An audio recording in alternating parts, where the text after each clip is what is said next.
All right, shalom, everybody. Hope everybody's doing well online.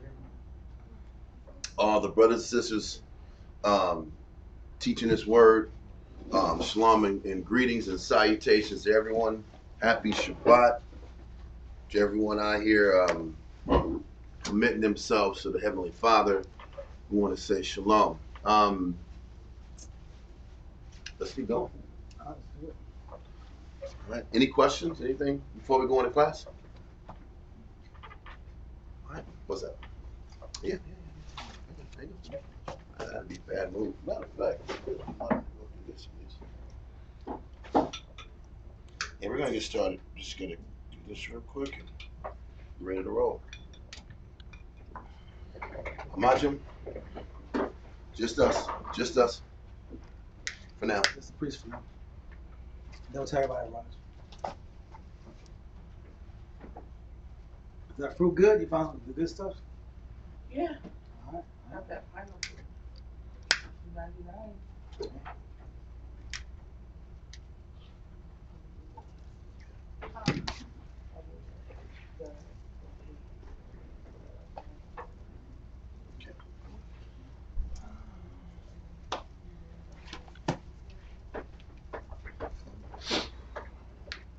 Barakatha Yahweh Hashem Yahushai. Barakatha Yahweh Hashem Yahushai. Ahawa'ah. Ahawa'ah. Nathan Lanel. Nathanael. A war. Zayawam. Zayawam. The water. The water. Aman. Aman. Bless you, Yahweh, in the name of Yahushai, that gives us light this day. Thanks. So be it. Okay.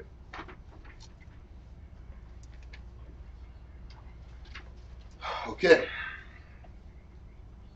Barakatha Yahweh Hashem Yahushai. Barakatha Yahweh Hashem Yahushai. Ahawa'ah. Ahawa'ah. Nathan Lanel. Nathanael. Rayach. Rayach. Nayachaka. Yahachah. The water. The water. Aman. Aman. Bless you, Yahweh, in the name of Yahushai, that gives us sweet savor. Thank you. So be it.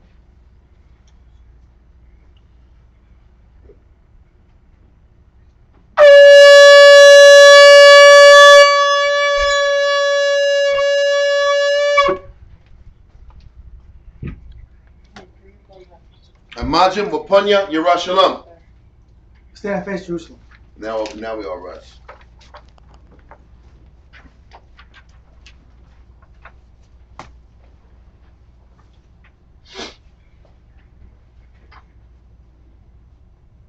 All right. We're going to turn that way, guys. Barakatha Yahweh Hashem Yahushai. Barakatha Yahweh Hashem Yahushai. Ahawa'ah. Ahawa'ah. Nathan Lanel. Nathanael. HaShabbat. HaShabbat. Bashalom. Bashalom. The water. The water. Aman. Aman. Bless you, Yahweh, in the name of Yahushai, that gives us the Sabbath and peace. Thank you. So be it. So be it. Okay. Psalms 121. Anasha. Nasha. Ayanyamya. Yanyamya. Al. Al. Ahoyim. Ahoyim. Ma'aya. Maya. Yabawa'ah. Yabu'ah. Isaiah. Isaiah. Isaiah. Isaiah. Yabawa'ah. Yabu'ah. Yahweh. Yahweh. Sha'aisha. Sha'isha. Shemayim. Shemayim. Wa'aratiza. Wa'aratiza. La'ah. La'ah. Yonathan. Jonathan. Lamawat. Lamawat. Regalia. Goya. Yala'ah. Yala'ah. Nawam. Nawam. Shashamoya. Shamoya. Hana. Hana. Yala'ah. Yala'ah. Nawam. Nawam. Wala'ah. Wala'ah. Yishan. Yishan. Shashawamar. Shawamor. Shashawamar. Shashawamor.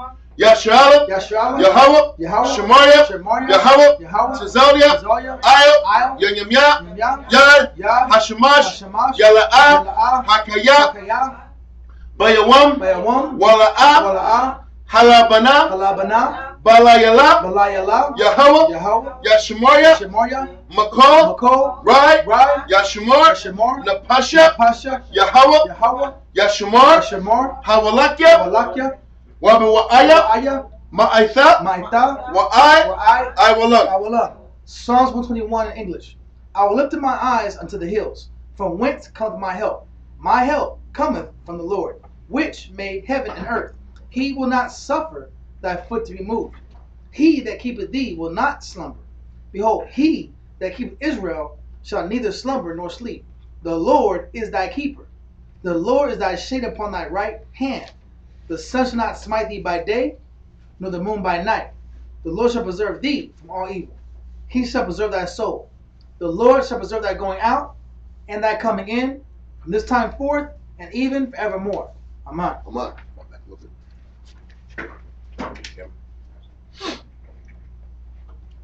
Okay.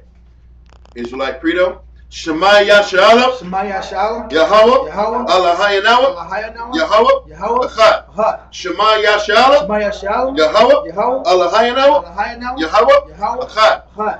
Shema Yashalom. Shema Yashalom. Yahweh. Yahweh. Allahayanawa. Allahayanawa. Yahweh. Yahweh. Echad. Ahad. Hear Israel, Yahweh, our power. Yahweh is one. Okay. Lord's Prayer. Abanawa. Abanawa. Shabbat Shemayim. Shemayim. Quadash. Quadash. Hayah. Hayah. Shemka. Shemka. Yahweh. Yahweh. Malakwithka. Malakwithka. Thaba'ah. Taba'ah. Ratazaka. Ratazayaka. Hayah. Hayah. Aisha. Aisha. Ba'arataza. Baratazah. Kawab. Kawab. Hayah. Hayah. Bashemayim. Bashemayim. Nathalanawa. Now. Lacham. Lacham. Kol. Kol. Yawam. Yawam. Wasalachnawa. Aslachnaw. Chawathinawa. Wathinaw. Kasalachnawa. Aslachnaw. Chawathinawa. Wathinaw. Wala'ah. Wala'ah. Tabianawa. Tabianaw. Balasawan. Balasai one. Abo. Abo. Hawashinawa. Shainaw. Mayan. Mayan. Rai. Rai. Kaya. Kaya. Lakah. Lakah. Hamalakwath. Malakwa. Waha'ala. Wa'ala. Wathaparat. Wataparat. La'ai walamyam. Lalamyam. La'ai walamyam. La'ai Walomyam. Aman. Aman. Our Father, which art in heaven, hallowed be thy name. Thy kingdom come. Thy will be done, on earth as it is in heaven. Give us this day our daily bread, and forgive us our debts as we forgive our debtors. And lead us not into temptation, but deliver us from evil. For thine is the kingdom, and the power, and the glory, forever. Amen. Aman. Ten Commandments. La'ah Yahaya. Ayahaya. Lakah. Lakah. Alahaya. Alahaya. Achaya. Hoya. Aya. Aya. Panya. Panya. Thou shalt have no other powers before me. Number 2. La'ah. La'ah. Ta'aina. Ta'ina. Lakah. Lakah. Fasah. Fasah. Wala'ah. Wala'ah. Ta'ibada. Thy body. Thou shalt not make unto thee any graven image, nor serve them. Second, Joe.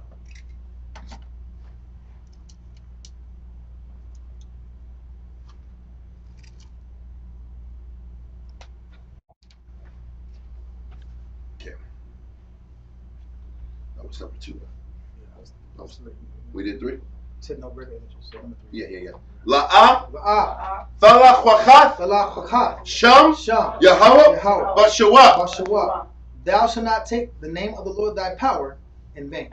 Okay, number 4. Zakar. Zakar. Hayawam. Hayawam. Hashabbat. Shabbat. Lakodashwa. Lakwadashwa. Remember the Sabbath day to keep it holy. Number 5. Kabada Baka. Kabada Baka. Ya'amaka. Yamaka. Honor thy father and thy mother. Number 6. La'atharatazak. La'atharatazak. Thou shalt not kill, murder. Okay. Number 7. La'athana'ab. La'athana'ab. Thou shalt not commit adultery. Number 8.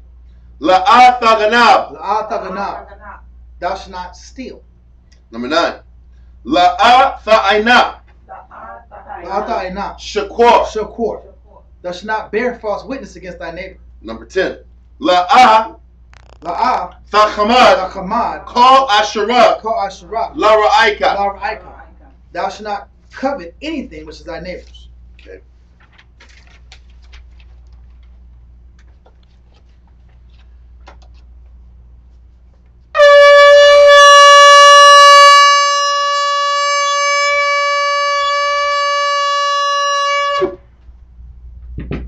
Yeshabu? Nope, it's not Ishabi.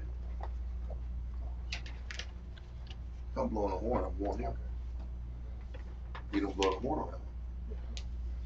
Baruch atah Yahweh ba'Hashem Yashai. Baruch atah Yahweh ba'Hashem Yashai. Ahawa'ah. Hawa'ah. Nathan Lanawa. Now, Hathawara. Thawara. Bless you, Yahweh, in the name of Yahweh Shai, that gives us the law. Okay. Now what's Yeshabi? Yeshabu. Everybody sit. All right, we gotta shake this this energy issue off. We have a long day ahead of us. Let's make sure we bring the energy right. The day goes a lot better when the energy's right. All right? Con. All right. So last week class was a pretty long one, but it kind of went into an extensive detail about how Israel was complaining about their life condition in the wilderness. They hated their life, they hated their circumstances, and they complained to Moses consistently about being in the wilderness. From mutinies, insurrections, all type of emotional ups and downs. They were complaining about their condition. But right when they had their opportunity to change their condition, what did Israel do? Israel sat back here and they screwed the pooch and was too afraid to go ahead and fight the Canaanites. Okay? And we explained last week how that is the story of our people's life. Our people hate their condition that they're in, but they don't hate their condition enough to change the negative that's in them to allow them to get greater and finer blessings. Okay? So because of Israel's fear, and because of those 10 spies that brought bad reports or false reports to the Jews about how difficult overcoming the land of Canaan would be, the Most High and their lack of a resistance, or their resistance to actually go up there to Canaan and fight and take a land that was already theirs, the Most High made a decree that from there on out, that the Most High was not going to give them any more opportunities to go to Canaan from that generation. From that initial generation that left Egypt, they were going to live in the wilderness for 40 years and then die out. And their children would have an opportunity to go onto the land and seize the opportunity and hope for success in the new place that they venture into. Now, the Most High wanted to kill Israel. The Most High wanted to sit back and do away with all of them because the Most High felt that them rejecting going to Canaan was a direct slap in his face. As if, you know what, everything I did for you, you can't think about me. You can't sit back here after all I've put you through and all the constant victories I've shown you, you spit on my face and not trust me now. Don't forget, the Most High got us through Egypt. He opened the Red Sea, completely wiped out our enemies in Egypt. And then he gave us weapons. Yep. When the guys died in the ocean, those soldiers that died in the water, The Egyptian soldiers. the Egyptian soldiers that died in the water, all their weaponry floated up towards the shore. Yep. And now we were armored. We were armored. Then we took out the Amalekites, or a certain group of them, and then they got armors. They had armor on top of like swords and stuff. So they were fully armored. They had swords. The Most High constantly showed through the entire time that the Most High was with them. Yeah, every phase of our development, the Most High gave us an opportunity to show us that He was present. Yes. And He provided in every phase. No different in our life. In every phase in our life, the Most High always gives us opportunities, and He also prepares us for our blessings, or to have our needs taken care of. And I'm gonna get your question real quick, but what Dawiyad is saying is that if you choose to see it, the Most High is constantly showing that His presence is there for you, and He's looking after you. But what was your question, sis? When you said He was gonna wipe out Israel, you mean like the whole 12 tribes Yes. of Israel? The Most High, when He talked to Moses, after Israel decided they didn't want to go fight in Canaan, the Most High was so pissed. He said, Moses, I'm going to take them all out.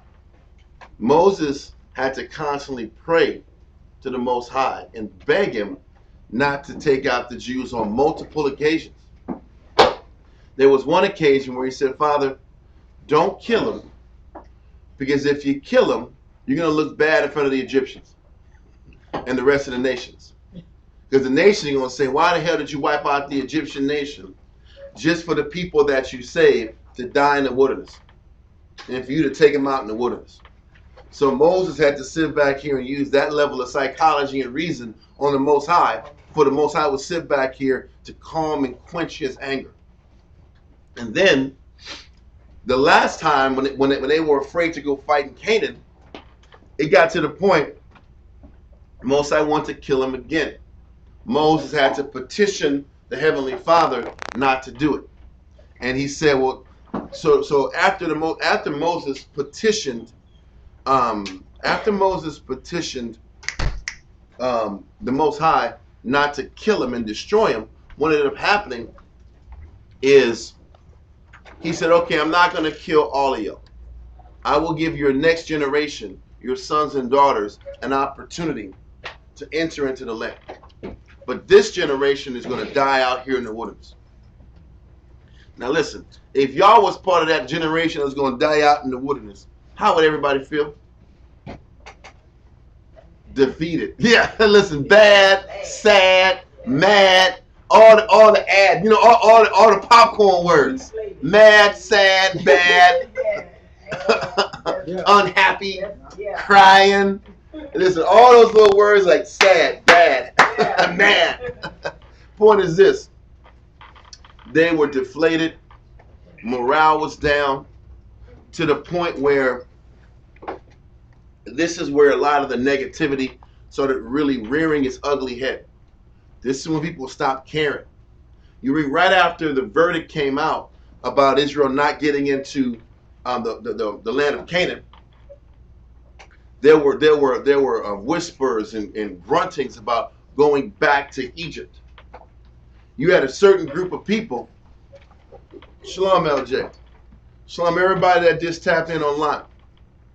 But there were different factions of people. Like I said, last week we went over a lot of this. So I just kind of want to recap before we go into the new part. So, a certain group, after the Moses said you can't go fight Canaan, decided we're going to go fight Canaan. Most High's with us. Moses is holding us back. I know Moses said that the Most High said you can't go to Canaan. We're going to go to Canaan. Although previously, they were told to fight. They didn't want to do it. They didn't want to do it when they were told to do it. When they were told to do it, and Moses said, we can do this. Let's go ahead and go to battle. Nobody wanted to fight. Nobody wanted to do their job. It shows you how Israel is. When you tell somebody to do something, they don't want to do it. When you say no, then forget it. Don't worry about that. I'm going to do it. It happens all the time with people. It shows that Israel is rebellious and stiff-necked and hard-headed. They like to be contrary. Yeah. For the sake for the sake of being contrary. There's no real wisdom or point or understanding behind the contrary nature. Like they just want to be in charge. Yes, they want to be the master of their own, or the captain of their own ship, so to speak. So what they do is they go and venture out, try to fight the Canaanites, and this band of Israelites gets their you-know-what whipped. They get killed, they get embarrassed, and the ones who survive had to run back to camp, beaten and scared and afraid. So that didn't work. And then all of a sudden Israel knew, okay, we can't go to Canaan. They finally accepted the Most High ain't with them going to Canaan. So then you still have people, this large faction of people that want to go back to Egypt. Because their thinking is, why live in wilderness hell, purgatory? Because that's what really the wilderness was. Wilderness is purgatory. And a lot of times you take what Scripture says in Romans, it says the things written aforetime are written for your what? Learning.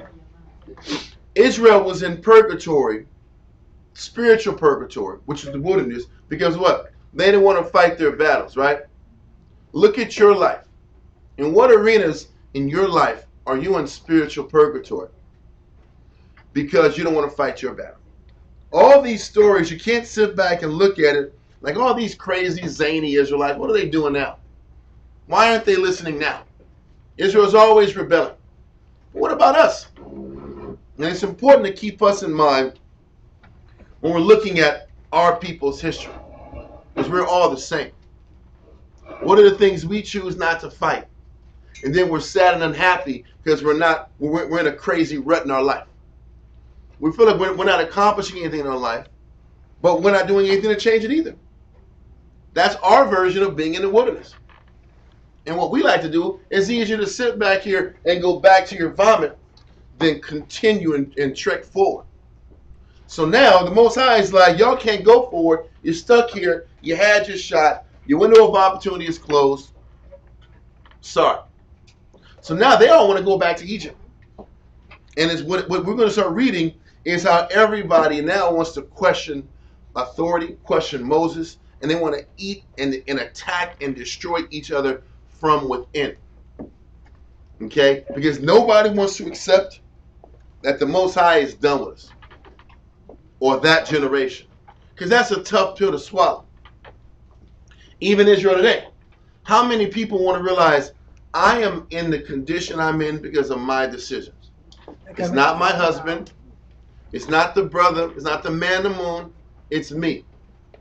Who wants to sit back and own up to that? Them apples. Most people don't want to own up to the fact that they're in the situation that they're in because they chose not to change. I come at this point Yes. too, and we're not compounding the multiple events the Most High has shown us. For example, that's the same generation that dealt with the golden calf. Mm-hmm. After the Red Sea split. Yep. The Red Sea split. The Pharaoh died. We got free weaponry. We had to go to work and make it. We got supply. We saw bread and we saw chariots. We saw a pillar of by day. We heard the Most High's voice, right? We heard we heard all the commandments in our head. We saw lightnings and thunders. We saw the Most High create the. He did miracles. Yeah, he did. The Most High did significant. There's probably more miracles that we didn't even discuss. That Most High shows His power. Yep. So on the multiple occasions the Most High showed His power through the figurehead of Moses. Watch Moses go all the way up to the top of the mountain and then come back with the commandments. The Most High sanctioned it. You would think that people would accept the leadership then, and you would think the people would adapt, force themselves to conform to the Most High's way after the succession of miracles. But it shows the Most High says a wicked generation seeketh a sign, meaning that what? This physical event is just not enough. Once you got one sign, okay, I want another one. Okay, I got a miracle for you. You got another sign, oh, I want another one, and another one, and another one. You know what it is? We're not satisfied when the Most High shows Himself to us. Yep. Because that's what it means by a wicked generation seeks a sign. They keep seeking the sign. They don't move and change unless something is provided right in front of them to show them it's there. It's the truth. Which is an aspect of slothfulness. Mm-hmm. We talk about all the time. We don't talk about like from the classroom, but Israel partially is mentally lazy. Not saying they're physically lazy. Israel goes to work and busts their ass. But when it comes to doing the mental work to solve when I say mental work, the amount of reading, the amount of communication, the amount of prayer, the amount of meditation and thinking, and trying to pinpoint how can I get this, what can I do to fix this issue? That's mental work. I'm cutting off my cell phone. I'm cutting off television. It's mental exercise. There you go. You know, our people can understand physical workouts. That's true. Right? If you want to sit back and lose weight, what do you got to do? You got to run. You got to swim. Walk. You got to burn calories. Yeah. There is physical work that you have to put into something to get a physical result. That's true. But what we don't understand is, hell, if I want to control my thinking, I have to put Bible words, scriptures into my mind to start neutralizing negative thoughts that I have in my head. I have to read enough to where I have answers to combat the thoughts that go into my head. Israel does not do that. I know, Well, because the Israel Jews seek a sign. Israel The is Greeks seek no. after wisdom. Listen, I used to go to class when I was younger, right? I went to class, and I expected at one time, it wasn't all the whole time, you're waiting for the magic class to like get all the demons off you. This is the class, all the demons come off, and I'm free. There's a waiting for the magic class. All the demons, they leave. Like, You know what? We don't like that class. That topic made me go away. Get away, Satan. So the magic class pops up. The teacher magically says the right words. Class. The magic class, the magic words on the magic day. And all the spirits just jump off a person. Hopefully, if you don't get it during the year, then you hope Passover does it for you. Okay, if I go to Passover. Yeah, people wait for high holidays to get demons off. It's a fact. I've been a demon. I got negative thoughts. I go to Passover. I go to Feast of Tabernacles. Gathering. And all the food and the camaraderie and the drinking, brotherhood, and the brotherhood, and all those spirits come off for about 5, maybe 4, really 3 days. The spirits leave you for 3 days, and then they come back the 4th day. The point is, you have to put an extensive amount of effort to show the Most High, okay, I'm going to go ahead and pull the spirit off of you. Because you're putting in this amount of labor to think on the right perspective and agree with me, I will help you pull the spirit off you. It's not just, I'm going to pray, the spirits go away. I'm going to work out, the spirits go away. I'm going to class, the spirits go away. Class just makes you aware of the spirit that's on you. And the teacher just communicates with you how you can better see what you're dealing with. Now can you go home and do the work? Simple as that. I'm looking at comments. It's hilarious because the thing is this: how we look at solving. Well, I don't want to go deep into it because we haven't even pulled a verse yet. So let's go into the concepts first. But everything you're saying is right. Now you have Israel's morale is at an all-time low. They don't want to own up to the fact that their conduct got them there. What ended up happening is the Most High told them, listen, you're not leaving the wilderness. Either you're going to just serve out this 40-year sentence and die off, or you keep rebelling, I'm going to make your life even worse. What do you want? Choose. Because what the Most High ended up doing, if I'm not mistaken, he sent a plague at Israel when they were complaining and angry before we got to this temperament. He kept shaving off thousands of Israelites because they just didn't want to listen. And they kept looking for different arenas to justify their condition. We're going to read about Korah now. Now, Korah, let's go to Numbers 16 and 1, because we're going to jump from Numbers 16 and 1. Then we're going to go back to the Josephus to give kind of a breakdown of Korah. Because normally when a school, a camp, a church, any type of organization, if it starts to break down, it breaks down from the inside, from the core of it. So we have Israel once insurrections, and this latest one that we're reading about in Numbers 16 deals with Korah. So let's get this. Let's start this off real quick.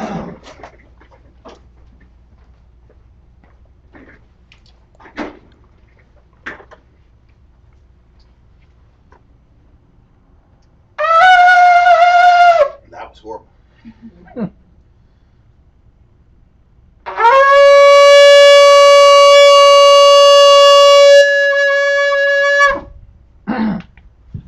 Dawiyat, Shoshabata, Banya Hauda, Banya Shala. Dawiyat, Shoshabata, Banya Hauda, Banya Shala, Amajim, right? Yahweh Shem Shabbat. All right.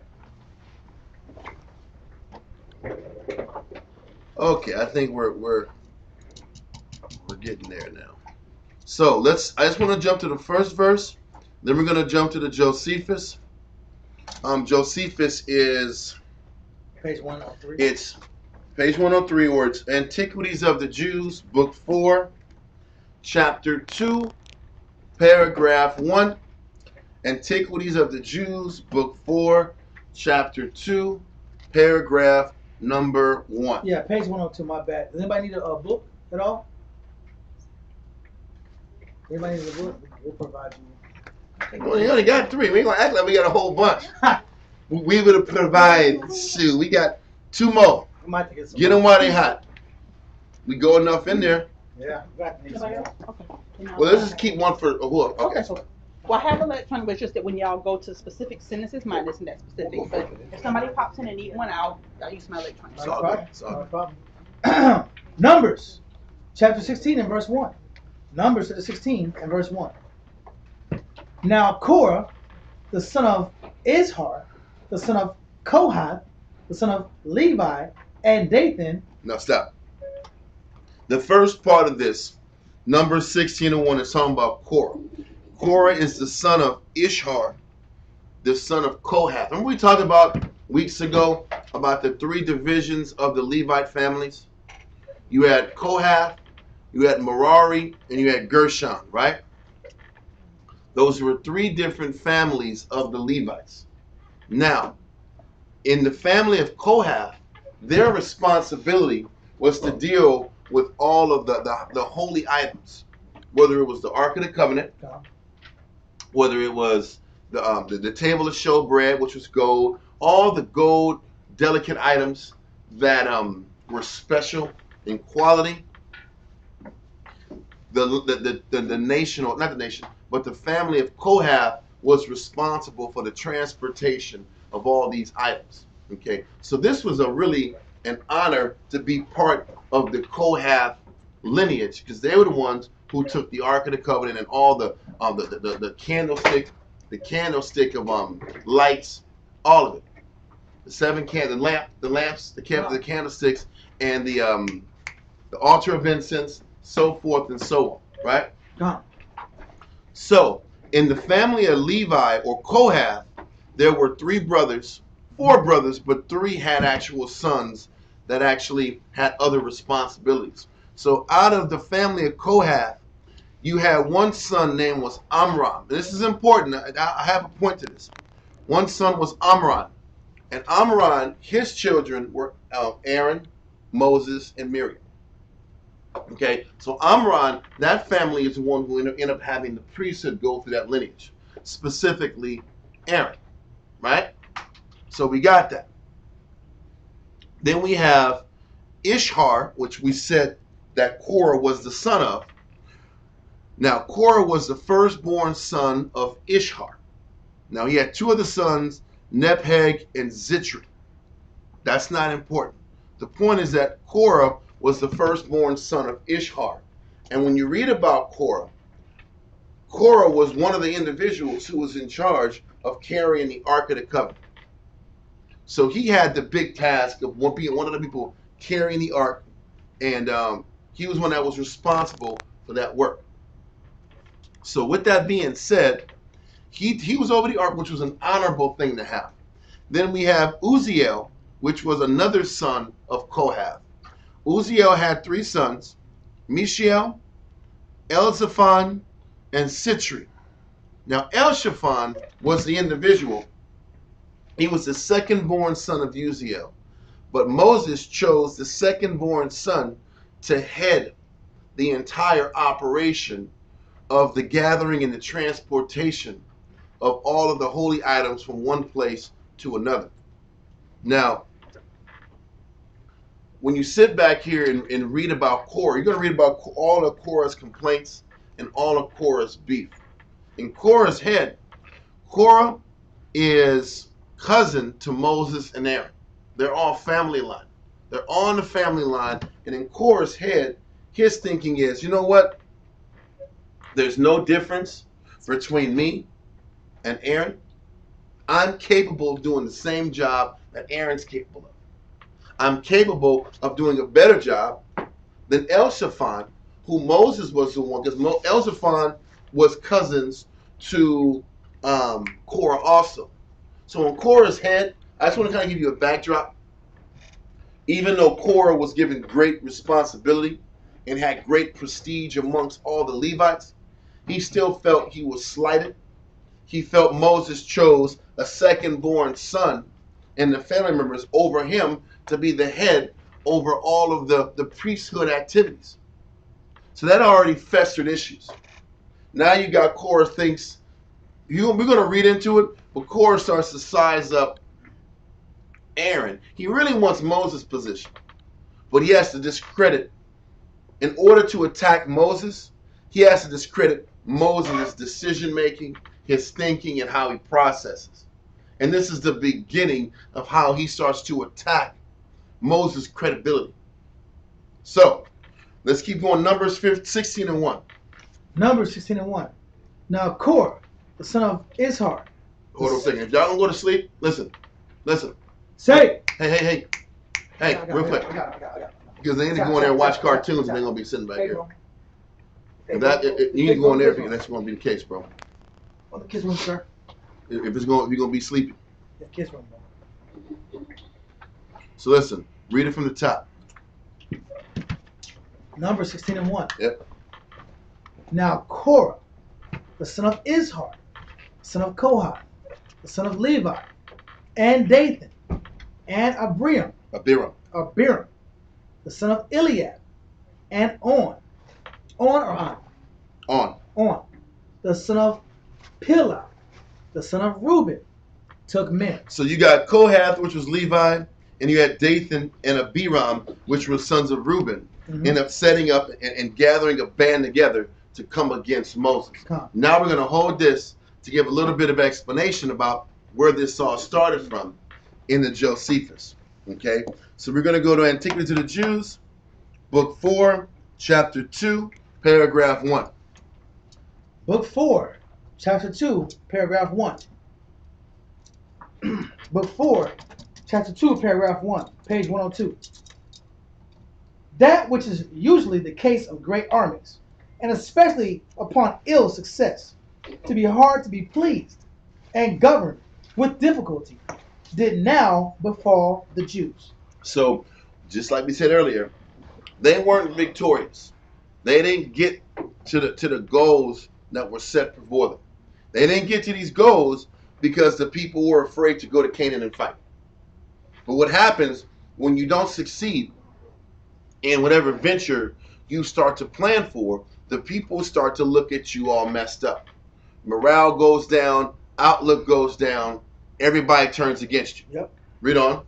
For they being in number 600,000, and by reason of their great multitude, not readily subject to their governors, even in prosperity. So what it's saying is the Jews had a habit of not following their leaders even when things were going good. And it says 600,000 men, which was the numbering of the army. They were constantly in the habit of rebelling, not sitting back here and locking into their elders, even when things were going good. So you know when things are going bad, it's going to get even worse. It's going to turn even worse because they weren't listening in the past. Read on. Even in prosperity, they at this time were more than usually angry. More than usually angry. It means they're always complaining. They harbored a spirit of resentment.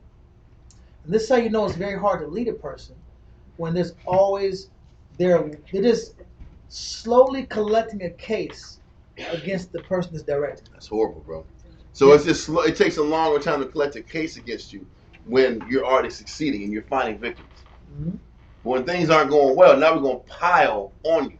We're going to find reasons to justify why I shouldn't follow. I didn't put that energy into slowly collecting a case why I need to supply my trust to the Father. See, you have that spirit. You can reverse spirits. Okay, I'm being attentive to every single detail and every mistake this person makes. I'm collecting in the back of my mind reasons why not to follow. Yep. You could have took that energy and you could have put that into collecting reasons why the Most High was with us. He was showing His presence. He was blessing us. We were getting closer and closer, incrementally, to the kingdom. And what I need to do to fix it. Because that spirit of rebellion is based upon how you think. As a man thinketh, so is he. So if I choose to see the good or the spiritual lesson in what I'm experiencing, it's easier for me to see the good in leadership. And I can draw my job as a subject and as a leader is to draw strength from every scenario I'm in. Yep. Okay, me and my husband aren't getting along. Why? What's the strength? Okay, the reason we're not getting along because we have poor communication, or we're not on the same page, or you know what, maybe the house could be cleaner, or you know what, maybe I can communicate before I make a decision. Or he's going through something that's got to be patient. Or this is a time when he's struggling. I need to be a comfort, that much more of a comfort to him, because he is struggling under the natural pressure and the rest of responsibility right now. So let me draw strength from this scenario.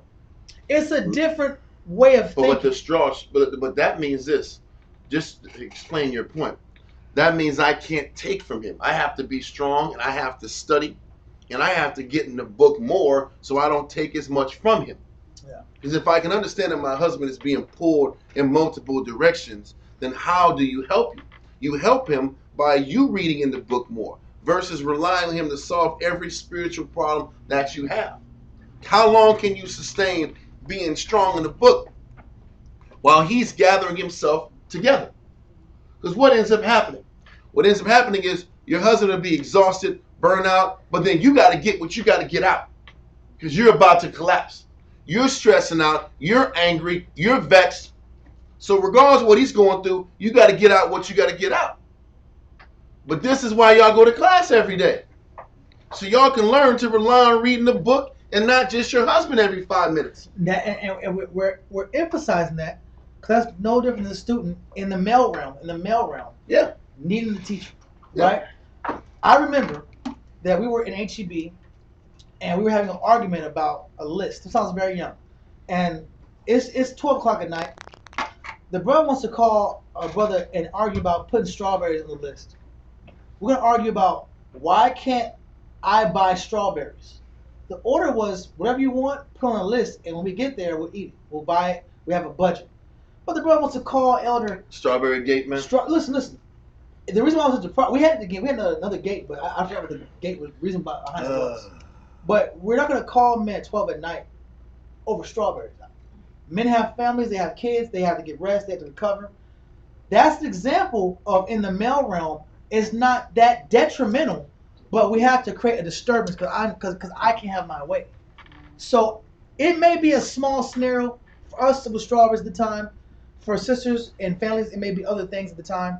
But are my issues, are they really necessary, or am I just compounding how I feel and I want someone to solve it without being mature and spiritual and patient about it? Yep. And now I'm putting a strain on my teacher or my husband. Knowing that he's already extended going through something. Not saying we don't want to answer no phone calls, but is this a necessary issue? Nope. And if I don't have the ability to discern, is this necessary? That means I got a lot of reading to do. Because I should know the mind of my teacher, and I should know the mind of my husband. Yep. That makes sense? All right, so let's keep going.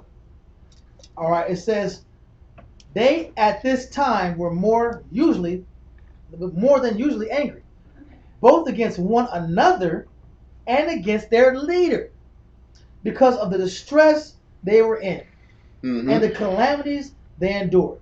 So, like we said earlier, morale was messed up. They don't want to listen. Most people, when they're suffering issues, they don't want to reflect. They don't want to use these snares as opportunities to look inward. They want to look outward, and they want to take their frustrations out on the closest person around them. That is the nature of mankind when they're suffering. So if you already got a nation of people who complain, who are bitter, who are angry, a person who's always angry, another way to explain it is a person who's never satisfied. Why would a person be angry? Or would a person get aggravated? A person gets aggravated because nothing that another person does for them is ever good enough. This is what the Most High was upset about. Everything the Most High did through Moses to help Israel wasn't good enough. You didn't give me water quick enough. We want fish. We want meat. Man, it's not good enough. The fact that we've won battles isn't good enough. The fact that you're going to give us everything that we want over there, I want it now. Yep. It's the spirit of not being happy with what the Most High has given you. So now, the verdict came that you're not going to get what you wanted at all. Now they're going to go even more crazy because the nation was already in the spirit of, there was almost in a spoiled spirit. That's where that angry personality comes from. Huh. If you look at our personal life, why do we get angry? Because really we're spoiled brats. Really, we want what we want when we want it. And if we don't get what we want when we want it, then it's your fault. Am I right or wrong? That is the nation of Israel to the max. And he's showing, now listen, keep this in mind, because what did the Most High do to a bunch of spoiled brats in Israel? He let us wither out in the wilderness and die off. Because we never learn how to appreciate the little things the Most High gave us. The scripture tells us in Matthew, the individual that's faithful of a few things will be ruler over many. To be faithful also means to be appreciative. Wow. If I'm appreciative over the little things, then I'll be appreciative over the larger scope of things. But if I'm not happy and satisfied with the little time I have with my husband, or the little blessings I got, why would I sit back and expect the Most High to give me more? It's the truth. He's showing us whatever Israel was going through now that caused them anger in the past, make sure you use it as a lesson for your own personal battles, because that's what we're supposed to get out of this. This isn't just church. The wicked Israel is wicked. Wicked, wicked, wicked, wicked Israel. Because that's what Israel wants to do. Israel wants to look at how everybody else is off. Esau's off. Babylon's about to fall. Get ready, y'all. Everybody wants to be on that tip, but never wants to realize the things written in the past were written so we can learn and not follow in those same footsteps. So we can have a quicker, clearer, easier path to the kingdom. Because what it shows also is, if Babylon's going to fall, which it will, right? White man's the devil, which she is, eventually we're going to be in the wilderness again. and getting judged again. We're going to be back. We're going to be back at it. So what good is talking about Esau when he's going to be gone? We still got to deal with us. He's like, I know I was wicked. They ain't gonna say it. Listen, we ain't gonna see him. He gonna pull us away from them and plead with us face to face like he did in the wilderness. Okay, let's continue. Such a sedition overtook them, as we have not the like example either among the Greeks or the barbarians. He said the damn barbarians and Greeks didn't even act this local like the Jews did. The crazy thing is this: Josephus had the histories of the time of Egypt all the way to around 75 AD. Josephus had a lot of history of peoples. He wasn't just a scholar of the Hebrew scenarios. He knew all the Babylonian histories, all these histories. He said what the Jews did was unlike all the other nations up to like 70 AD. He said these guys was maniacs. They were maniacs, what they did. And don't forget, we know now that the Greeks and the barbarians look like me and you anyway. So he said how we conducted ourselves in Egypt is worse than what some damn barbarians was conducting themselves hundreds of years down the line. And you would think barbarians were worse, though. You're supposed to say, "Oh, you guys are barbarians." No, listen. That's a compliment. That's a compliment. I said, "Yo, the ancient Jews in the wilderness, bite your tongue. Now we gonna fight, because that's a lower level than barbarians." How dare you? You call me a Jew that came out of Egypt? Hell no. Listen, we fighting that. Come on, man. Hey, like a woman, take my earrings off. Let's go. Let's go. And let me get my Vaseline put on my face. That's so hilarious. Anyway, so that is how bad it was. Read on. It says, as we have not the like example, either among the Greeks or the barbarians, by which they were in danger of being all destroyed. Listen, they were self-imploding, and the Most High kept warning them. The more you rebel, you're making a jacked up situation that much worse. I'm not relenting. I'm not yielding. Because I just want to say this one point. A lot of times, when we don't get our way from the Most High, and we start to dislike our condition, we think that the more we rebel, the more we pout, that's going to give us now, from the Most High's perspective, he's going to listen to us a little more, pay more attention to our pleas. But we don't realize when we pout, and the more we're angry about our condition continues to worsen until we accept the medicine, until we take the medicine. The Most High is not yielding. He's not giving in. Either you take the verdict, you take the medicine, you learn the lesson, or your life is going to be in this perpetual, stressful, difficult state. I thought, listen, your mama, my mama, everybody's mama. Everybody's daddy, everybody's uncle, everybody's cousin. That's the truth. All of our lives. Because when we sit back here and get angry and we throw fits in our life, spiritually, when we throw fits, we start breaking more laws. We start being more extreme in our conduct. We get more self-destructive. Thinking, oh, I'm just angry. Okay, you keep being angry, and the Most High, all of a sudden, he just distances himself from you more, and you end up losing more. Now you have to start from scratch. Not regular scratch, double scratch. You're going to start in the negative now. Versus at 0, you start at negative 50. That sucks. In any type of video game or points game or score, you don't want to start anything negative.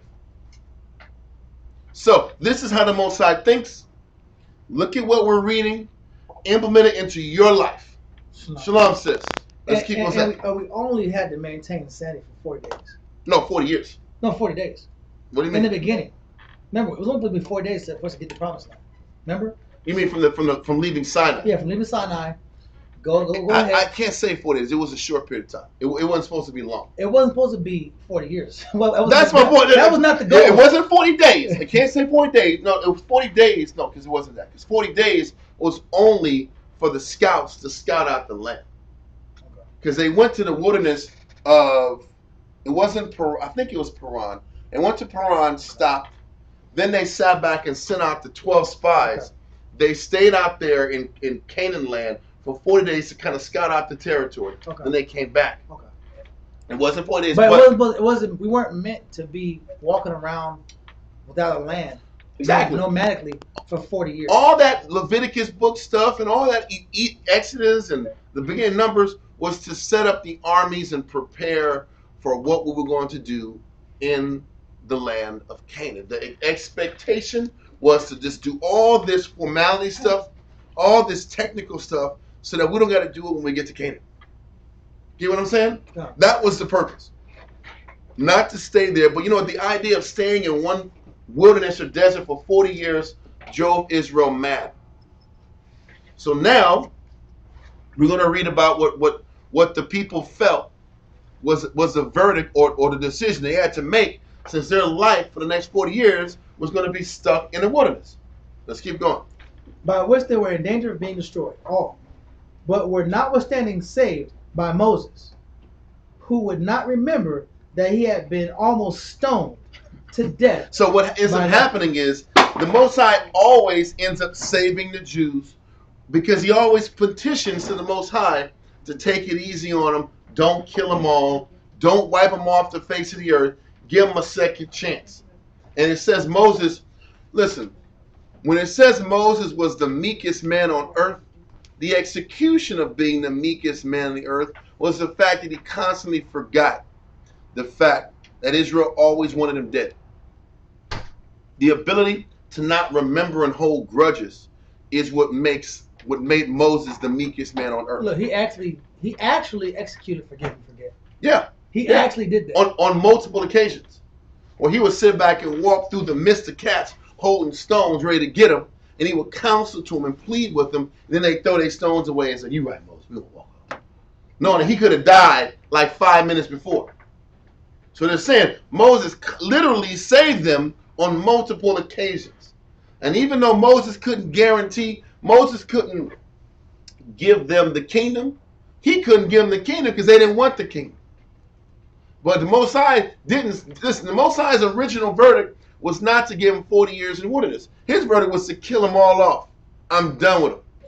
Yes. Because there's two. And when you say the kingdom for us is obedience to the Most High. That's what it spiritually takes to attain our personal kingdoms. Our personal kingdoms are a product of our ability to be obedient and maintain a positive outlook on our condition. But if those spiritual skills lack, we're going to consistently walk around in circles in our life. Yep. Keep going. Nor did the Most High neglect to prevent their ruin. He says the Most High did not neglect to prevent their ruin. People think that the Most High, just because you're a son of the Most High or a daughter of the Most High, means he's going to prevent you from falling.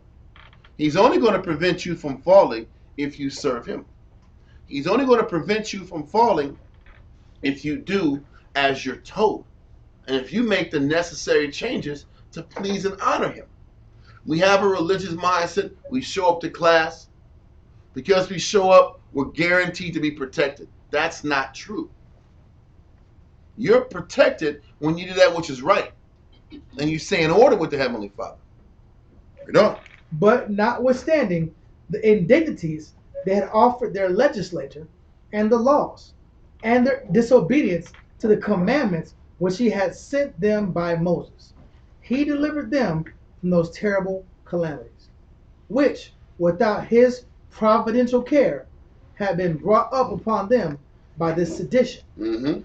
So I will first explain the cause whence this sedition arose. Yep. And then we'll give account of the sedition itself, as also what settlements Moses made of their government after it was over. So we're going to find out what was the aftermath after the explanation of the story kind of is explained. Read on. Korah, a Hebrew of principal account. So Korah was already a respected man of the nation. He was a Levite, like I said earlier. He was one of the individuals who was in charge of carrying the ark. So he was respected. Read on. Both by his family and by his wealth. He was respected in the family of Levi, and he was a rich man. Read on. One that was also able to speak well. So he was polished. He could communicate well. He had bread. Better He than had Moses. he was, because once again, Moses had a stuttering problem. Moses was listen. Look at the world now. A person that's meek normally is looked upon as a what? A pushover. He ain't that strong. God. He's vulnerable. He lets people run over him. Korah was better in communication. He presented he presented better. He was more polished. Okay, you know, and they were of comparable stock. They were just of different sons of Kohath. You had Amram, Ishhar, and another man. So there was 3 brothers of Kohath. So he was the preeminent one of Ishhar. Then you had Aaron and Moses from Amram. And you had another guy from Elsaphat from another family of the same line of Kohath. Read on. One that could speak easily. One that could easily persuade the people by his speeches. He had skills in communication. Read on. Saw that Moses was an exceeding great dignity and was uneasy at it. So he says he knows Moses was in a power position, but he wasn't comfortable in his own skin in that position. And he's like, that's a weakness.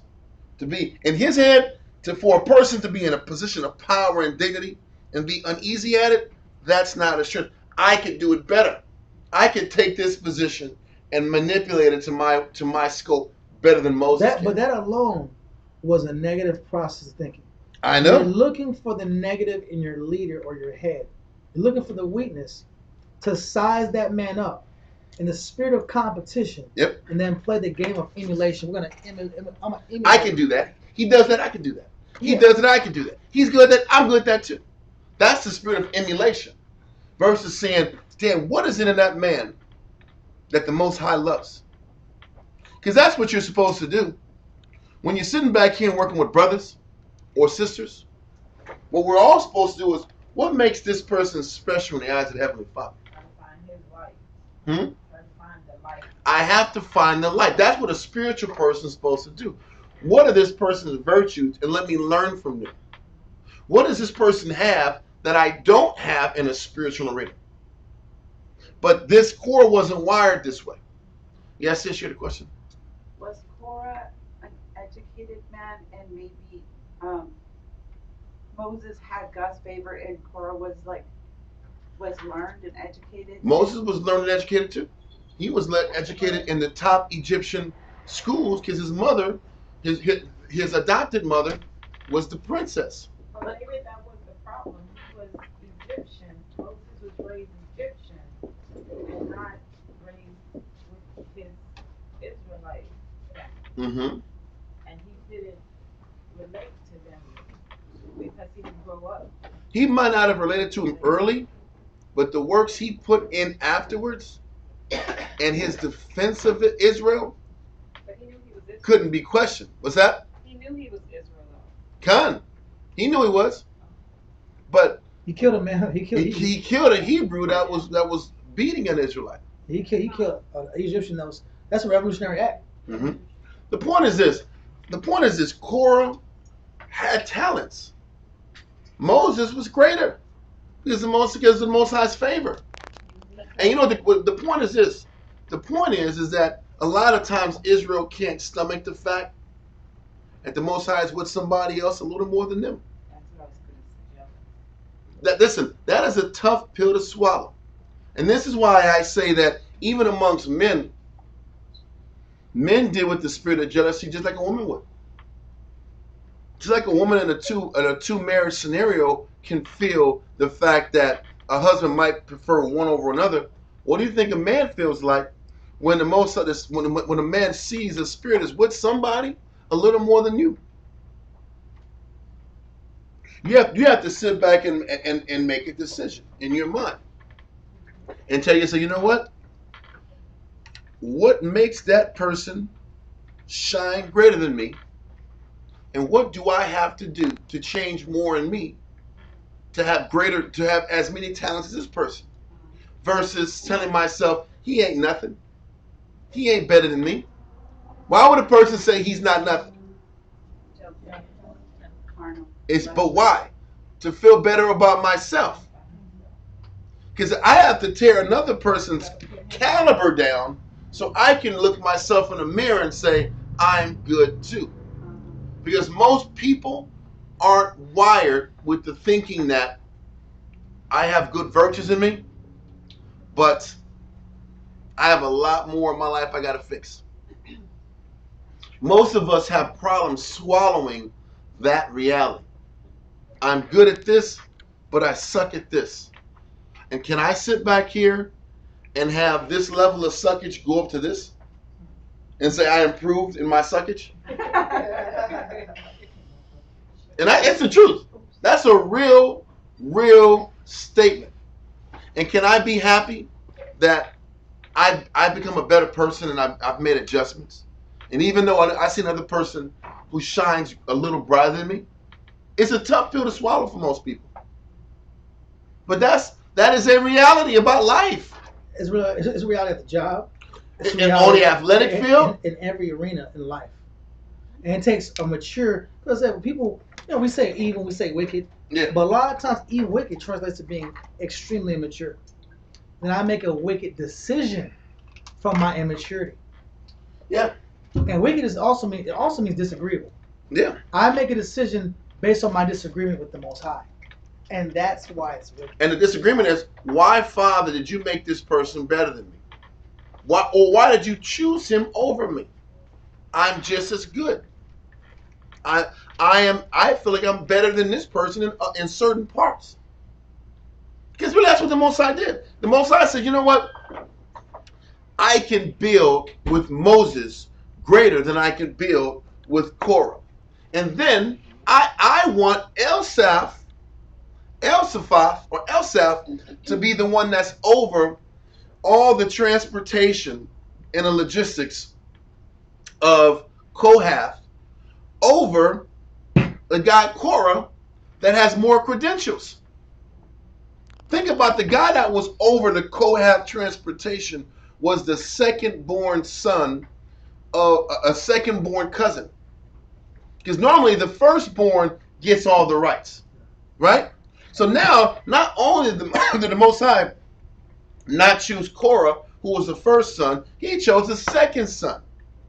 So Korah in his head, like, why the hell would this guy, who's the second son, be chosen over me to run Kohath? So he's already in a spirit of being envious and sitting back here saying it's not fair. Because a man, has a problem saying, man, what is it that's deficient in me? Maybe I'm too competitive. Maybe I have too much hate in my heart. Maybe I have problems condescending. So Most High can't work with me as much as I'd like. You see the point? There's a lot of things in us that we don't want to see, and we don't want to be honest evaluators of ourselves. So instead of honestly evaluating myself, what I'll start doing is tearing another person down. Because the more I tear somebody down, I feel what? This person isn't as good. He's weak too. She's negative too. I feel like lunch now. You know what I mean? Now you want to eat lunch. You feel better because you tore somebody else down. What's up, sis? My question is, what if you see someone that is better than you, so it makes you feel like you're way behind, and it makes you not want to continue to grow? The problem is, if you see somebody that's better than you, and you feel way behind, it's because you are behind. So, if you're behind, I'm going to say it this way. That's the wrong choice of statement. If I see somebody ahead of me, right, and it makes me feel that I'm behind, are you behind? The answer is, you are behind. But, how am I supposed to use that information that I have now? The question is, why was I behind in the first place? Most people are behind because we lack a sense of what? Urgency. We lack a sense of urgency in life, right? So because we don't feel the fact that I have to change tomorrow, it takes me forever to make the change. Find me that scripture in the Bible where it says, because the Most High doesn't sting you immediately, it's fully set on the hearts of men that continue to do wickedness. Because a lot of times I need to be around somebody that's lapping me in growth to inspire me to hurry up and change. Get what I'm saying? Because if I don't have somebody who's better than me in something, what's going to motivate me to get off my tuchus and make some changes? If I don't have somebody who makes me kind of look bad, then what is going to inspire me to fix what's inside me? Yeah. You need people that are improving and pushing and changing to inspire you to be the best person you can be. Ask yourself that question. If you didn't have somebody that was improving faster than you, would you be changing? How quickly of a pace would you be using to make the changes you need? And you have to answer that question honestly. You find that verse yet? I got it. Where is it? Ecclesiastes in the Bible. It is Ecclesiastes, yes. Ecclesiastes in the Bible, chapter 8, verse 11 through 13. Chapter 8, verse 11 to 13. I'm going to read it. Ecclesiastes in the Bible, 8, verse 11 through 13. Because sentence against an evil work is not... Sentence is a scenario or a situation where I'm dealing with judgment. Yep. I'm dealing with a consequence. So because a consequence against a what? Evil what? Work. Evil work, meaning that my actions have warranted me certain consequences. Mm-hmm. But guess what? These consequences haven't affected me yet. You know, a type of evil is slothfulness. Slothfulness is evil, right? In the eyes of the Most High, it's evil. In the eyes of the Most High, slothfulness and procrastination is negative. Yeah. So it says, and what is the fruit or the consequence of being slothful? Anybody know? What's the consequence of being slothful? Your growth slows down. Your growth is retarded, which also means your blessings are slow. That is a consequence of being slothful. So it says, because sentence against an evil, let's use slothfulness. Because sentence against slothfulness is not executed speedily, therefore the heart of the sons of men is fully set in them to do slothfulness. So because my slothfulness, I don't think it's affecting me yet. Because I haven't felt any type of, nothing in my life has shown me that slothfulness is killing me. Yeah. So I'm going to keep sitting back here and being slothful until it hits me like a ton of bricks. Until a situation happens that I need this, and this, but my slothfulness has stopped me from gathering the skills necessary. So what ends up happening is I need to be around somebody who is out working or outshining me for me to even realize that I'm slothful. Because people have told me in the past, hey, you need to work on this. Hey, you need to work on that. And you know what people do? They get the half smile, they get the crooked smile. You're judging me. They give You're pushing me. You don't need to do that. Only God can judge me. No sarcasm. Doing Tupac lyrics. And then people want to be. I want to just be. Let me just be me. You just do you. That's what you think. I know. They get the you think, and then they get the what about you? Yeah. They get those two classic answers from Native people. Yeah. Can it be productive to be in that place where you kind of feeling down, like Sister said, where you're actually looking at yourself and examining yourself and allowing yourself to say, I'm going to allow myself this much time to look at this situation and see how I can turn from it or learn from it? Yes, the answer is yes. That's where I'm at. I'm going to go there. 2 Corinthians, I need you to read it. 2 Corinthians chapter 7, verse 8 down to verse 11 gives you the answer to that question.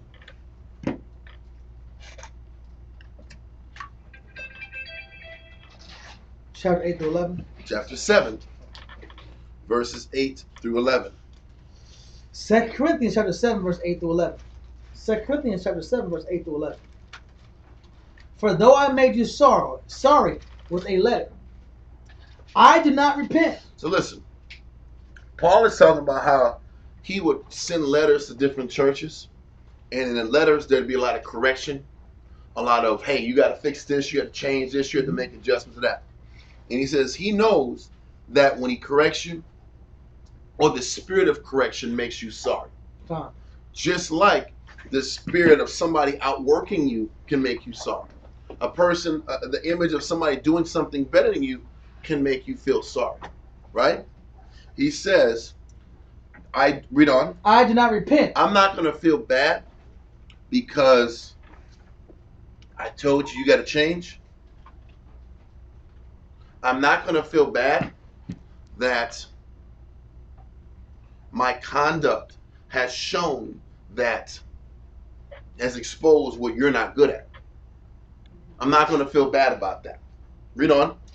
Though I did repent, for I perceive that the same epistle hath made you sorry, though it were but for a season. So he says the only thing he feels bad about is that the correction is only going to come for a short time, because the hope is that the correction inspires you to make a long-term change. Because that is the mindset that we're supposed to experience when we get corrected, or we feel embarrassed, or we feel ashamed. Because what is correction supposed to do? Correction is supposed to make you feel bad initially. Yeah. Correction is supposed to make you feel bad. Somebody outworking you is supposed to make you feel bad. Like, back to your point, feeling bad is a good thing if you use it properly. Okay, it's going to explain it. The thing is, we're raised in a society that poo-poos the fact that you got to feel lost. It starts from youth. When your team sucks and you're 0-8 for the season, you shouldn't get no damn trophies, man. Why get trophies when you didn't win anything? Why sit back and get every game you get rewards for doing nothing on the field? Pizza. Pizza every game, and you took L's 8 times out of 8? And it's just, okay, I'm glad you showed up. And we said, hey, Billy, you should have sat back and hustled that out. And he starts crying. And you're like, oh, don't make him, now you made him feel bad. This little, you know what, should feel bad. Billy need to get off his ass and get off and run the damn first base. He shouldn't he? Yeah. No, you ain't getting no pizza. Or like that commercial with Progressive, it sprinkles are for winners, man. Sprinkles are for winners. Now, you ain't getting sprinkles in your donut. You getting a regular plain ass yeast donut. This is yeast, no glaze. This is bread wrapped in a damn donut circle. Not special. You ain't getting nothing. You ain't getting no flavor on it. Ain't no flavor. Anyway, that's how it was in our household. Listen, you on the road hearing about what you got to do better. And that's called a meritocracy. A meritocracy means I'm getting honored for my merits. Mm-hmm. The Most High is about that kind of mindset. Yes. Based on your disciplines, based on your obediences, based on your ability to heed to counsel and advice in a timely manner. And what that means, yeah, keep going, I'm sorry. Based on your ability to heed to counsel in a timely manner. Yes. Not reject counsel until I feel bad.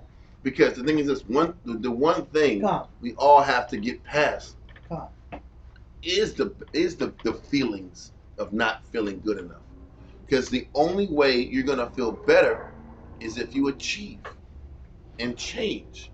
The key to not feeling good anymore, to feeling better, is to make changes. So I have to hate feeling bad to push me to putting in the work to feeling good. And it goes back, Kyle went over it the other day, obedience. Yeah.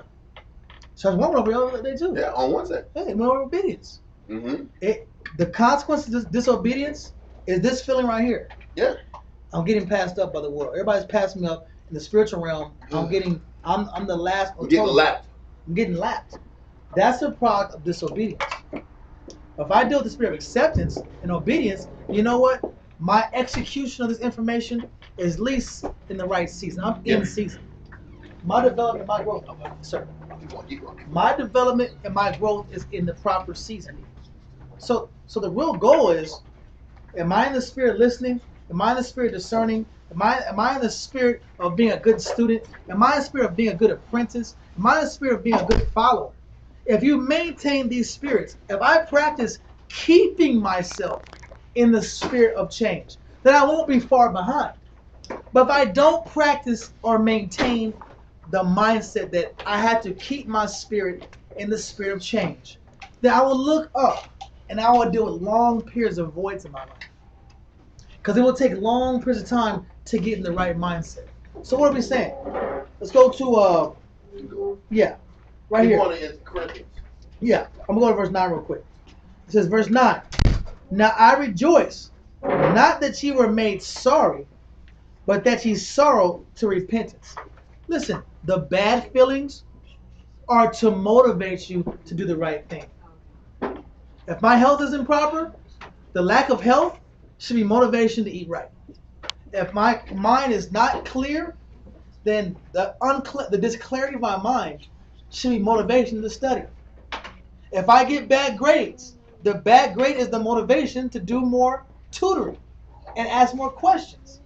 We should see, or don't we see, that the physical reactions we get or the spiritual reactions we get that are not favorable to us, those are tools from the Heavenly Father to teach us to come to reality. Because often as Israelites, we don't live in reality. We make up our own reality. That's what the world calls, this is my truth. You have your truth and I have my truth. Okay, you have your own truth until everybody's wearing masks and panicking. You have your own truth until the snow comes down and you can't go outside your house in Texas and now you're out here on your own. Everybody has their own truth. If their vehicle breaks down, they by themselves because they had relationships they didn't maintain. And now your car breaks down and now you need to make a phone call, but I didn't maintain relationships around myself properly. We need climatic, cataclysmic scenarios to wake us up to reality, to make us come out of our truth, our reality, what I think, what I tell myself. We don't live in the same reality. So the Bible is an equalizer. The Bible shows you these are characteristics that Most High likes and doesn't like. Yeah. You either fit the label or you don't. And those strong emotions that we feel help shake us out of our reality and start tapping into the Most High's reality.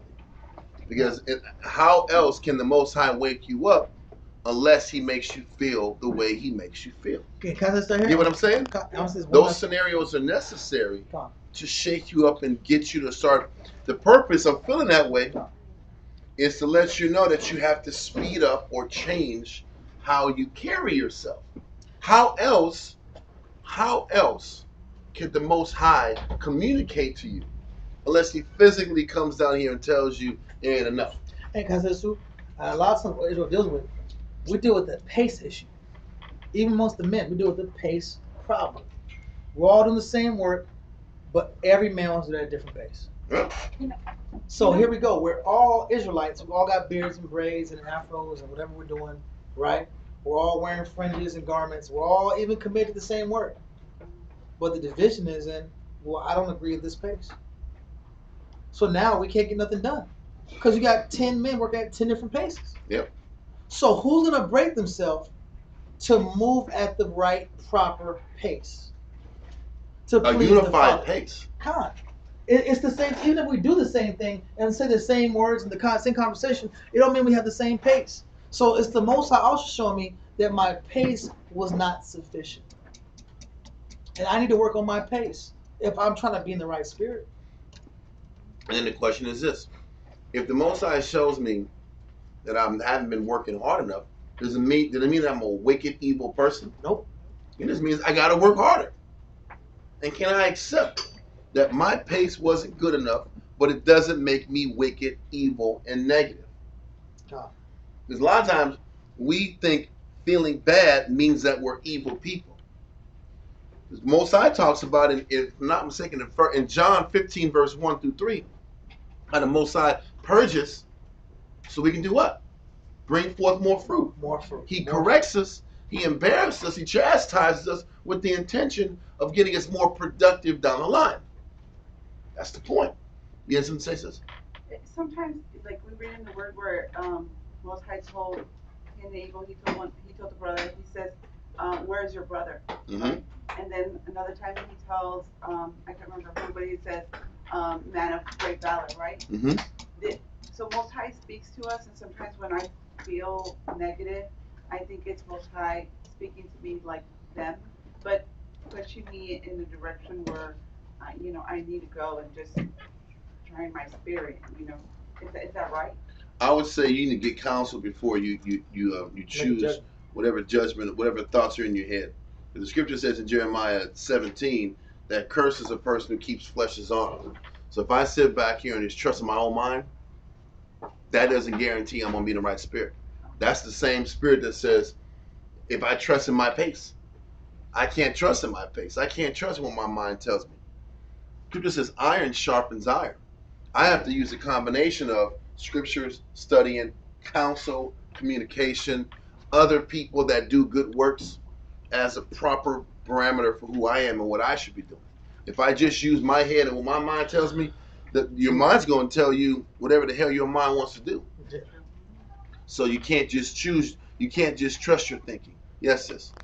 Okay, so when you're saying speed up your pace, what does that mean? Like, what if you don't even know what you have to like speed up? I got an answer for it. Well, I'm answering. Well, I think sometimes we do know, because if somebody is doing something better and making changes faster than you, then I have to ask myself, do I need what this person's growing in? Because why would I feel bad about what another person's doing unless it's something that they're doing that's better than me? If I got a sister who's studying an hour a day and I'm studying 10 minutes a day, what is the Spirit telling me? There you go.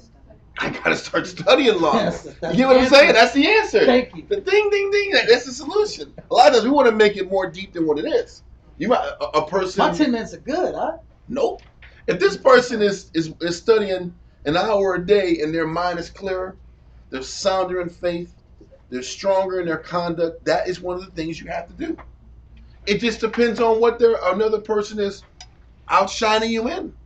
If a person is more poised, if a person is more consistent every day than you, then what is it that you're doing, or what is it that they're doing that is y'all go in that room, don't worry that he's asleep. You want to just wake up. So the thing is this. You can cut the TV on. I just have to sit back here, once again, counsel about it. I got to counsel about what another person's doing that makes me feel so bad. And we should counsel about it. I have to bring up specific situations. Mm-hmm. I have to bring up specifically how I reacted to it. I have to stop being bashful and allow myself to let go of my veneer, my pride, Mm-hmm. how I want people to see me, and be completely honest and clear about how this situation affects me. That's why people don't get good counsel. Yep. If you're not getting good counsel, it's because you're not really telling the person what's really going on. Mm-hmm. I'm making this person psychic and have to mind guess and fish. And we really can't really give accurate, clear counsels that can really have the best impact on your spirit if you're not 100% forthcoming. Mm-hmm. So if I'm forthcoming about what I really feel and I talk about it, then you can get a clear prescription on how to solve the problem. Everything's solved. Every issue is solvable. Yep. Every issue is solvable. Am I willing to communicate to get it solved? Okay. No doubt. But what Israel does is they suffer in silence. Yep. They compound their feelings and emotions, and they blow up on people that have nothing to do with the situation. But and that. they don't get clarity as the feelings hit them, as the thoughts hit them, as the spirits hit them. No. Okay, everybody cool so far?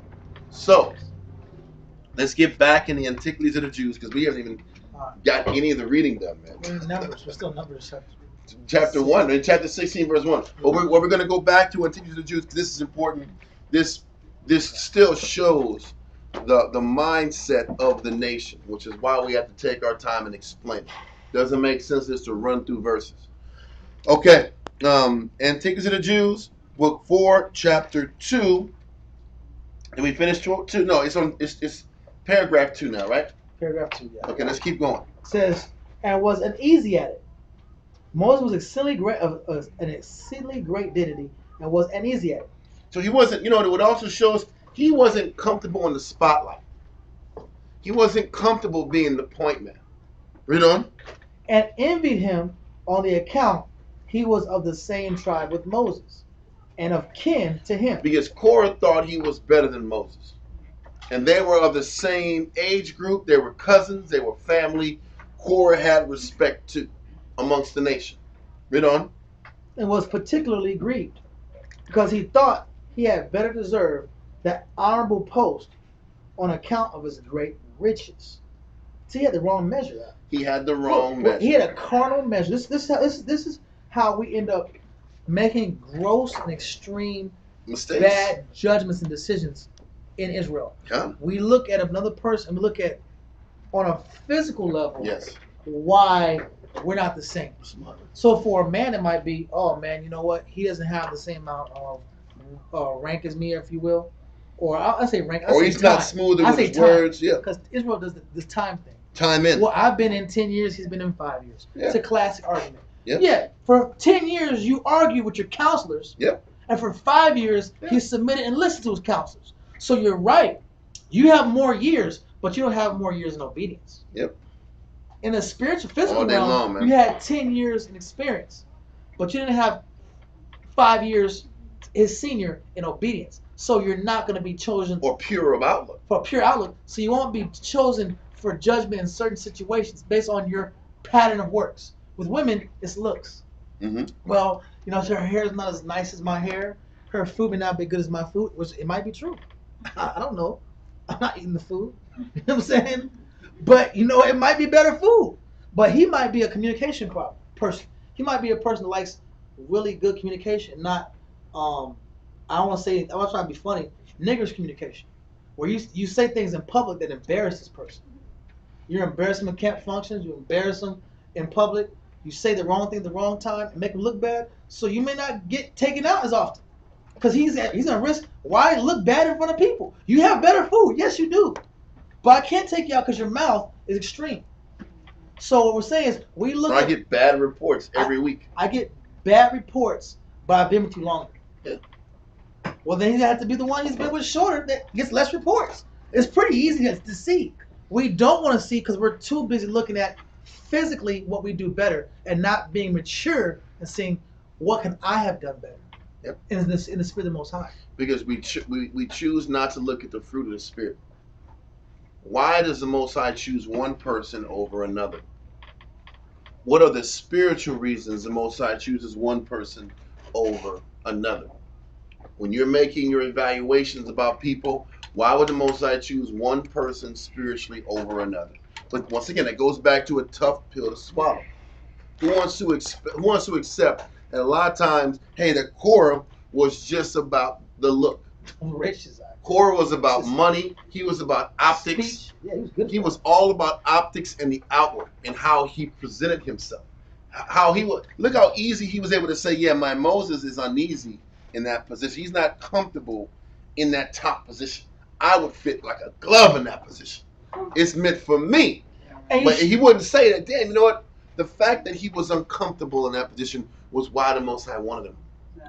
But you would have to be a real humble person, and you would have to be willing to learn how the Most High looks at things versus how you look at things. Oh. That was the killer of Korah.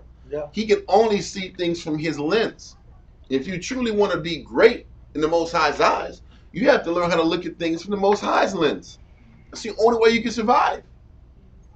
So with all that talent and ability, he didn't know how to sit back and look at the Most High in a pure light and learn how the Most High processes things. Let's keep going. And envied him on that account. He was of the tribe with Moses and of kin to him. Mm-hmm. On particularly grieved. Was particularly grieved. Was particularly grieved. Because he thought he better deserved that honorable post on account of his great riches, and not inferior to him in his birth. So it is the same stock. I got more bread, and we're the same stock. Crazy thing is, Moses was the third child, the second son. Aaron was the first son. Moses was the second son. Korah was the first son. And in his head, he's heavy. He was heavy on stock, age, what birth date you're on, the order of your birth, all that outward stuff, and nothing about the spirit of a man. Continue. So he raised a clamor. He had to open his mouth Mm-hmm. and make extreme turbulence in the camp. And plant that seed of distrust. And this is one of the first things you can't have in leadership, to have men up on top talking deceitful things amongst the body. It splits the camp in half. This is why it's so important. Whatever issues are amongst heads in a camp, it should be kept in-house with the heads. The second that venom starts to spew amongst the body, it creates a rift. And this is why the Most High had to take out Korah, because you can't be verbalizing. If he had issues, he should have spoke to Moses about it. He should have spoke to Aaron about it. Not talk to the body and the young men. But he did it on purpose to create a mutiny. He knew morale was down. He knew everybody was sad about the verdict of losing their opportunity to the kingdom. So while everybody's low, let's sit back here. Now is my time to strike. Because now Korah can say, if I can get Moses out the way, we can go back to Egypt. And I can broker a deal with the heads of the Egyptians and get us a little piece of the land and have our own cut, since we're not going to have this Canaan thing. Read on.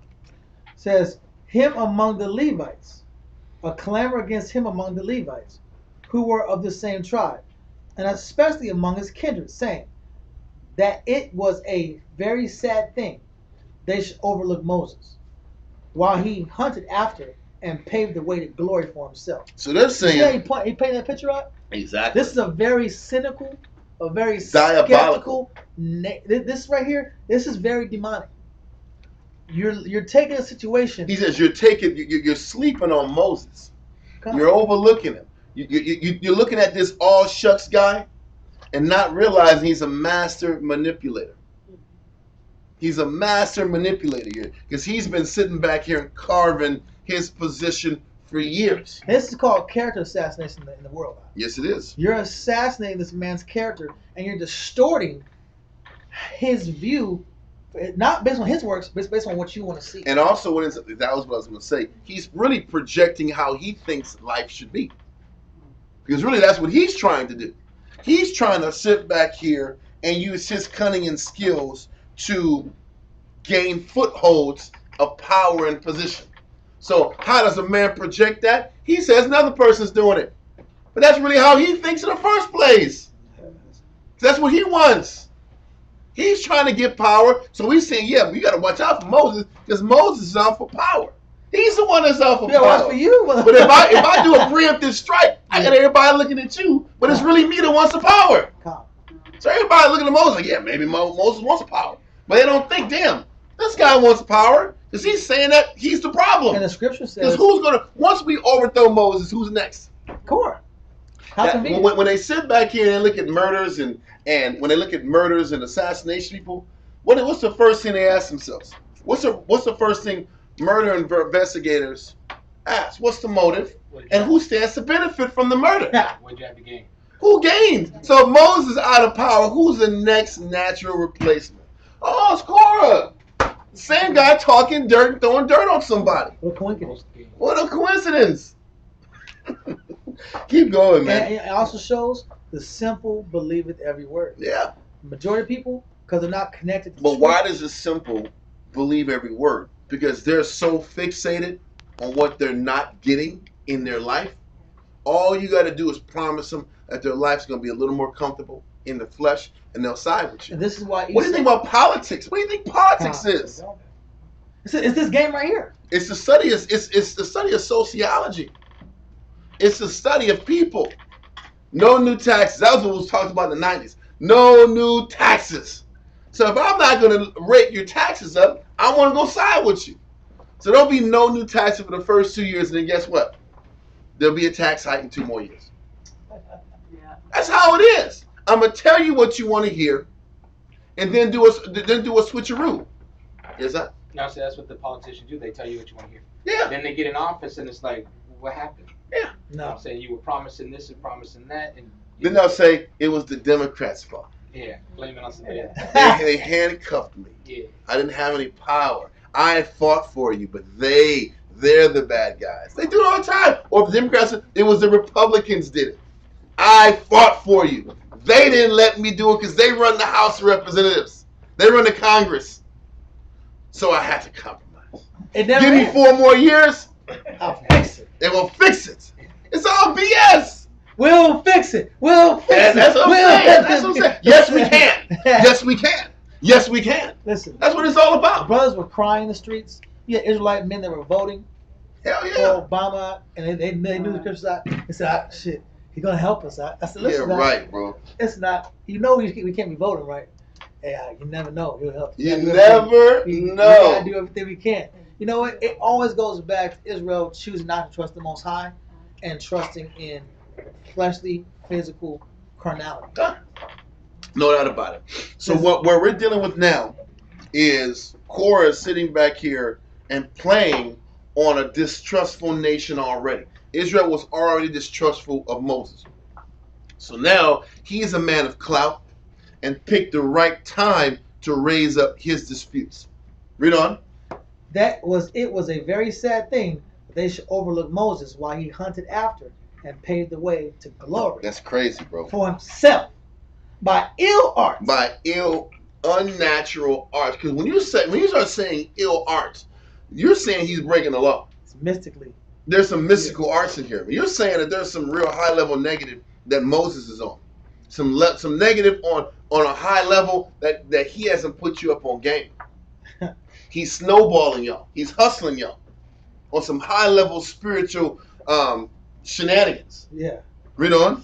Says Because how else can you sit back? You obviously said he's dealing with necromancy. He's dealing with ill arts. How can you prove the fire that comes down from heaven and all these spiritual things happening? He's saying Moses is dealing with some negative on the left-hand side. just like some Christ. witchcraft. they said Christ was controlling demons and Yes, stuff like that. exactly. And the demons aren't divided, man. Yeah.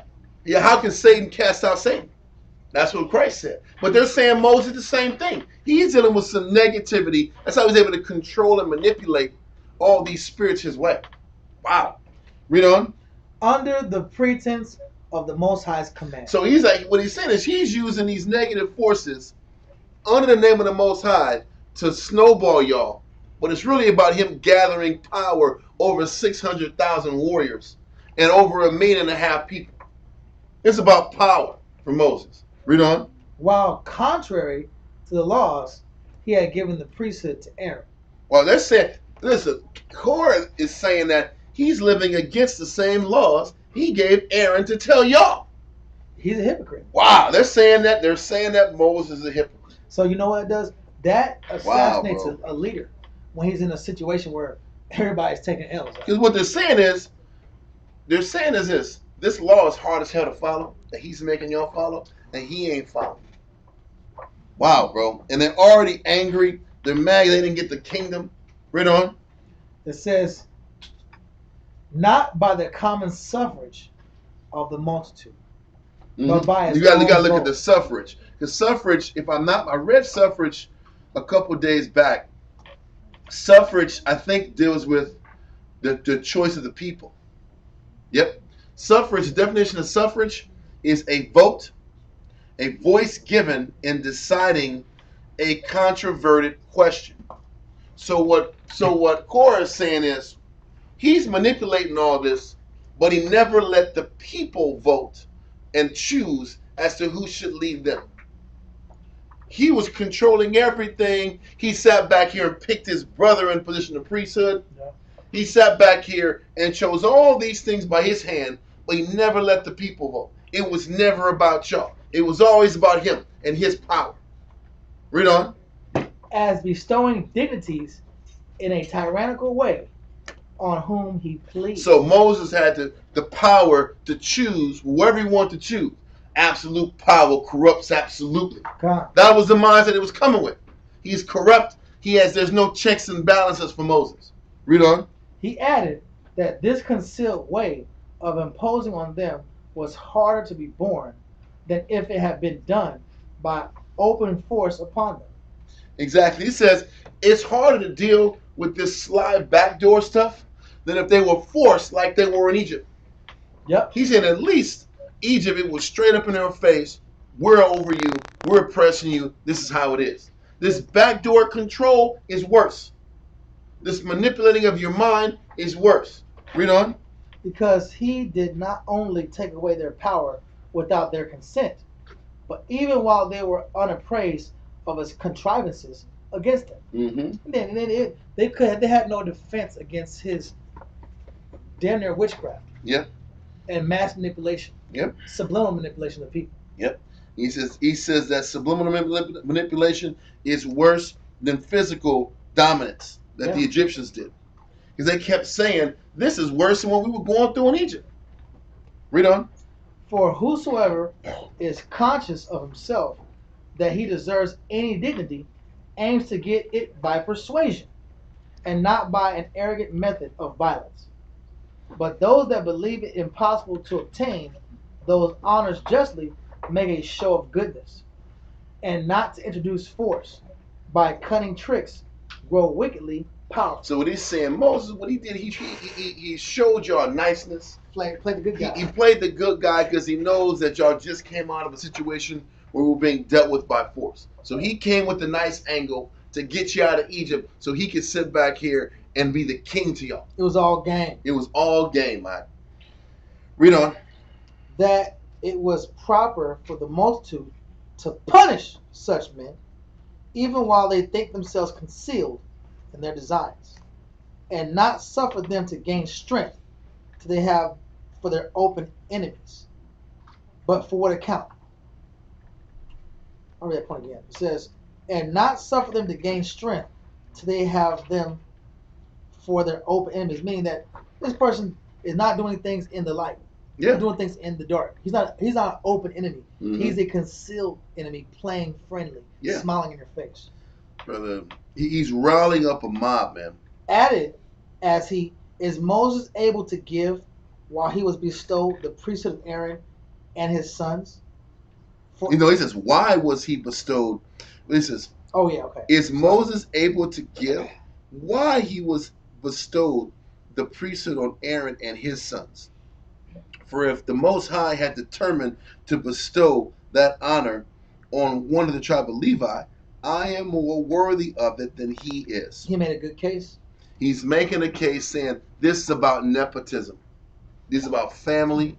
This is about lining up and taking care of his family. Because if he's looking at it, he's like all the children of Amram got squared away. Yep. But the other two sons or two families that were of Kohath got the short end of the stick. And then Merari, y'all got screwed over. And then damn Gershon, y'all got screwed over. Why did him and his family alone get covered and everybody else is suffering, lifting boxes, lifting wood? Yeah. They got the glory position. Why did they get the glory position? That's the whole angle. Wow. Read on. I myself being equal to Moses by my family and superior to him both in riches and in age. But if the Most High determined to bestow it on the eldest tribe, then of Reuben might have it most justly. So once again, he's creating alliances and trying to gather enemies and adversaries against Moses by feeding everybody a reason to hate, to be skeptical. All right? Yep. It says, and then Dathan and Abiram and On the son of Peleth would have it. For these are the oldest men of that tribe, and potent on account of their great wealth also. So once again, their whole thing was about their wealth. Their wealth and position justified their leadership. But if you look at the scriptures, if they're really using the scriptures, Esau was the firstborn. Yep. Jacob was the secondborn. Yep. Most High chose Jacob. Yep. It ain't the first time the Most High chose the secondborn. God, all the time. Listen, Ishmael and Isaac. Who was the second born? It was Isaac. Yeah. Most of the time chose the secondborn. Because it was about the spirit in the man and not the flesh. Because what they're saying is if I got the money, If I got the bread, it shows I'm intelligent. Yeah. It shows I can sit back and structure things and put us in a good position financially down As the nation, line. The riches represented comfort. Yeah. I can bring your comfort back. I can bring your life back to stability versus being out here sweating in the damn desert. Yeah. Read on. Where we at? It's paragraph 3. Paragraph 3. Now Korah, when he had said this, had a mind to appear to take care of the public welfare. So now he's saying he doesn't care about the people. He didn't give you a choice, but I'm here to look after you guys. And these are how I got the money. I can stabilize you. I have the ideas. I have solutions to get us out of this jacked up situation. He's the master manipulator, bro. He Anybody's was the great manipulator. at manipulation, it was him. Yes, he was. He's really good at this. Because he tore down Moses and Aaron's credibility. Then he's saying, I got your back. They got you out here in the damn woods. I'm going to get you stable. And, everybody's going to be taken care of with me. Read on. But in reality, he was endeavoring to procure to have that dignity transferred by the multitude to himself. That's all it was about. Read on. Thus did he, out of a malignant. Hold on. He wasn't satisfied the fact that he had the riches. Listen, he had the riches. He had respect too. He had stock, respect, riches, and intelligence. He was carrying He was carrying the ark, guy. He had respect. Why wasn't that good enough? I know. Because he too wasn't satisfied. I know. All the people that roll into these negative spirits, they're not satisfied with their condition. Almost like he's showing that over and over again, that when Israel becomes negative, if they're intelligent or if they're not intelligent, it's still based off the same root spirit. Yep. I'm not satisfied with what the Most High has done for me. Now listen, I want to make sure I'm very clear at this point. What it's showing is that Korah wasn't satisfied with his spiritual, with his physical, worldly position. Yeah. But the thing is this: people will use that statement to say, you know what, this is why you should just be happy with where you're at. My answer to that is, you should wait for the Most High to promote you. But while you're waiting for the Most High to promote you, you're supposed to be working hard as hell to work on spiritual flaws in yourself, so the Most High can bring you up. Because this verse and this concept doesn't mean you shouldn't have spiritual ambition. You should have spiritual ambition, not carnal ambition. I should have an ambition to be a better in my studies, better teacher, a better example, a better ensample, a more patient person, a person that can deal with long suffering better. I have greater charity, patience, love, humility.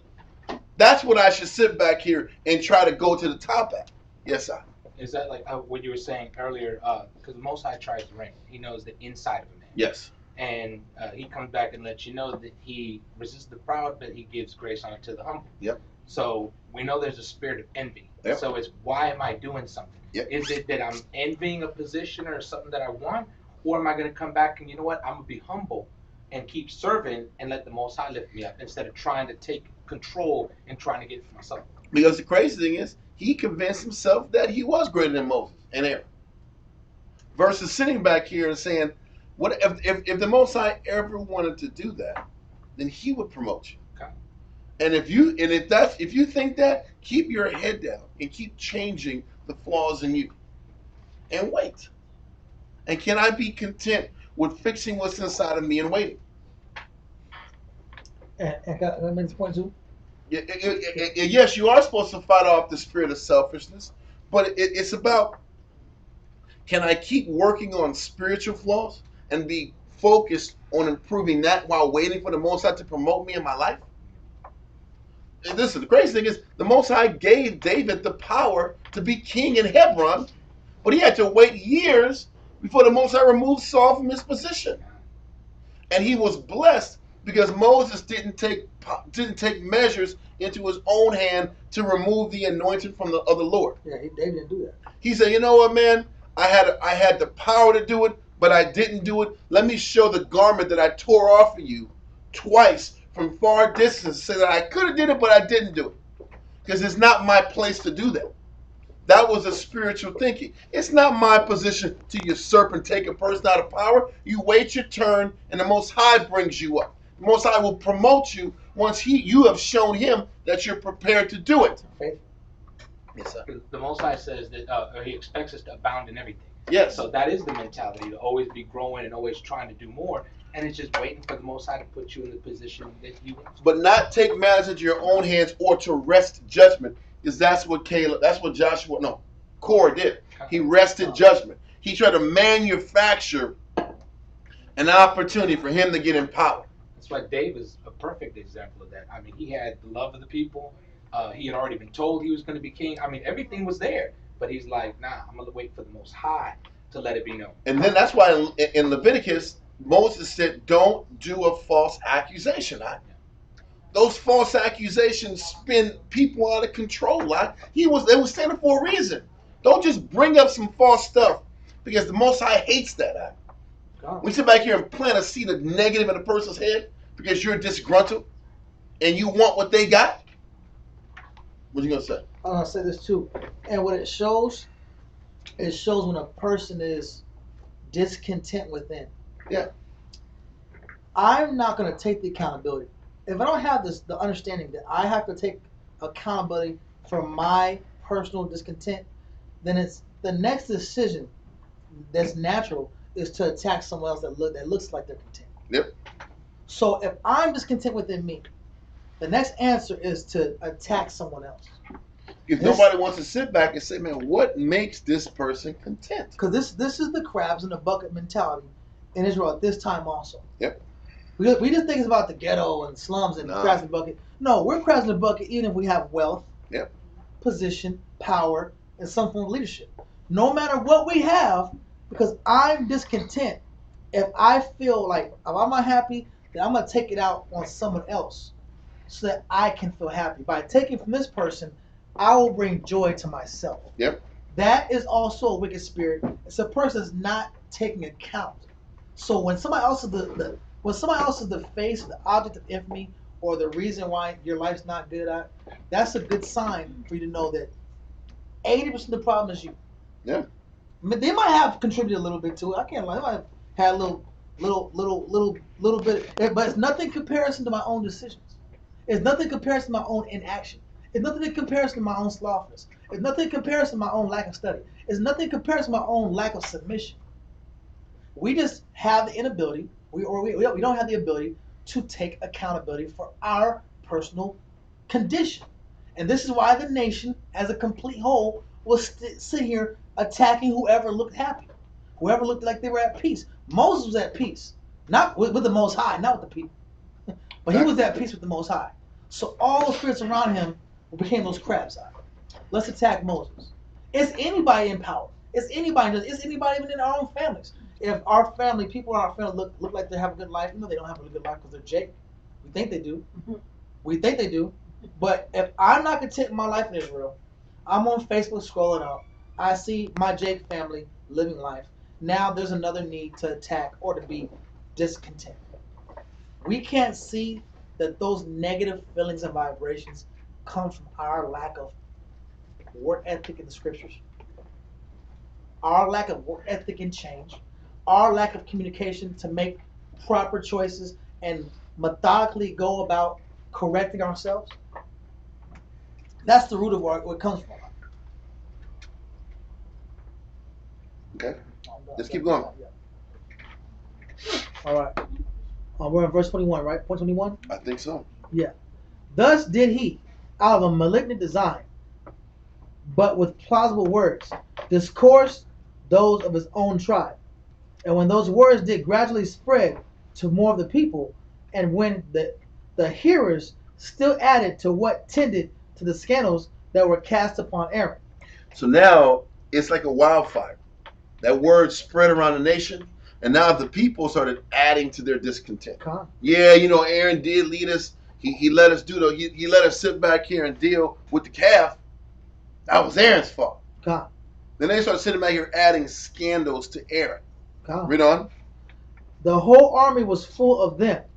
Now those that conspired with Korah, there were 250. And those are the principal men also. And it was a lot of the head guys. God. It was the Levites and the heads that they were sitting back here feeding that negative.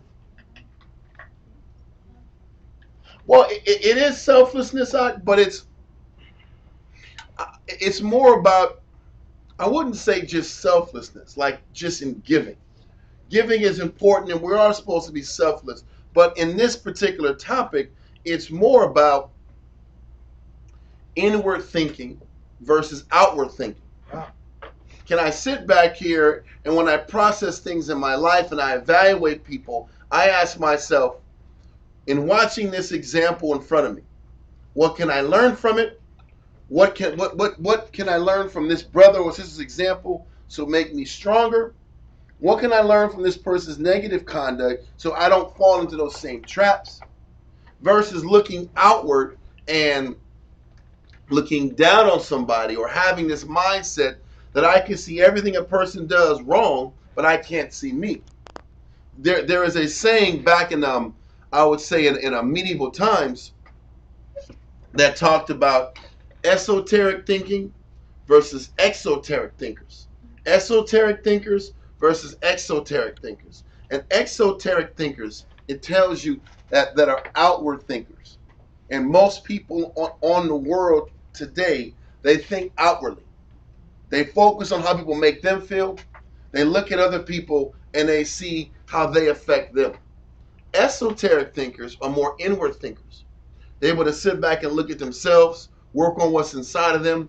And those esoteric thinkers are the type of thinkers that help mankind and can develop mankind because they can get past what they're not getting out the deal. They can get past how they feel, how sensual they are, and they can sit back and learn how to give their mind to what other people need. But esoteric thinkers are fewer and far between. But we have to teach Israel how to think more on an esoteric. And I'm not talking about witchcraft, because people will sit back and think of esoteric like it's some witchcraft. I'm not talking about esoteric like that. I'm talking about esoteric just in the mindset of looking inward versus looking outward. I'm introspective. I'm introspective, but there's not an extrospective word. That's the Yeah, point. That's the whole point. That's why we're saying esoteric or exoteric. This is not about pushing some damn what do you call that damn, those different religions or pagan stuff. And nothing like that. This is about inward thinking or outward thinking. So it's less about selflessness and more about being inward thinking and working on how these experiences around me can make me better on a character level. Yeah. Spiritual character level. Okay? So let's continue. Who were eager to have the priesthood taken away from Moses' brother and to bring him into disgrace. Because they wanted to bring Moses down because they were unhappy about their life. They were unhappy about the inevitability that they were never getting out of their situation. Hard to digest that one. That 40 years. That's a hard pill. It was an extremely difficult pill. The fact that you're just going to sit back and die out in the wilderness. That's why I said in book 4, paragraph 1, chapter 1, it says, now this life of the Hebrews in the wilderness was so disagreeable and troublesome, and they were so uneasy at it. They hated their condition. So how do I change my condition? The first way Israel tried to change their condition, they tried to go to Canaan, right?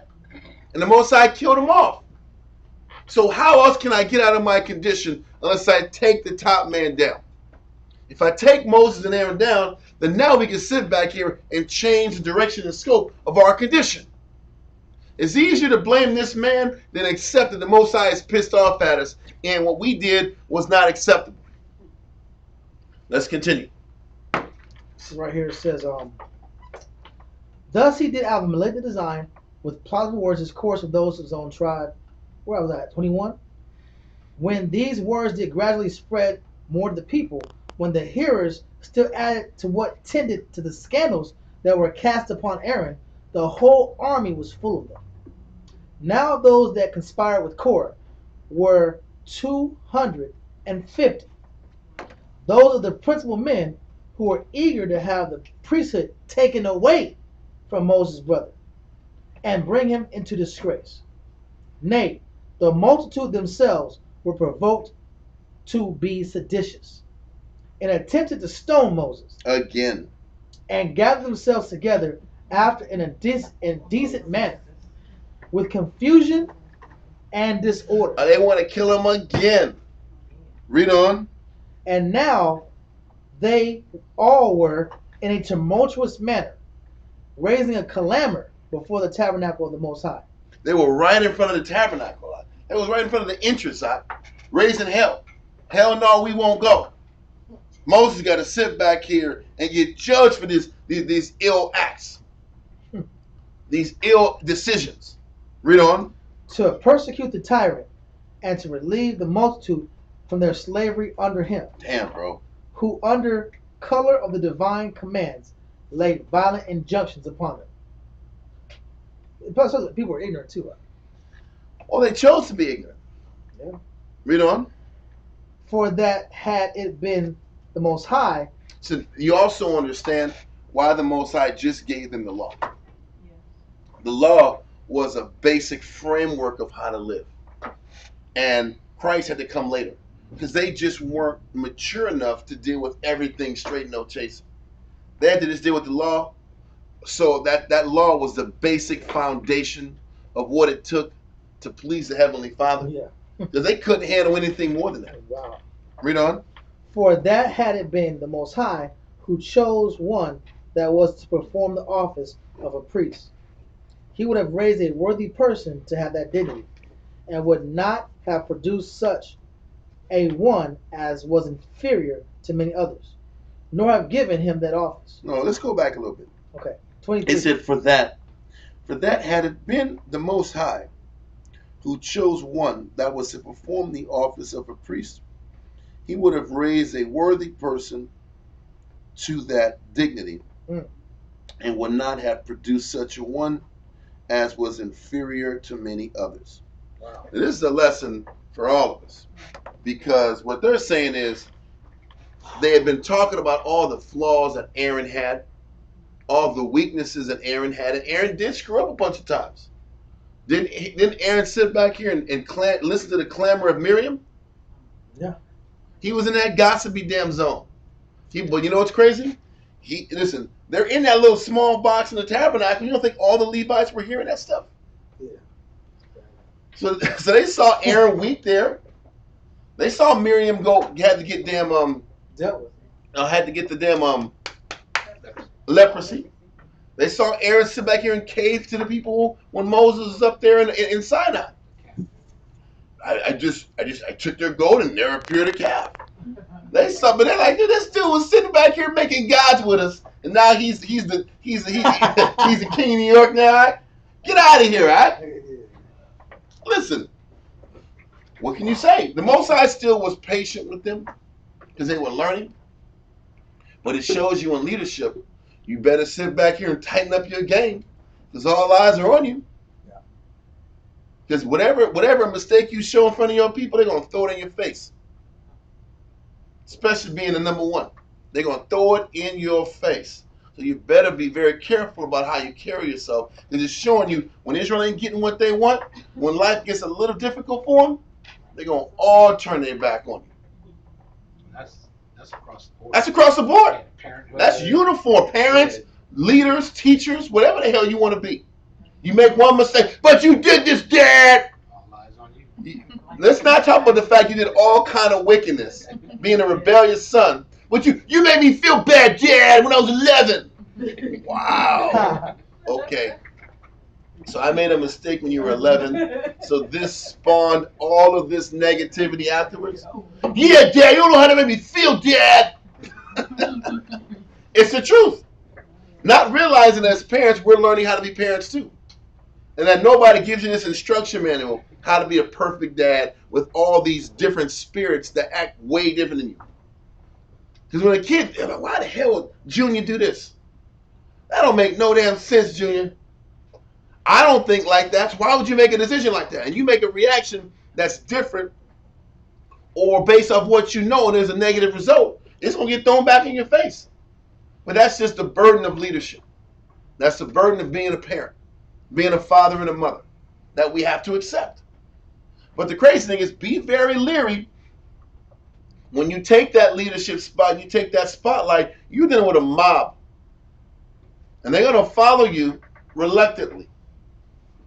They're going to be following you, waiting for you to slip up. To say, aha, I knew it. They're not saying, man, damn, this brother has been doing good for X amount of years. He screwed up. Despite my negativity. Despite my needs. But they couldn't see it with Moses. All the times he came through for them.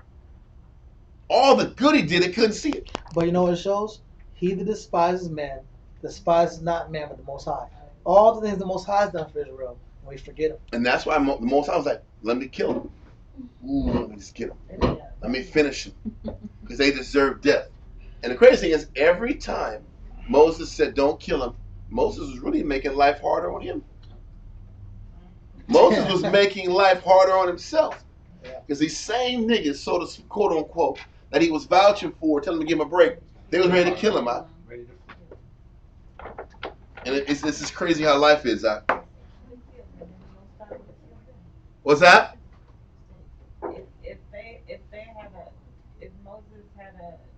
they had to kill Moses, then the Most High would have just wiped them out. Yeah, but or if the Most High would have wiped him out, Moses would have just had a peaceful life. Yeah. And they just would have waited till this next generation got old enough. They would have had it out. That's when Moses said, "Let me just take him out, and then let me get this bad seed out now. We can go and finish this thing up." Yes, sis. That why do they say that he's like the meekest person? Yes, he is the meekest man on earth because you know what? Every time the Most High wanted to just wipe him out, he said, "Give him a chance," and he'd give him a chance, and they want to stone him after that. And then he'd still come back and say, "Give him a chance." Yeah, that's a lot of love right there. It's the same way we are with parents, though. I know. So with parents, we're the same way with parents. Yeah. I was a teenager before. I was young before, right? And, you know, parents might do Still it. young, man. Well, yeah, He's still 25, man. He's still 25 forever. 25 forever, right? The clock stops at 25. It's hilarious. When people do certain things, if we can't have our way when we want it, then we forget all the good things they've done for us. I know. So I can't go out when I want it. And it shows, War brought it down, broke it down. It shows how spoiled we are. Yep. And we're going to have to get past our immaturity and become mature adults in Christ, man. That's the only way we can do it. Otherwise, we're going to be going crazy. Yes, sir. We can't let the littlest of offenses go.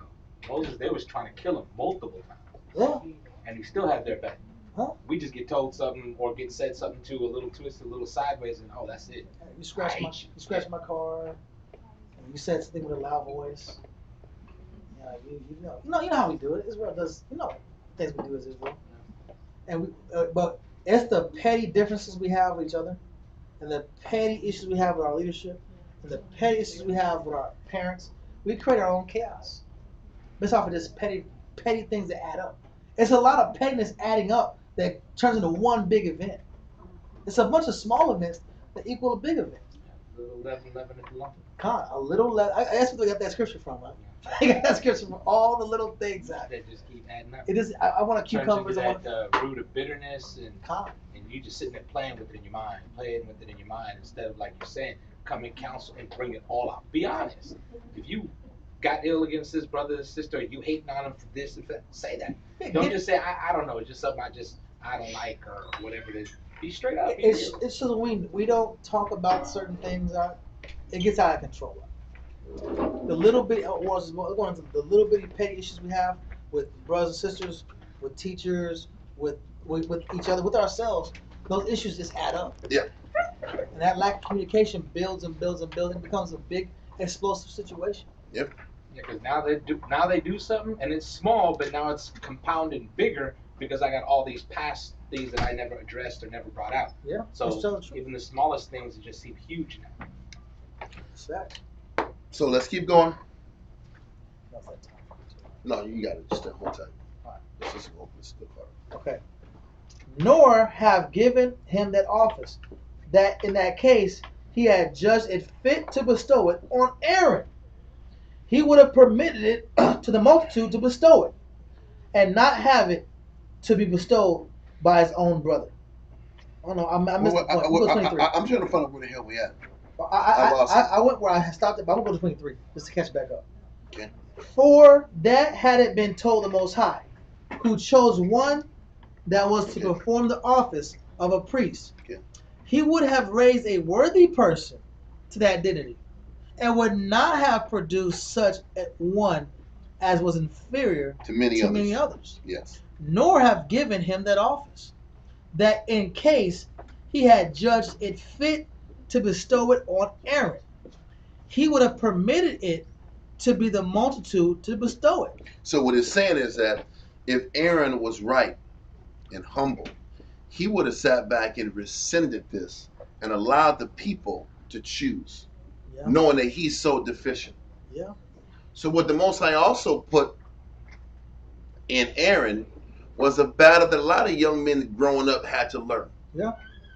What people don't want to accept is that, and when we're sitting back here and working with men, working in Israel, you're going to deal with men that have faults. You're going to deal with brothers that aren't perfect.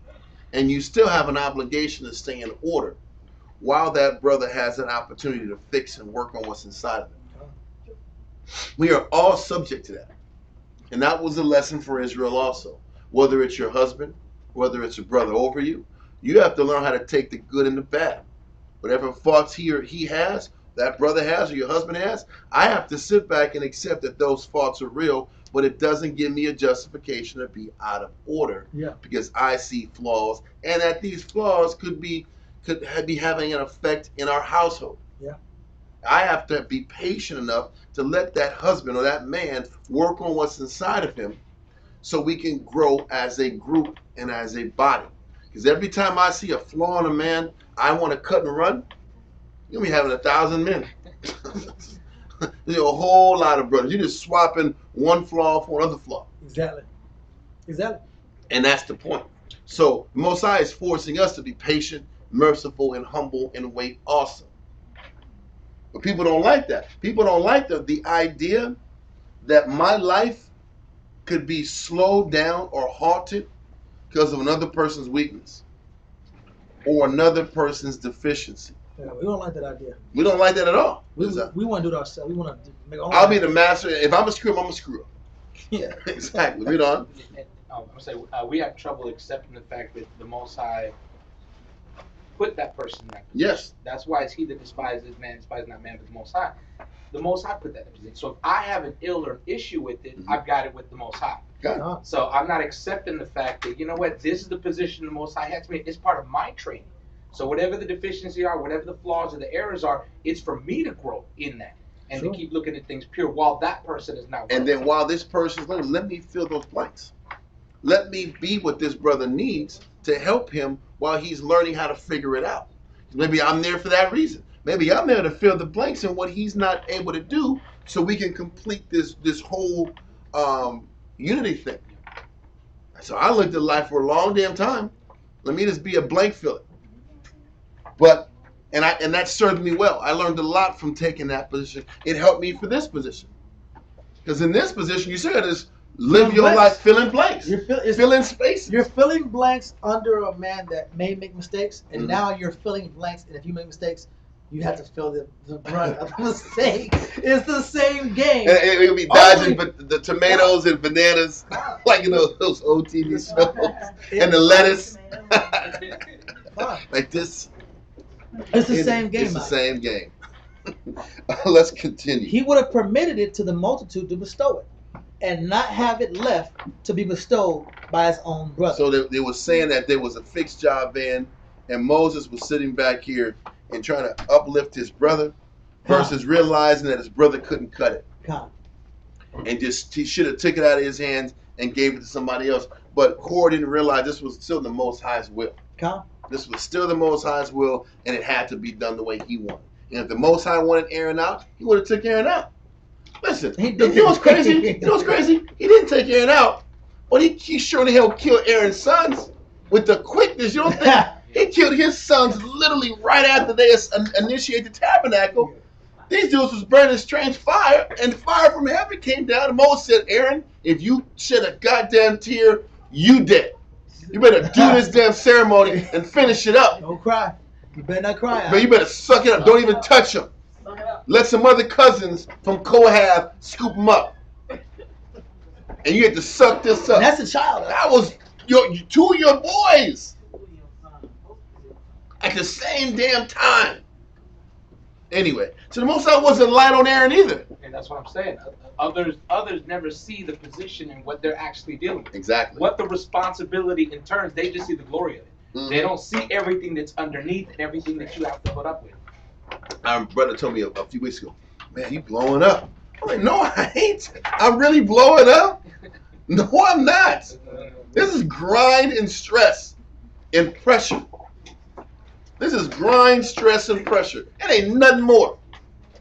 Ain't nothing hype on it. And Most High is not permitting us to get that spirit. Because it's not true. Because it's not true. Exactly. It really ain't. This is all work. Anyway, man. Let's go back to the Bible now. We'll go back to this, but I think we laid a good foundation as to why they're tripping.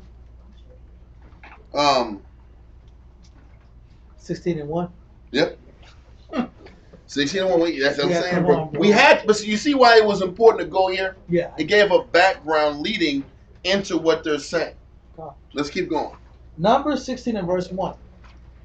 We get a good picture right there. Yeah. It's a good background. We better have a good background. We spend enough time in it. We put 2 hours in it. Now Korah, Might be a 6-hour day, bro. the son of Izhar, the son of Kohath, son of Levi, and Dathan, and Brian, the sons of Eliab, and On, the son of Peleth, sons of Reuben, took men. So now we know how they took him. They took him by all the negative and all the talking and the backbiting and the throwing dirt on Aaron and Moses. And they convinced these people to do what? Read on. And they rose up before Moses. Now we understand how they rose up in the strategy. They said he got this position by ill arts. Now we know the whole story, right? Read on. With certain of the children of Israel, 250 princes of the assembly, famous in the congregation. Now, why do you think Come on, man. this concept wasn't put in the scriptures? Korah's position. Why do you think Korah's position wasn't explained in the Bible?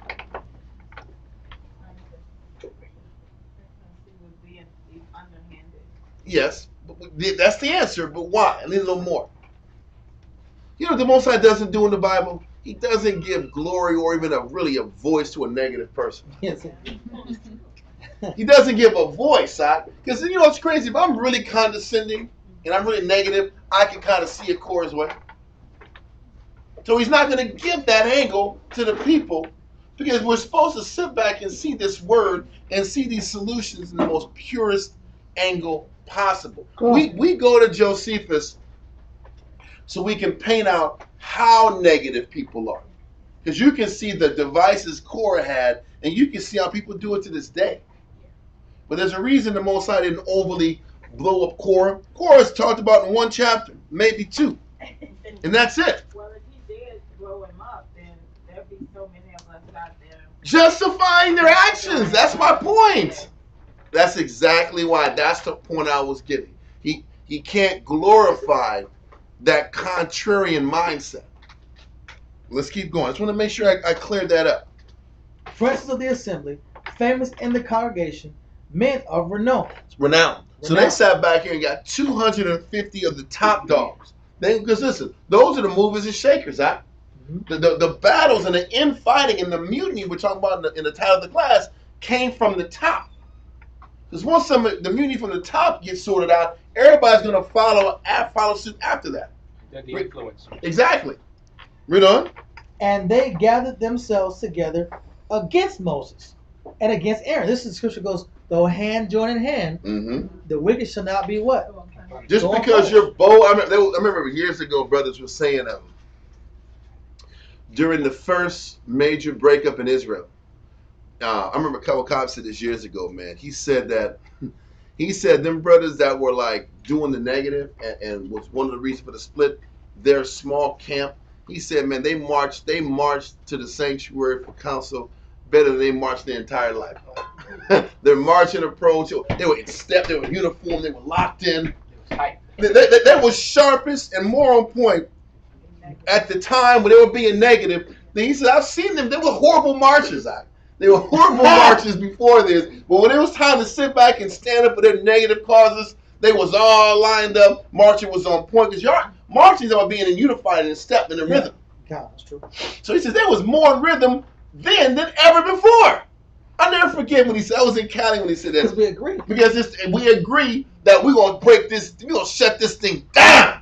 Yeah. And that's how our people's mindset is. When it's about negative, no hand joining hand, you're going to see all kinds of unity. And now we're brothers. We're brothers now. Because we're anti.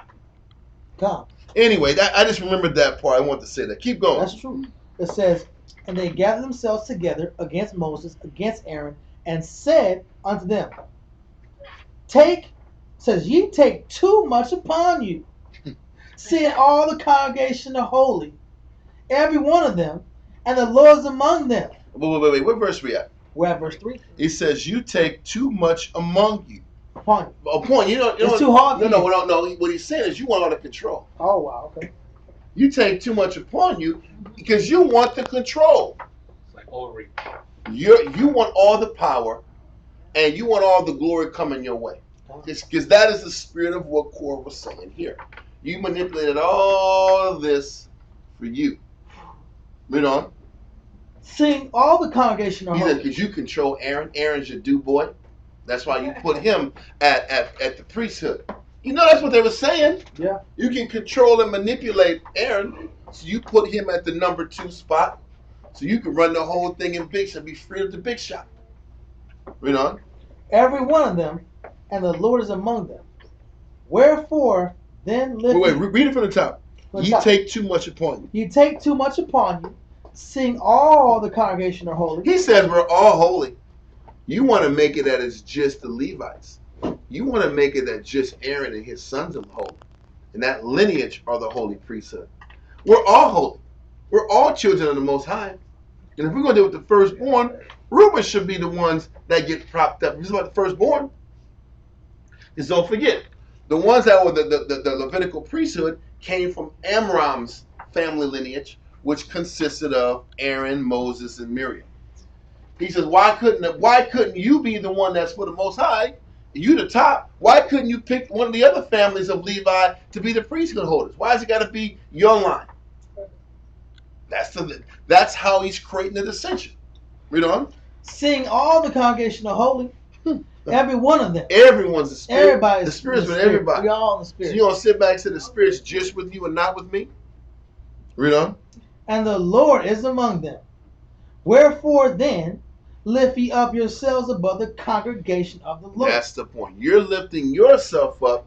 Y'all slipping on Moses. Moses got all y'all hoodwinked to bamboozled, led straight. They're like, yeah, it's all Moses and Aaron. Read on. And when Moses heard it, he fell upon his face. Mm-hmm. He's like, man, they ain't got another damn. I just bailed them out. I just bailed these fools out. It's now they're sitting back It's the real bell outside. Most of them not killing Israel. Brother, it's crazy. It's crazy. Wow, that's true. That's funny. Read on.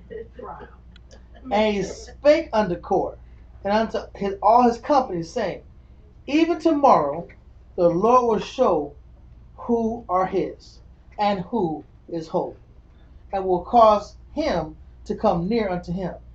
Even him who he hath chosen will he cause to come near unto him. So he says, listen, we're going to find out tomorrow to see who the Most High is with. Hold that and go back to Antiquities of the Jews. I don't know why we jump. You stay on the Josephus, and Thawam stay on the scriptures. Okay. This is verse 6 is next in the scriptures. So we're going to go paragraph 4 in the Josephus. God. Paragraph 4. So it's book 4, chapter 2, paragraph 4. Go for it. Now, although Moses had a great while ago foreseen this calamity of No, it's calumny. And calumny is, I had it before. Calumny. Calumny. It's calumny. Now, calumny is slander. Wow. False accusation of a crime or offense. That's why, don't forget, the law was saying you can't sit back here and make false accusations. But he says he saw that this guy was about slander and trying to position himself a long time ago. False accusations of crime or offense, knowing or maliciously made to injure into the injury of another. False representation of facts, reproachful to another, made by design, and with knowledge of its falsehood, sometimes followed by on. The point is this: Moses knew that this guy was trying to defame his character from a long time ago. He knew that he was sideways in his intentions. So he says, read from the top. Paragraph 4. Now, although Moses had a great while ago foreseen this calumny of Korah, and had seen that the people were irritated. So, he said he noticed Korah was about this a long time ago. Why do you think the Most High Moses didn't let Korah be the top guy in Kohath? Because when he was setting up leaders and men he could work with, he was really the guy in line to be the head of the transportation department for Kohath. But he chose a second son over him. Because there was something in him from the beginning, and Moses saw it from the beginning. So he knew this dude was left-handed and shysty. Because if Moses would have gave him more power, he would have been even more power hungry to do even worse than what he already had. He wasn't satisfied. He was never going to be satisfied. And that was the lesson he had to learn. Read on. Is that what the scripture calls implacable? Yeah. Part of it. You can't be worked with. Nothing's ever enough. Let's keep going. Yet was he not affrighted at all, but being of good courage, because he had given them right advice about their affairs. He had given the right counsel. But the thing is this. This is what happens. When you're doing things the right way, and you know that your motivations weren't what people try to accuse you of being, you can be at peace. And you can be of good courage. He knew he didn't sit back and choose Aaron just for nepotism's sake. He knew he didn't choose Aaron just for him to feel good and have control. Moses knew it was never about him in the first place. And all he ever wanted was for the well-being of Israel. And that's why he was of good courage. Right. Read on. And knowing that his brother had been made partaker of the priesthood at the command of the Most High, and not by his favor to him, he came to the assembly. Because he knew he didn't do anything wrong. Because when you're faced with danger and faced with loss, all you can focus on is, what was my intention? Was my intention to be a dirtbag? What was my intention when I made decisions? If I made decisions out of the purest of mind and intention, I can't control you not liking my decision. I can't control you being against the decision that we made when I know it was for the best of the body. Bigger picture. Read on. And as for the multitude, he said not a word to them, but spake as loud to Korah as he could. He said, because he knew it wasn't about the rest of the people. They were going to follow whoever the Most High put in front of them. So he said, I'm going at Korah now. He said, I'm not afraid. I'm going right at this dude. Because I knew it was a snake from the jump. He didn't hold the offense against people. They listened to that shit. They were riled up. He didn't hold it still shows meekness. Because a man that wasn't meek would be mad at everybody. I know. And that's the truth. Read on. He spake as loud to Korah as he could, and being very skillful in making speeches, and having this natural talent among others, that he could greatly move the multitude with his discourses. He said, he knew Korah had that ability. Read on. O Korah, both thou and all these with thee, pointing to the 250 men, seem to be worthy of this honor.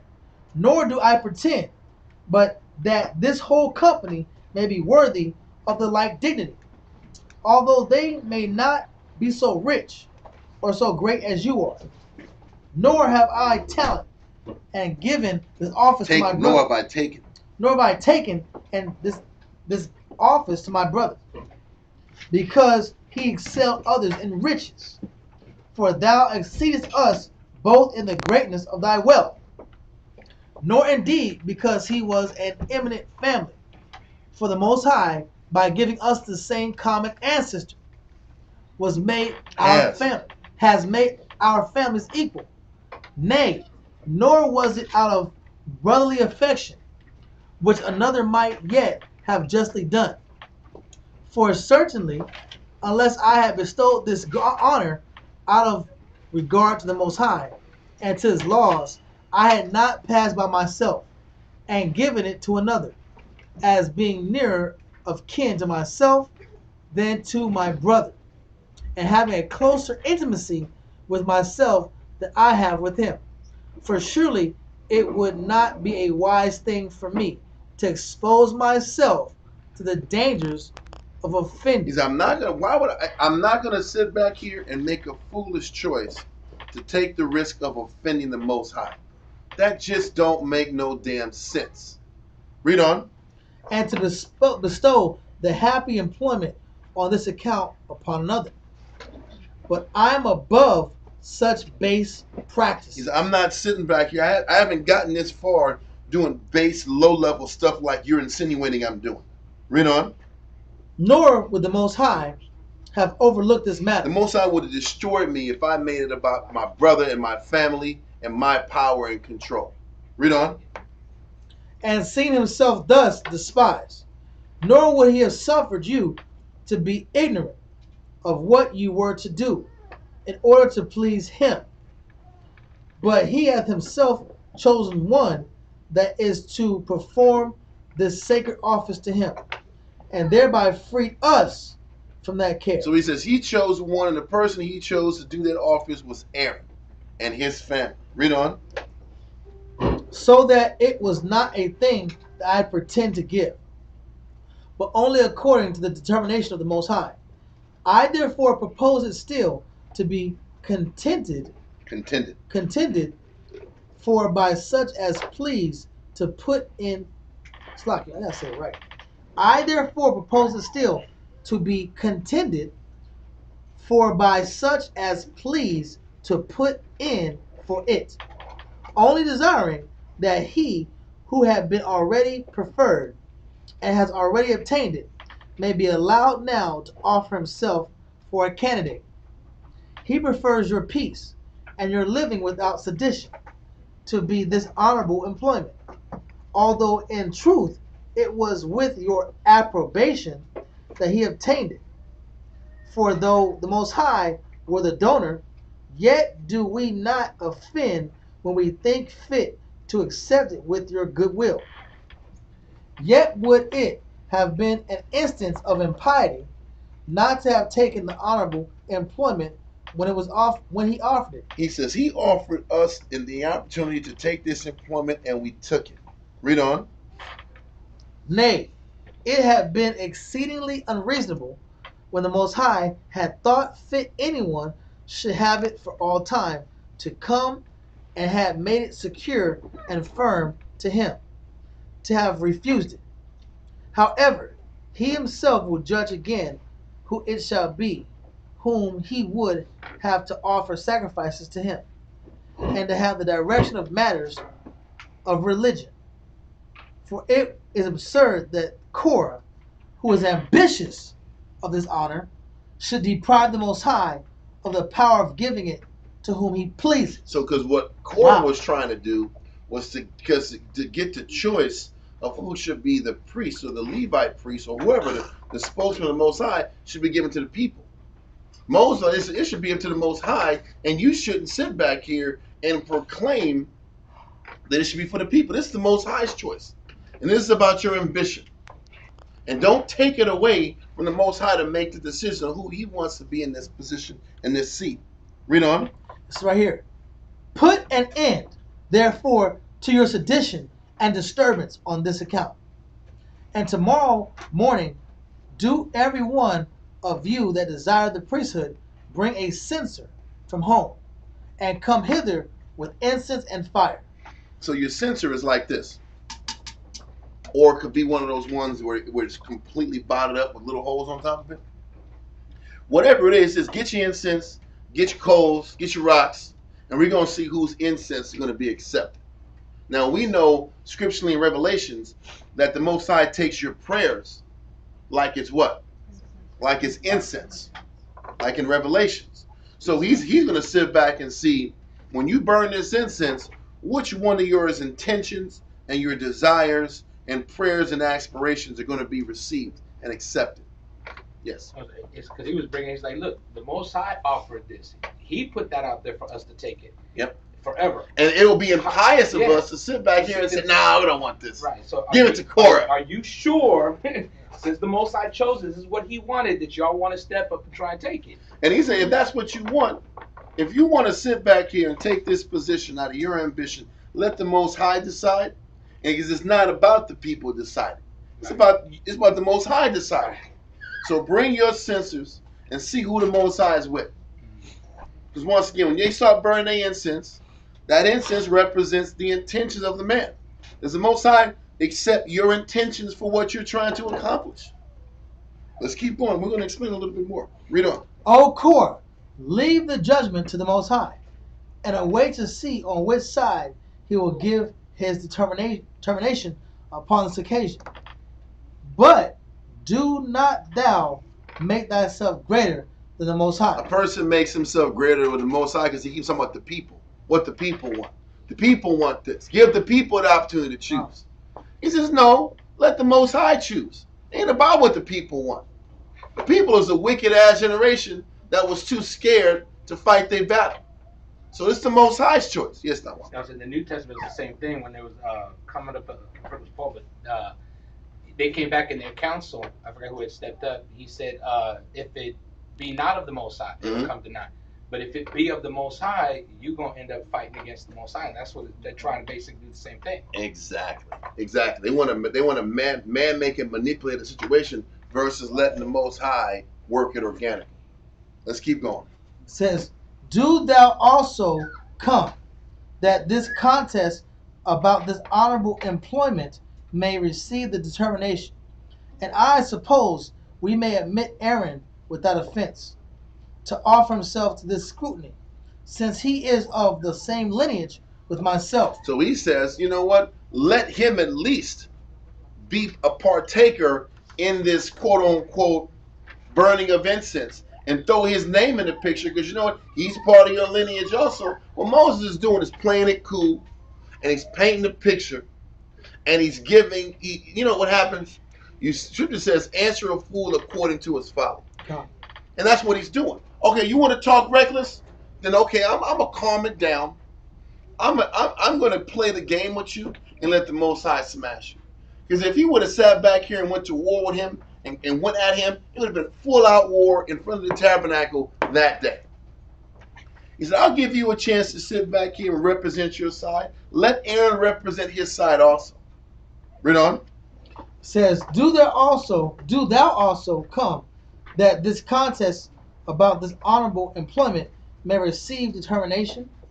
And I suppose we may admit Aaron without offense, to offer himself this scrutiny, since he is of the same lineage with thyself, has done nothing in his priesthood. That can be liable to exception. Come ye therefore together, and offer your incense to public before all the people. In public, yes. And when you offer it, he who sacrificed the Most High shall accept, shall be ordained to the priesthood, and shall be clear of the present calumny of Aaron, as I had granted him the favor because he was thy brother. Exactly. So now listen, let's go back. Let's go back to the scriptures. Yeah. Let's go back to Numbers 16 and 5. Was it 5? No, it was yeah, do 5 again. Kind of 5 is where we were at. Numbers chapter 16 and verse 5. And he spake unto Korah and unto his company, saying, even tomorrow the Lord will show who are his, and who is holy, and who will cause him to come near unto him. Even him who he has chosen will he cause to come near unto him.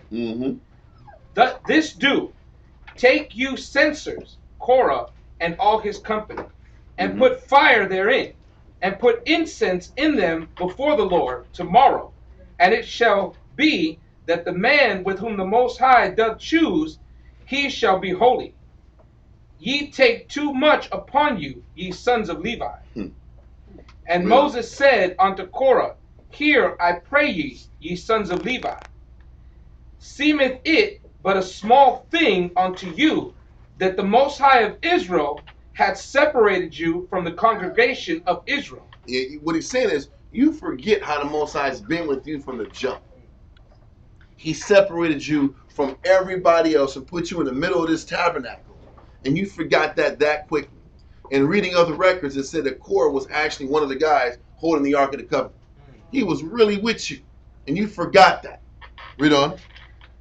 To bring you near to himself, to do the service of the tabernacle of the Most High, and to stand before the congregation to minister unto them. And he had brought thee near to him, and all thy brethren, thy sons of Levi, with thee. And seek ye the priesthood also? So he says, he already gave you position. Now you want more position? Read on. For which cause both thou and all thy company are gathered together against the Most High. And what is Aaron that ye murmur against him? And what did he do for you to have such a beef with him? Read on. And Moses sent to call Dathan and Abiram, and the sons of Eliab, which said, We will not come up. So Reuben, those are the two heads. Reuben said they're not going to come up. Read on. Is it a small thing that thou hast brought us up out of the land that floweth with milk and honey, to kill us in the wilderness, except thou make thyself altogether a prince over us? Exactly. What he said now, he's like, it wasn't a small thing to get us out of our situation, to get us in this position. Okay, read on.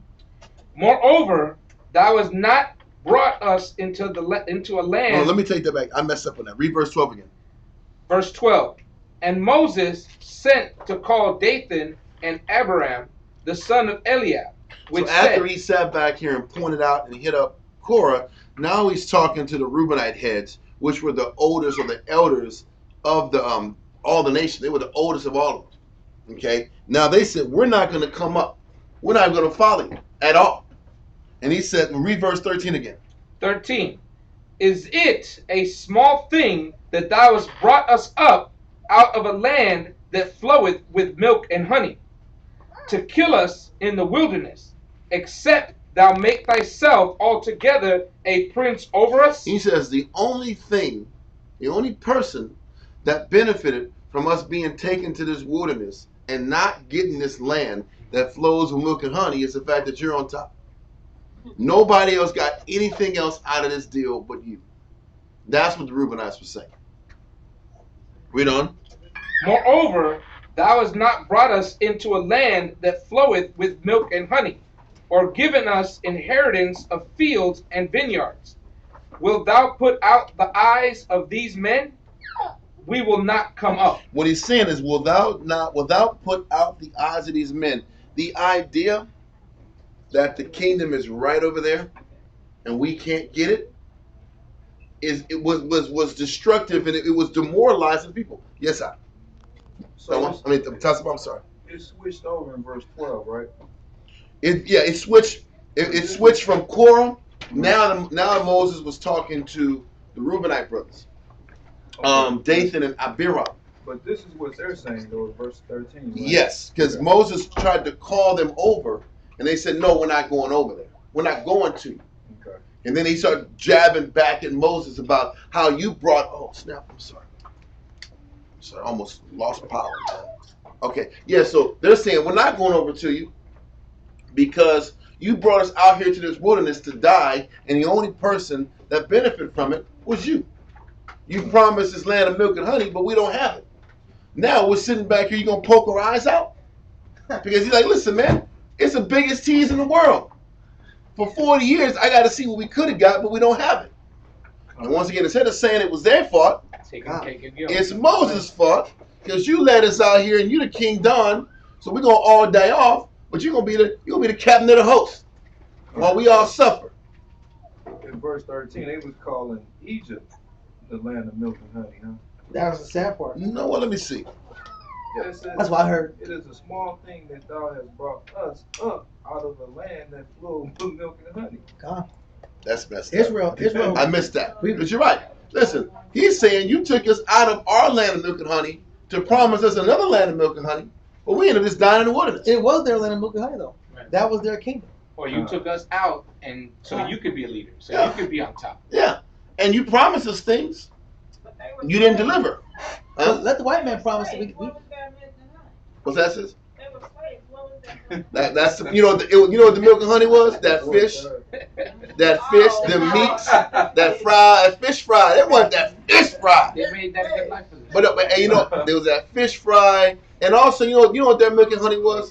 They were elite in hell because those Reubenites were top dogs, and they were rich in their position in land of Goshen. It's like So they were the ones who had the most in hell.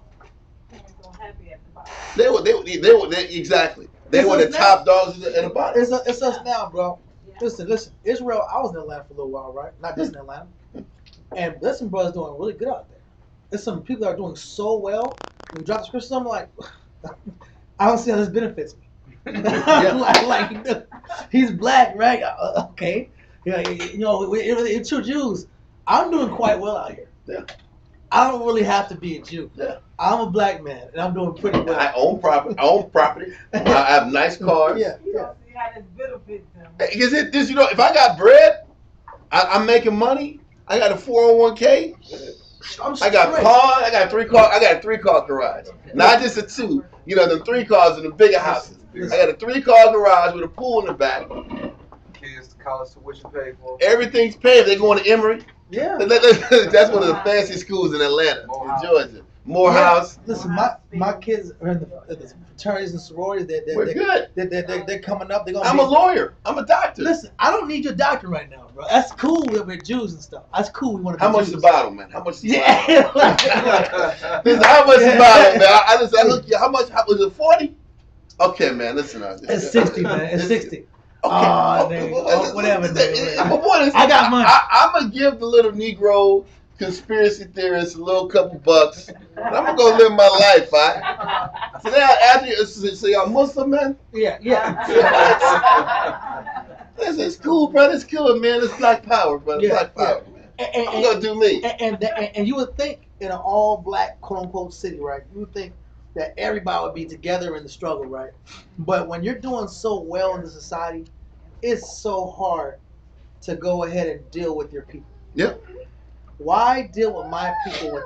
All I do is lose dealing with my people. Yep. I'm going to lose with them. I'm not gaining anything. There's people on the bottom. They're gaining. I want to say it again. You lose dealing with Israel. You lose dealing with Israel. Listen, Moses was a great man, actually. Moses was a great man and was a commander of Egyptian armies. Yeah. He was world renowned because he helped Egypt get even that much more higher militarily to the point where the priest of Egypt said, man, Moses is the threat to you. You got to take out Moses, Pharaoh. He's got the love of the men, the army, got his back. You got to take Moses out. He was number 2 damn near in notoriety and respect. And you go from number 2 in Egypt to arguing with niggas in wilderness. That's bad. Listen, and you're going to die in your wilderness, right? When it show you all, listen, Moses was a talented individual, right? He had qualities and attributes that could have got him to the top like Joseph did. Yeah. He had the same abilities. But Most High said, he tapped him and says, man, I chose you to do a great honor, Moses.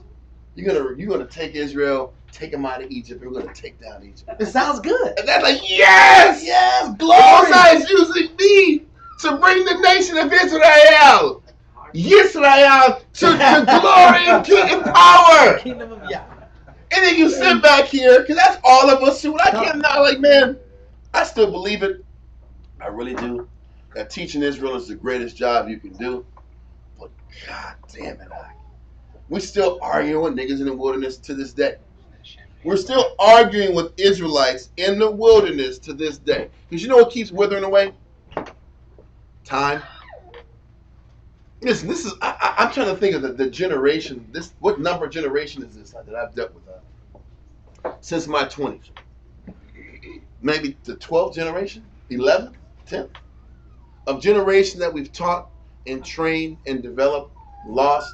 New guys come, new generation.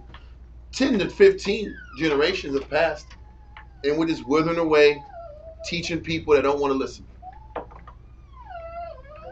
And there's a beauty in it, and you get better at teaching. You get better at and skilled in motivating and connecting your people. But it is an exhausting job, and it's not a glory job. This is a dirty job. It's like Mike wrote. This is a dirty ass job. You're just not physically grabbing in the mud. But spiritually, you get in the muck with your people, and it's a dirty spiritual job. And Moses sat back here with all the meekness and purity, and all he was just doing is arguing with people and going to war with people And people were gainsaying because there's listen. Everybody was taking shots at him. Listen, his whole life coming out. You have to have the ability to. You have to really be strong in your personal faith in the Most High. Because this is the position of a teacher. It means that people are looking at you, of course, and you have to be confident what you're saying with the Father. Or you may not. Oh, maybe I'm not good enough. Maybe I'm wrong. Maybe I don't belong here. Oh, shit, maybe I should quit. Maybe I should just get out of town. Yeah. That's the other spirit that comes with. Listen, the Most High is challenging. It's a challenge on every level. If you're a young person, it's a challenge because I'm young. I'm young. I don't know what the hell I'm doing. Listen to some aunties. What the hell? As a young man, I gotta be over this brother that got this hairy beard that yells at me, makes me do push-ups on occasion. I gotta work every damn day. Yeah. On another man's situation, I'm busting my ass. I love the Most High. I love the scriptures. I'm in a situation. For a teacher, you're in a situation. We're all in a situation. For a teacher, I'm busting my ass teaching the word of the Most High, and guess what? For me, it's nothing good. It's never good enough either. Nothing I do is ever good enough either. Nobody what they give is good enough. I know. The Most High wants more on every single level because our God's a consuming fire. And can you find peace with this type of power? Yes, sir. Now, you gotta have all the right answers, and you give answers, and they can be correct and right, but the other person has to do their part. Yeah. And they're not doing their part. They still got their and it doesn't work out, and and that's why they hated Moses. Yeah. Moses gave them all the answers to the test. It was an open book test. They didn't read the book. They failed. You should have gave me the answers. What? I gave you the answers the entire time. We was up in Sinai for 2 years, setting an infrastructure. So when we went out here, we were ready to roll and go right to a nation. But niggas don't read instructions out. They don't read books, instructions, nothing. That's the point. Niggas just want to open the box and work the thing. Whatever they do, want to work it. It's push your button. Just push your button. They doing this. Push your button. It's working. Instructions is niggas kryptonite, guys. I know that. Just know that. Because the instructions expose our fears, doubts, inabilities, things we lack. Instructions always show us where we're at. That's the situation with instructions. When you have instructions, now you have to yield yourself to someone else's concept, someone else's will, and we're just strong with it. We have pride as a nation. Yeah, you think? We're the most prideful nation. Esau's prideful, but we're prideful too. We kind of rival them in pride. No, we're worse. Because listen, at least they have pride and they'll read books and they'll sit back. What they'll do is they're proud in their technology and they're proud in how thorough they research things. That's where their pride is in. They'll dedicate. We're proud, and we don't have a rhyme or reason to. We just go off feel a lot. We go off feel a lot. This feels. I'm gonna do it. This because it feels good. This is comfortable. I'm from Dallas, nigga. We're low. Listen, we will always be under Esau because we just don't think things through. We want to send prayers up, say the Lord, say will of the Lord, and hope things work out. It's horrible. Yeah, and this whole thing, it's amazing how they blame Moses for this, and they spin it like he manipulated all this for himself when he told us everything we need to do. It blew me away because last week we read about why in the hell would a dude pick up sticks on the Sabbath. but he picked up sticks on the Sabbath for the same reason these guys want to kill Moses.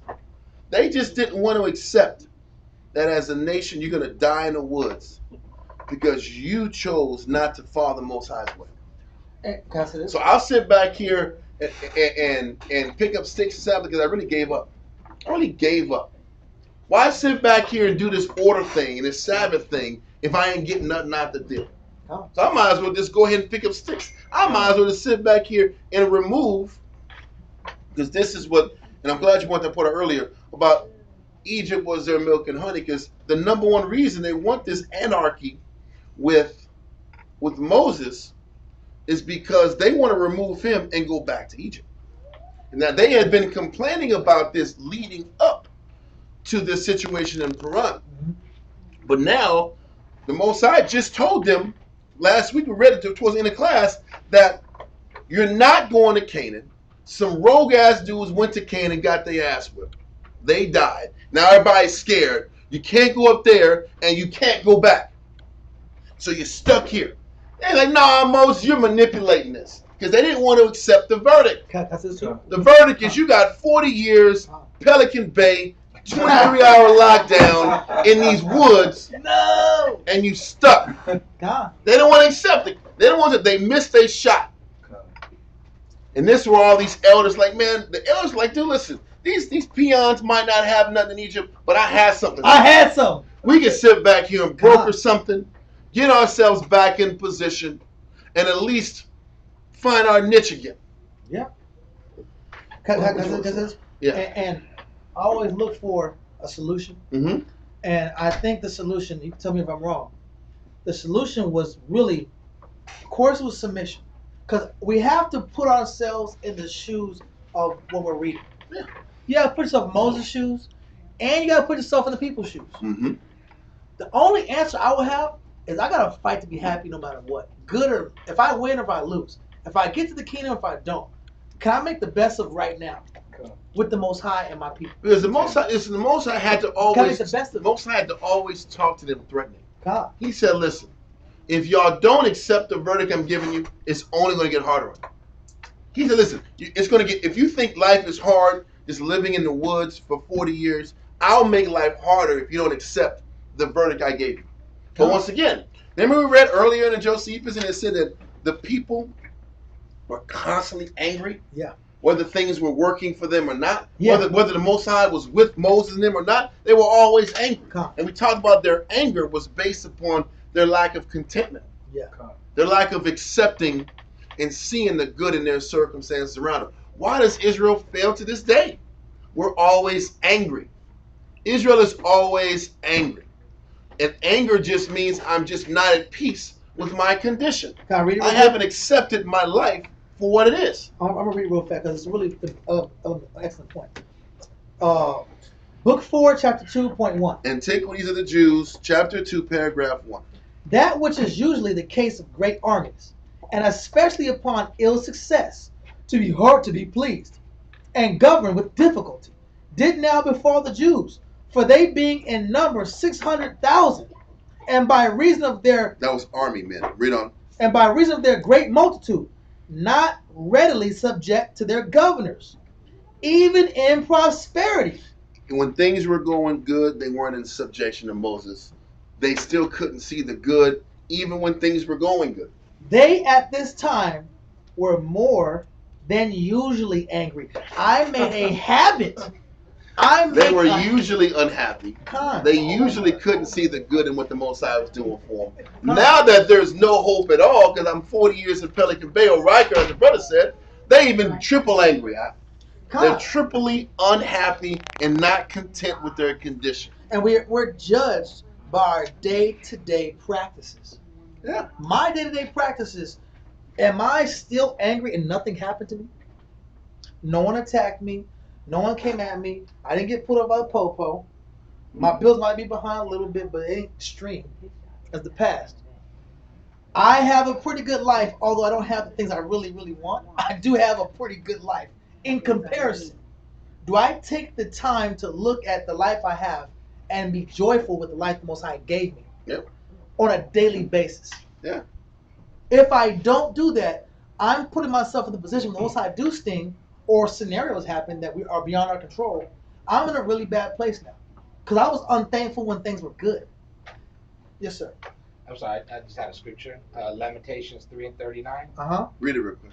Wherefore does a living man complain? Mm. A man for the punishment of his sins. And Damn. that's what they were mad about. They kept messing up. Yep. And kept having to pay for it. And they don't want to pay the piper, right?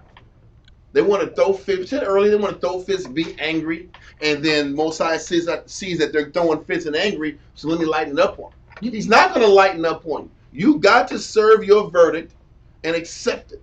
And that's where most of our people fall short, right? It was Lamentations 3:39. Because my life didn't get better till I don't know. I'm not trying to be funny. That's true. I'm not trying to be funny. My life didn't get better until I called myself a piece of shit. I know it sounds really crazy. Oh, I was on the phone. not. I was on the phone saying, you know what? Technically, I'm a piece of shit. This is how I talk. That's like realization. This is one-on-one conversation. Cause I realized it just came to me one day. Like the song you wrote, right? It came to me one day. I started adding up all these situations, and I added up all these experiences, and the common denominator of all these situations was me. I said, damn. In every situation, I was there. Now listen. Listen. I was there too. And along with these situations, it was a bunch of counsel that helped to try to create clarity. I say that's such an important scenario because without counsel, without a person trying to help get you to see things clearly, it's harder to put the pieces of the puzzle together. Because the nature of your mind is going to say, I'm the victim. This is what happened to me. You see what they did? You see how this was a bad break? This was unfair. This was screwed up. This was screwed up. A man's mind is going to tell him what he wants to think. That's why iron sharpens iron, and you need somebody to say, yeah, I hear that. I understand you. I understand why you would say that, but don't forget this. I had a bad elder at one time. Listen, I had a good reason. Listen, I'm not trying to be a jerk. I'm not being a jerk. I had a guy that was overboard. Yeah, I remember those days too. I was being embarrassed in public. I was publicly embarrassed in front of strangers. Often. This is my daily life. Zones. I'm waking up. I'm doing thousands of fucking I'm not trying to cuss in front of the internet. I'm doing thousands of push-ups. I'm doing thousands of push-ups every morning. Yeah. And then my elders are counseling my other elder to stop doing it, and he does not listen because he's harder than them, quote unquote. The point is, my life didn't get better until I accepted why did the Most High put me in this situation. We don't ask ourselves, why am I in a quote unquote unfair scenario? Our parents may not be the best parents at times. Why was I in this situation? Our elders may have made mistakes, and they may have just been inexperienced. But they had good hearts. But why was I subject to a person's mistakes even though they had a good heart? Why was I subject to their mistakes? What was the Most High trying to form in me? Do we ask ourselves, why did the Most High put me in this position and then find peace with it? If you don't find peace in those scenarios, it will bleed on to all the other experiences you have in your life. It's going to bleed in your marriages. It's going to bleed in your brotherhood. It's going to bleed in your camp life. It's going to bleed in your personal life. And that wound, the Bible says, a wounded spirit who can bear.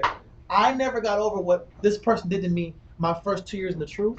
And so now it's over for all elders. Or for women. It's over for all men. Or for brothers. It's over. All trust is lost. If we don't learn to go to the root of our problems and find spiritual peace, we'll never have peace. And I got a couple things. And if I saw a flaw in my elder, it's easy to be Captain Obvious and say, oh, he's got a flaw.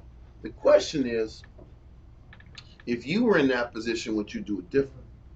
And would you have the wisdom and the desire and the humility to change? And then even if that's something, and even if that's a flaw in a man that you don't have, what about your flaws that you refuse to change? Exactly. Because for whatever you can see another person not do, for damn sure, there are some things in you that you haven't gotten leverage on, that you haven't taken the time to break. And it will eventually be the undoing of you, like another flaw was an undoing of another person. That keeps everybody humble. Because that's what they were trying to attack Aaron on. Aaron's flaws, Aaron's mistakes. But they didn't want to see where their flaws were at. And that another person's flaw is an opportunity for you to suffer wrongfully and to learn patience and humility. That is an opportunity. You get a question? Okay. All right. Okay. That's no different than trying to take out the mote out your brother's eye, but the beam in your eye. Yeah. I mean, it all revolves, and it shows how Yahushua came and just opened up understanding that they just weren't getting at that time, or that we still struggle with. And so, in bringing out your admitting you're a piece of shit, that's with. It calmed me down. Everything made sense when I said that. Because when I kept saying, I'm trying, I'm just a good guy. I love Jesus. Everybody says that. Everybody never, says I'm the underdog. Con. I was done wrong. I had a screwed up life, a screwed up history, and because of all this myriad of problems is why I'm this way. And I never had a clean, fair shot to grow. Everybody can pull that card. I want to say this, and let me clarify my statement so it's not taken confused. When I said that was me being honest with myself. Taking accountability. Yeah, I don't expect people to call themselves pieces of ish and that's in my humor. That's me just saying I gotta take accountability for. That's my humor. And I'm in my condition because of my decisions. And it's not any because the thing is this: why do people not change? Because people don't want to be accountable for their actions. So what I do is I deflect. Instead of saying, man, listen, Moses did everything he could to get us into the kingdom. I let those 10 spies bum report, scare the crap out of me, and I lost courage and faith to fight. And the Most High is not going to sit back here and let us and forgive us for this. Last week, it talked about Moses. Most High told Moses, they did this to me 10 times. He said 10 times they kept going against me. I'm not giving them no more breaks. This is it. It lines up with I think it's Hebrews 10 and 26 where it says after a person sins for a certain period of time, there's no more sacrifices for your sins. Willfully, sin willfully. Because they were sinning willfully and they never figured it out because they chose not to change their thinking. And I want to say there's one thing with what you're saying. You know what it shows? It shows that do I have mercy? Because for that one elder that may have been off, I had 2 elders, including yourself, that was giving me bomb counsel, bomb advice. That was a hard-headed ass dude too. Couldn't nobody tell me how to deal with my rib. Couldn't nobody tell me how to stop selling my way. Couldn't nobody tell me what to do. So I want to focus on this one bad elder, but I never focused on all the rebellion and not listening I did for about a good 2 years because I was kind of prideful. But really it shows my issue and situation that was agitating was just showing my lack of mercy. I really didn't have the mercy to wait on my elders' development. And also, if I got an elder or a brother over me or a husband over me that's flawed, it justifies why I shouldn't have to change. Exactly. And this is why ultimately when you read in Corinthians and Peter's and all the New Testament, Paul kept teaching about the one thing that Paul gloried in was the fact that he was blameless and that his conduct didn't interrupt this young man or this young woman's experience in serving the Most High in Christ. Because if you understand the nature of our people, if they're going to look for any chink in the armor. So the only thing you could do to actually really be proud of in this truth is to say I was blameless. That's all we got. All we got. Because the funny thing is, there's a chapter in Samuel that we're going to read if we ever get a chance to, that talks about the same thing. He says, man, me being blameless is all I can hang my hat on. Nothing else matters. Because if I'm blameless, then you have no excuse why you can't change and serve the Most High. But the more flaws we see in men over us justifies in our head why I shouldn't push it to the limit, so to speak. Because the thing is this, if I see a flaw in you, that means you're saying you don't got to push yourself to the max. So if you don't got to push yourself to the max, why should I have to push myself to the max? Now, whether it's your flaw and my flaw, tomato, it ain't the point. If I don't see you pushing yourself, then I don't have to push myself. And that's in a home with a husband and a wife. That's with mothers and children, brothers and brothers. That is an inescapable circle and battle that we all face. And we can always sit back here and say, you got to lock in, do as I say, not as I do. You'll get the, okay, bro. Or yes, babe. Shit. I'm going to go at your pace. Listen, and you know what the crazy thing, that's a reflection on us. If my wife's operating at a turtle's pace, guess what? I'm operating at a turtle's pace. That's the reflection of the sting that blows back on me. Mm-hmm. The only way I can neutralize it is fix things at a more hurried pace to justify the demand that's going to get put on you. And the only time the Most High really intercedes for you is when you're blameless. That way everybody feels the pressure equally. Yeah. Because we're all under the gun. And if we don't operate in this truth with that sense of urgency, that pressure, like, man, if I don't change this, all eyes on me. You better have that mindset regardless of your rank or time in the truth. Because you're not going to see people operate and push themselves if they don't see you doing, because this life is hard as hell. Change is hard. Can I make yes, one point yes, too? Sir. And you know what makes the change hard? Because every single person in this room has a story in their youth why it's damn near impossible. The Most High made it that way. It's a justification. Yeah. Listen, look, I'm not even going to say if your justification is not true. Because some people be lying. And some people be telling the truth. Some people came from humble beginnings. Or it's the truth in their mind. Exactly. It doesn't matter if I think it's BS or not. Yeah. If it's true in your head, then it's true in your head. I can tell you that battle ain't nothing, but who the hell am I?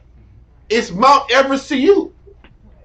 So the thing is this: if I'm not constantly conquering my Mount Everest, then why are you going to be motivated to overcome your Mount Everest, even though your Mount Everest is really a damn sandhill? But that's not the point. But in your head, that's the point.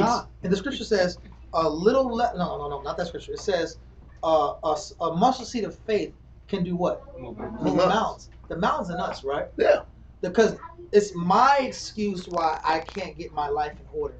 Because my dad may have not done things a certain way, and when I was ready to change, my daddy said, no, I'm not going to do this, not going to do that. So now it affected, I'm crippled for 40 years, quote unquote. Yeah. And women, the same thing. My mother may have been merciless in certain things, and now... Well, she was an ostrich. She was an ostrich, and I was neglected. And so now, whenever I'm forced into a situation, because the Most High forces you in those same scenarios, now all I have to do is, I'm going to hold on to what Mama didn't do. Now we're all in stagnation. We're all in the wilderness now. Now we're in circles. Yeah. Yes, sir. Okay. Most High orchestrated everything. And the whole conversation I've been hearing and the examples you're giving, everything goes back to the mind. Yeah. Everything. Yeah. Scripture doesn't say the heart is deceitful of all things and desperately wicked for nothing. That is how the Most High. Yes. So when you're able to understand that this is not something you can trust, it's easier to accept that, okay, I need someone to help me to battle this, because by myself, it's going to be darn near impossible. Like in Ecclesiastes 27, the scripture says the trial of a man is in his what? In his reason. But so you saying that you were a piece of dunghill. All that's showing you is that I can't trust how I look at things. Yeah, and I have to rely on counseling and brothers who can sit back here and clearly explain that through, because this is what counseling is about, and this is what rehabilitation is about. Yeah. It's about being humble enough to walk another trusted counselor, teacher, husband through your life, blow for blow, circumstance for circumstance, sad story after sad story, painting the picture as clear as possible and letting that individual say, well, this was unfortunate, but you should have changed this. You got hurt, but you chose the wrong man. Look at the type of choices you made and what your value system for a man was, and that's why you were in the situation that you were in. You didn't have the proper guide in your youth, but when you had proper guides, what did you do? Rejected it. So part of it was you didn't have a certain guide, but then you did have guides, and you disrespected those guides. So was it just the fact that you were always alone, or you chose? There was a part of you that chooses to be alone. There's a part of you that chooses not to follow. So, because a lot of us, I didn't have a person look after me. Yes and no. I didn't have the person that I wanted to look after me. That's the real problem. That I didn't have the person that I chose was the person I was going to follow. There were people that were guides that I chose not to follow, so that falls on me. But you need a person that you trust in Christ that can walk you through scenario for scenario to show you this was right, this was wrong. That was a tough break. That wasn't a tough break. You could have tweaked that. You could have changed that. And all in all, that's how you rehabilitate. Because people think I can get this knowledge, move forward, and everything's okay. You got to get this knowledge, put your works in, and then backtrack. It's not about. You have to backtrack in experiences so you can purely see your circumstances forward. And that was why the Most High said, this generation in Israel got to die off. Because they'll never backtrack. Because they're never going to backtrack, and they're going to always fall back into the shadow of Egypt, like you read in Isaiah 19.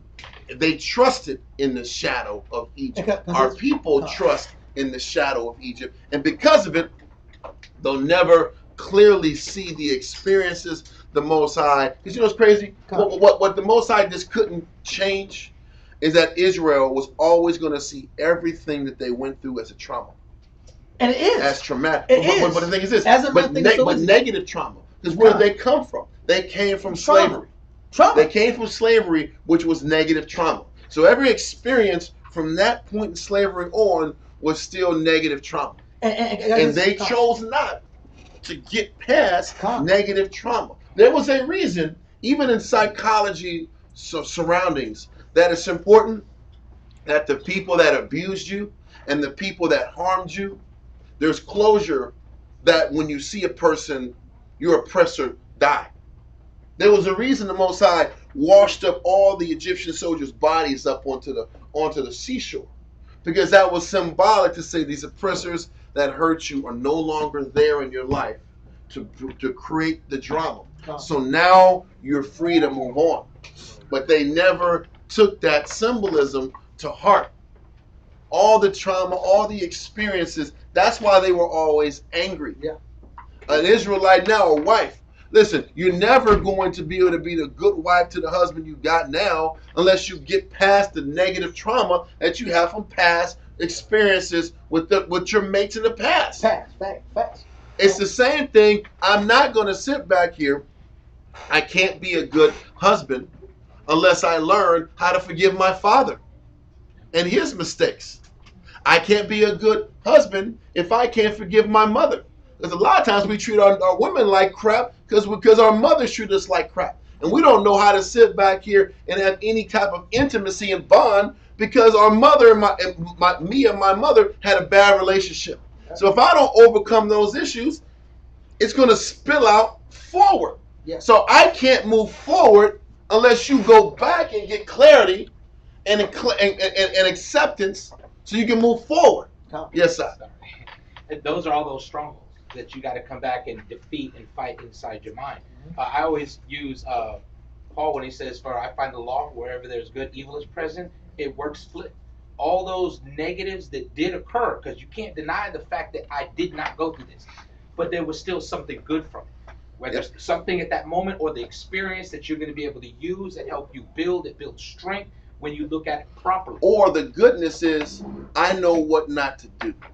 Because that's good in itself. Yes. The goodness is, okay, this guy might have been a dirtbag, or this person might have been a really shitty, crappy parent.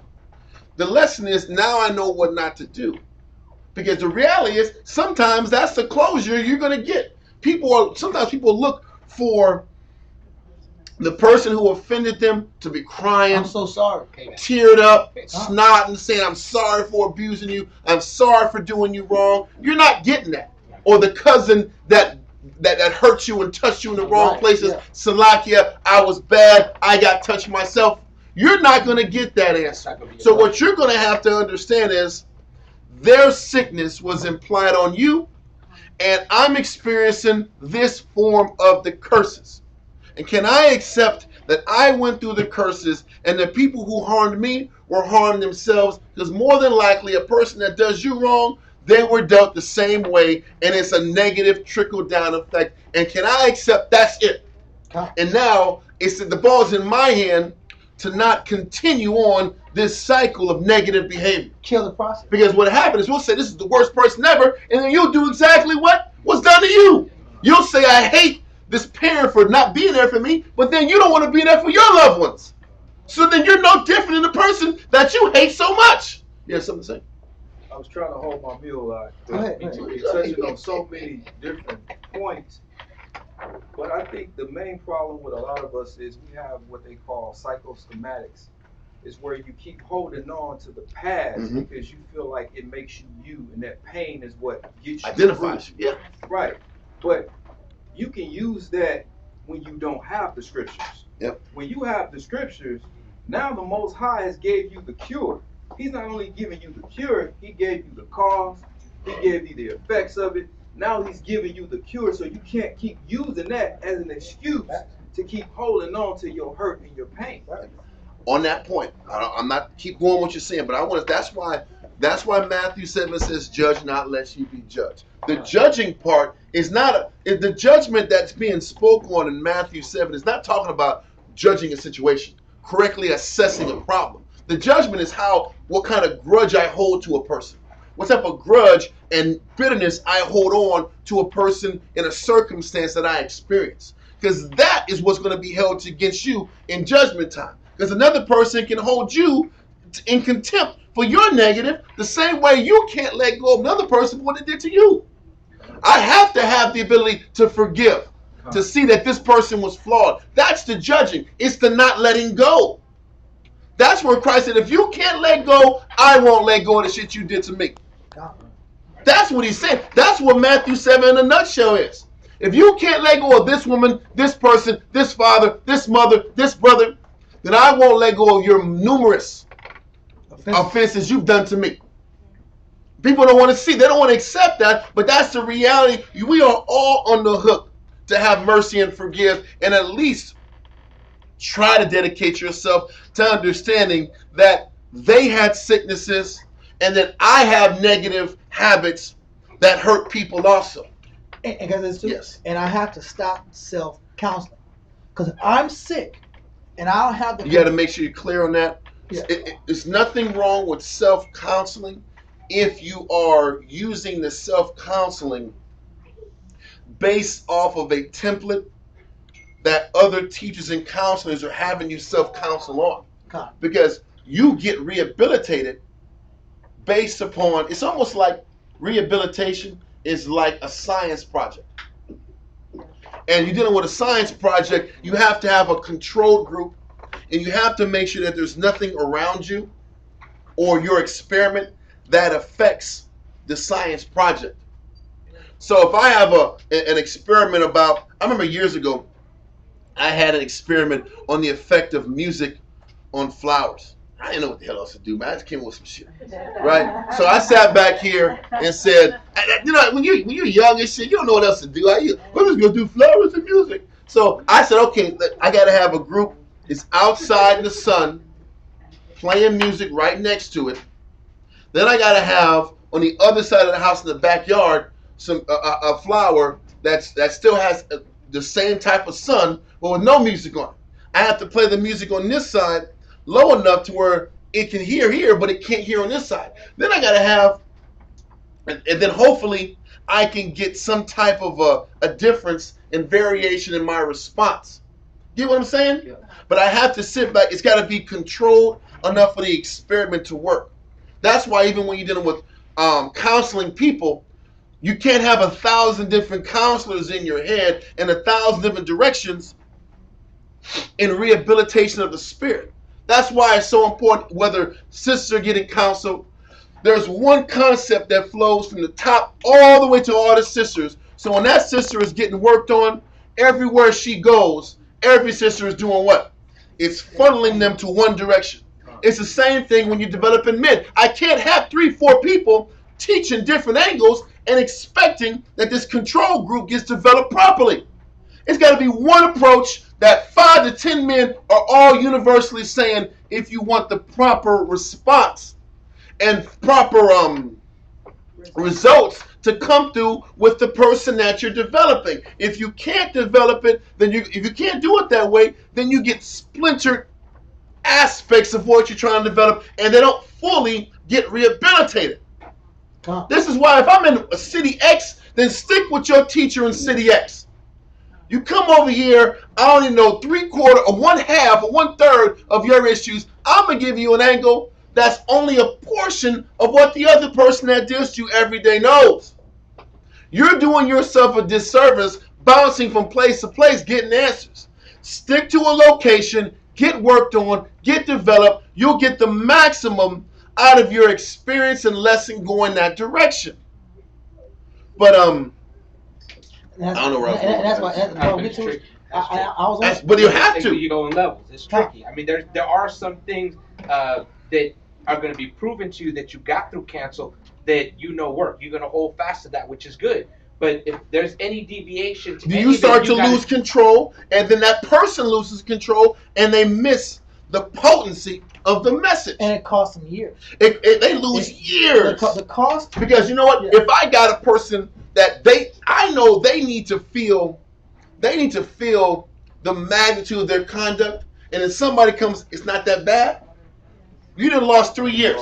You done lost that spirit because they need to know that their sin is exceedingly sinful. So another person will light it up, tell them what they want to hear. You ruin that spirit. Now, anything you say, it's like it's overboard. He's overboard. And now you lose the person. And this is why the Most High was so controlling. Yeah. This is why I got to bring them to the middle of the goddamn woods to get them to focus on me, where there's nothing around, there's no distraction, so I can work on them myself. They couldn't see that that's what they needed to be developed and for a culture to change. That was love. That was love, because if I really give a shit, I have to eliminate all these other influences away from you so I can properly develop you. People feel imprisoned. That's why they said he was a tyranny. It was tyranny, and he was sitting back here, and he was a tyrant on them. When really he was trying to restructure and redevelop a broken nation of people. And so go from that broken state to a whole state. That's a whole lot of discomfort and change and different processes. So the goal is, do I have the ability to look inward? Do I have the ability to confess and be completely honest with how I truly feel inside, so I can get the best clear counsel? When I was doing bullshit counsel on the phone, I don't know why this shit's happening. I don't know why this is happening either. All these things are happening to me. Everything's happening. Everybody's bad. When I was the everybody's bad guy, yep. Hell yeah. I stayed in a year and a half of just nothing works. Yeah. It wasn't until I said, oh, maybe I'm not forthcoming enough. Now, I have to also, listen, I have to say this. That is from his perspective. But what he doesn't understand is there was somebody saying, hey, man, you're not coming clean. You're not making any sense. This is how it should be. It took years of counseling. Till you accept it. And then it was like, damn, I got to change. Yeah. I got to say. That's not always is that. Well, what was it? I'm trying to give you both sides. You're coming from the side of where I made the decision to make a change.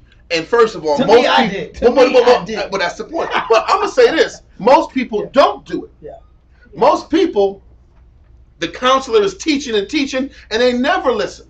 I am not trivializing. I've told you, and I've told people from the years, most people, from what you had to change in yourself, you're a template that most men and brothers in this truth never get to.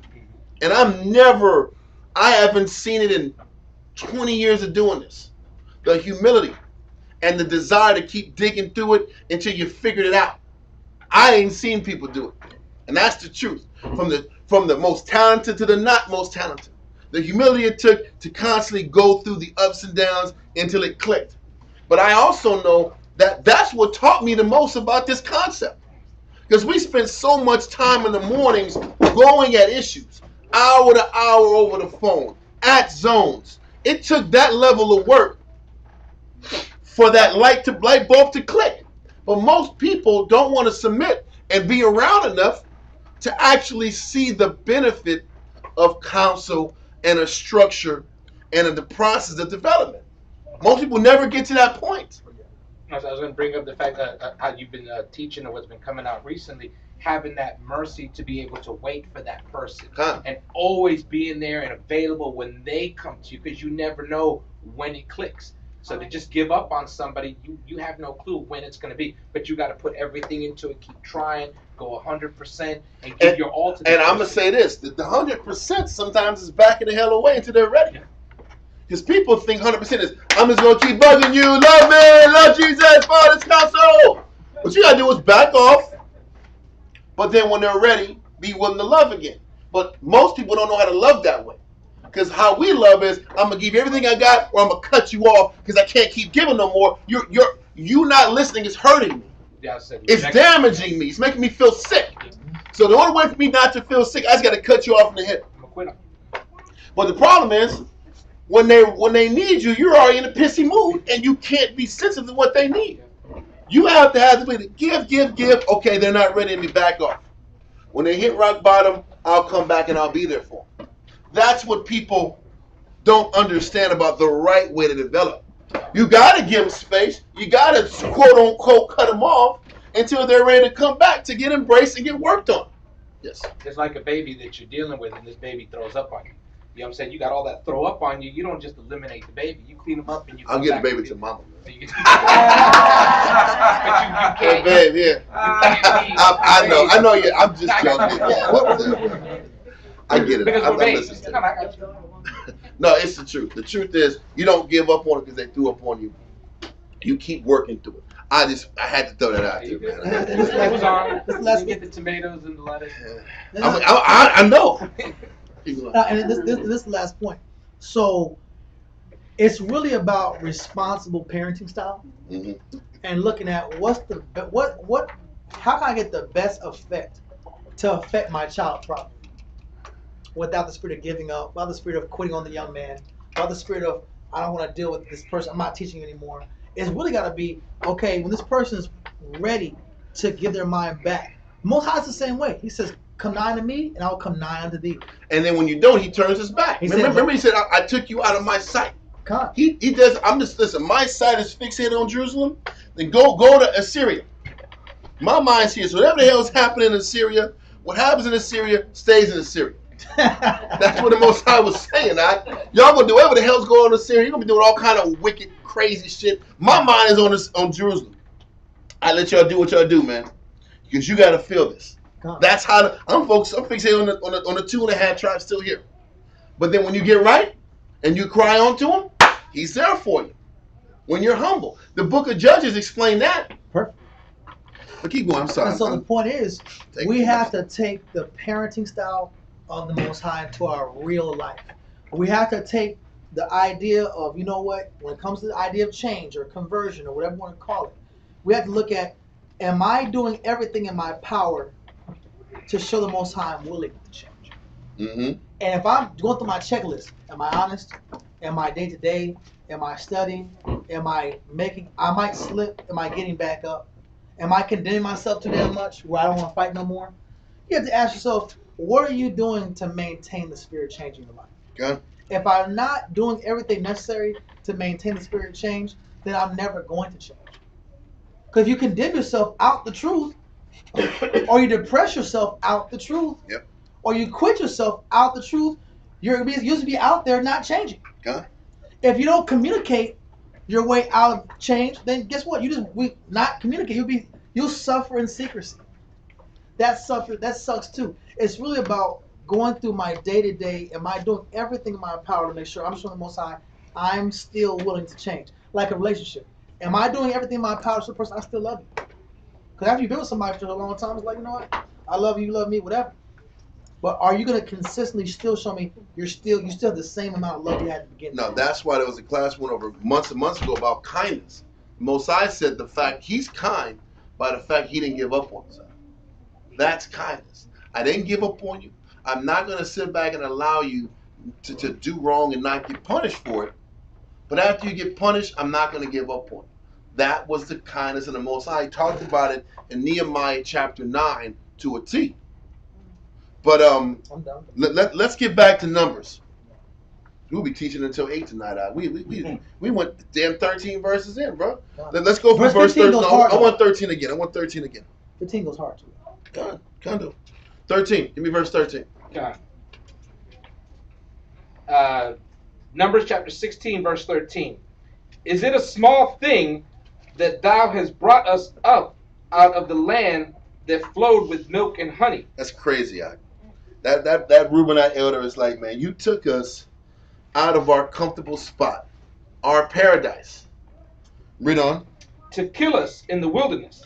Like Moses killed us. He never said once that we were too afraid to go to Canaan. And that's why the Most High stuck us in wilderness. Read on. Except thou make thyself altogether a prince over us. Bro, so pretty much you benefited because you're the top dog over us. Even though we're in wilderness, you set us up and you're the head of the king over us. Read on. Moreover, thou hast not brought us into a land that floweth with milk and honey, or given us inheritance of fields and vineyards. You didn't keep your promise. You didn't keep your promise. Even though I just didn't want to change, and that's why we didn't get what we wanted or needed. Read on. Wilt thou put out the eyes of these men? You know what the point is? You can't change that fact. We see what you did. We see what you didn't bring to the table. And you didn't produce. I saw you. You can't sit back here and put out people's eyes and they still not know that you didn't come through with your end of the promise. You didn't give us something better. Exactly, but you promised it. So you can take out our eyes. It ain't going to change the fact that we see where the hell we're at. Read on. We will not come up. Yeah, we're not going to sit back here and come up and deal with whatever your bidding is. Read on. Because all Moses did was calmly say, listen, man, tomorrow morning, bring your incense censers, and the Most High will determine. He said, hell no. Listen, Korah sat back here and flamed these cats up. He flamed Reuben up. He agitated them. He got them ready to go. Korah's like, mission accomplished. You know what I mean? Read on. He tapped into all the grievances of the people. Yeah, I know. And master manipulators have the ability to tap into people's grievances and yeah. give them false hope. Because he was like, Moses sat back here. God. Moses sat back here and was a king, a tyrant. Mm-hmm. Aaron is a screw up. You following a screw up and a tyrant. I get you back to the land of milk and honey, the real land of milk and honey. And all he did was that's what they promised. His lack of fulfillment, Korah's lack of fulfillment, and his unhappiness on the inside. He's able to bleed that native on the people. And he's like, I can be the savior and bring us back to Egypt. I'll talk to Pharaoh. Yep. I'll work a deal out, man. And they'll love me for it. It's the truth. Read on. And Moses was very wroth. Because you know what's fucked up? Excuse my French. I'm reading this like this is a dirtbag move. Because he already put, when you read in Josephus, he already put the time in the work of this thing with Korah to calm him down. He thought he had him a little calm, to go let the Most High intercede the next day. Read on. And Moses was very wroth, and said unto the Most High, respect not thou their offering.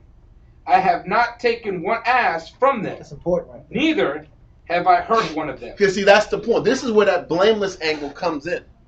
I didn't take none of your animals. I didn't sit back here and make it for me. The princes back in the day, when you read about it, the princes gave up one, each head of the princes, which was Reuben, gave up one what do you call those things?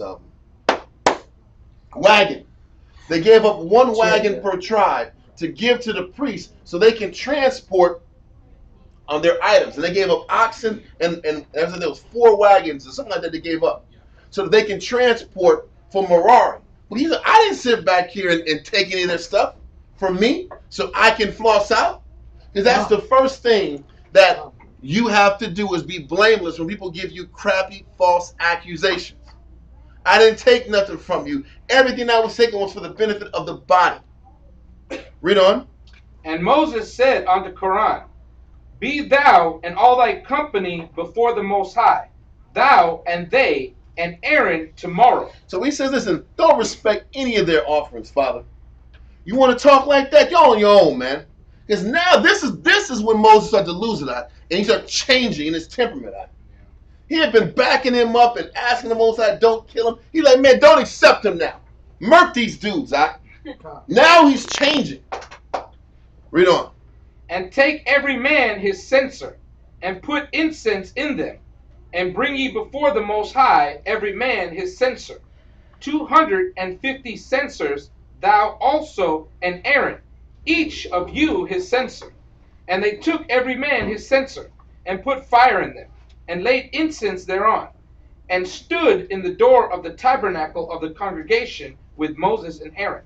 So they went to the tabernacle, the door of the congregation that was right in front, so all Israel could see. Okay, read on. And Korah gathered Korah. Oh, sorry. And Korah gathered all the congregation against them unto the door of the tabernacle of the congregation. And the glory of the Most High appeared unto all the congregation. So they know exactly that there was the Most High that did this, and it wasn't Moses. Because they kept saying that Moses was creating this from ill arts. Witchcraft, They're saying Moses was tapping into witchcraft to create all of these miracles. That's what they were saying. Ill arts is witchcraft. Crazy. Read on. And the Most High spake unto Moses and unto Aaron, saying, Separate yourselves from among this congregation. Brother, separate. Move out the way. Yeah. Come over here, man. Come over here. Back up. I got to deal with them real quick, guys. Read on. That I may consume them in a moment. Golly, bro. Quickly. Read on. Because most I wanted to smoke these guys last week. But Moses, I was like, Moses, like, don't do it. Don't do it. Don't do it. I know Moses, like, I told you, Moses. I told you. You should have got rid of these niggas when I told him to. Yeah. Damn. They done crushed their mediator. Exactly, But you know what? The Most High the Most High let it happen so Moses could learn his lesson too. Because it was about Moses learning the lesson.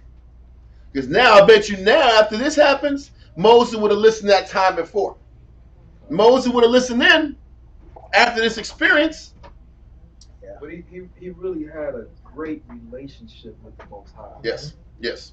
And I believe because he was so meek. Yes. The Most High knew that about it. He counseled the Most High to kill him multiple times. He said, Father, if you kill him now, Egypt gonna clown us. Yeah. He said, Egypt gonna clown us because we look like idiots. You killed off all these Egyptians, you broke them, and now you kill these cats in the woods. That's gonna make your name look bad. He's like, you're right, Moses. That's phenomenal. That's why he called him his friend, because Yes. the conversations that they would have would be the conversations you would have with a friend. Yes. And that was why he was so confident during this time. He wasn't afraid of his lifetime. You know what also shows up? Also, when you're angry, you can't think. Yeah. You're that angry, it's hard to think. Yeah. You're that angry. Yeah. When we're very angry, we have relationship counsels, when we have counsels with people that are brothers to us. When you're in the spirit of anger, even though you're a spiritual person, you can't make a good decision. It's really hard. And I know you taught me this many times, that when you're angry, it's been out the counsel. Yeah. Just cancel counsel. Cancel it.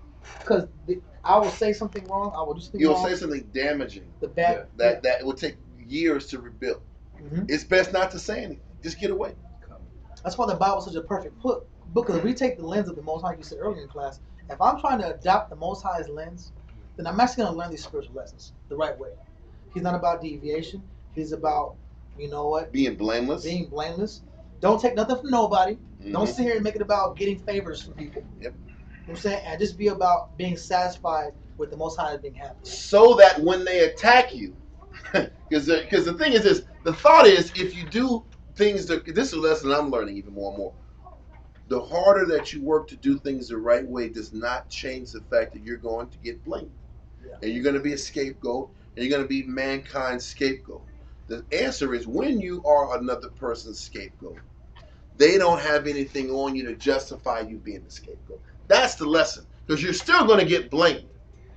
So when you get blamed, you're going to be tried and found blameless. That is what we have to accept in this position. And what we have to work towards as husbands, as brothers. Because I'm telling you what, when you're in an argument, your wife's going to tell you everything you did wrong. And that justifies why you're a dirtbag. Yeah. You did this, and because you said this to me, this is why I acted this way. It's the truth. But that's what you did with your wife, with your children, With brothers, it doesn't change. So all you can control is being blameless. So when the gavel comes down, you're gonna be found not guilty. Let's go. Verse 16. And Moses said to Korah, be thou and all thy company before the Lord, thou and they. What verse we at? I thought we were at 16. No, we jumped down, man. Oh my Lord. We were on 22. My bad. I was like, what the hell? I'm saying, Okay, yeah, 22. and they fell upon their faces and said, O Yahweh, the power of the spirits of all flesh, shall one man sin, and wilt thou be wroth with all the congregation? The crazy thing is, I thought that was it. Moses still was bailing them out. Moses, I was like, okay. What's crazy is he wanted to take them all, not just the 250. Because you know what the crazy thing is? We read in the Josephus that Moses looked past the people that were pissed off and just spoke right at Korah, right? We read that earlier. Yeah. He was only going to attack Korah and that small group of leadership that sided him. Yeah. Moses was like, I'm taking out Korah, I'm taking out that 250, and I'm taking all them niggas out the Sekhan to the 250. Because that's how the Most High looks at things. Why is it important to highlight? When you start co-signing negative, when you start co-signing backbiting and gossip, you're on the hook just as much as the person who initiated the gossip. Why do you think we keep telling young sisters to stop hanging out with each other? So that you stop being in positions to listen to gossip. Get the hell away from gossip. Be around sisters who can sit back and push you to strength and keep your head on soundly. Because if you start listening to gossip, to weak counsel, and you start siding with it, now you're on the hook now. The Most High going to sting you because you was listening. That's how the Most High thinks. You think he changed now that it's 2021? iPhones now. He changed. The Lord changed. iPhones mark the change. I got apps. So the Lord's going to let it go. So now he's going to sit back here and let this gossip shit go. He's telling you if you're gossiping or you're listening to the gossiping, you're on the hook. Read on. Mm-hmm. This is verse 23. And the Lord spake unto Moses, saying, speak unto the congregation, saying, get you up from the tabernacle of Korah, Dathan, and Abiram. And Moses rose up and went unto Dathan and Abiram, and the elders of Israel followed him. Verse 26, and he spake unto the congregation, saying, depart, I pray you, from the tents of these wicked men, and touch nothing of theirs, lest ye be consumed in all their sins. So in the I guess the advocacy of Moses, the Most High was calmed this temper down just a little bit and said, okay, I'm just not going to murk them all, even though I know. Listen, he wanted to murk them all today because he wanted to murk them all a month ago. They didn't want to go to the damn kingdom. God, that's compounding. Listen, so he's like, damn it, okay, Moses. They're going to have to make a choice then. Have them make a choice, and once they make that choice, I'm going to lay the hammer on them. But his instinct knew the generation was no good. You know what's crazy? Listen, man. Experience teaches you that. Experience teaches you that, you know what? This guy's run his course. But a person, I've done this to my elder a lot of times. I say, man, I'm giving this brother all the counsel. He says, man, I'm telling you, it ain't gonna work out that way. But go ahead and do it. So I gotta sit back here and be the saviors of the poor and go through all these scenarios just to realize, damn, he was right. Yeah, that's what I was saying. I should have just backed off a long time ago. But the Most High allows us to do that so we can learn and get the lesson for it. And it's not a bad thing. But most need to learn that generation just wasn't good enough. And whatever things they went through, they were not willing to change. They were grown men. They were stuck in their ways, and they weren't going to make the adjustments. But you know what's crazy? Then you got to sit back and go through the process. But also in the process of him having to go through it, Moses showed his ass a little bit. He couldn't get to the kingdom. One time. Point is, there's a lesson for all of us. Sometimes we got to go through all the rehabilitation and then, realize I burn a lot of energy. Don't let sick people make you sick. That's the point. I can't lie, my mama taught me that one, but I had to say it's the Bible too. Though. Yeah. Sick people will also make you sick. You have to always fight to maintain your sanity. And the only way you cannot let sick people make you sick or let sick people weaken the flock is that you have to create distance and space and establish a standard until they're ready to meet that standard. You never give up on them. This is not about giving up. This is about protecting the other healthy or people that are trying to get nursed to health. Yeah. The only way you protect the others trying to get nursed to health, you have to create distance until they're strong enough to absorb this sickness. That's why we always, with these young sisters, we've been really trying to tell y'all, stay away from young sisters. Who gives a shit that they're the only person that can talk about things of your age? That doesn't matter right now. The only thing that matters is that that control group stays in a structure that can protect and nurture their spirit. That's the only thing that matters, is spiritual nurturing. Is the right amount of light being brought to them? Are they being watered enough? You start bringing all these young spirits, now you're sitting back here getting some damn you get some pesticides sprayed in there with the water. Poison. Yeah. You're blocking the light. Now there's a chance that you don't grow to full health because there's too many influences getting in the way of their growth. That is what we're protecting, a person's nurturing and development. Now, when you're of full age, cool. You can absorb more BS. But until then, we got to corral and protect that spirit so they can get to full age. Why do you think in the wild the mothers keep their kids so close to them? Because you got to keep them from predators. Now, when they're of full age, cool. You got to fend for yourself.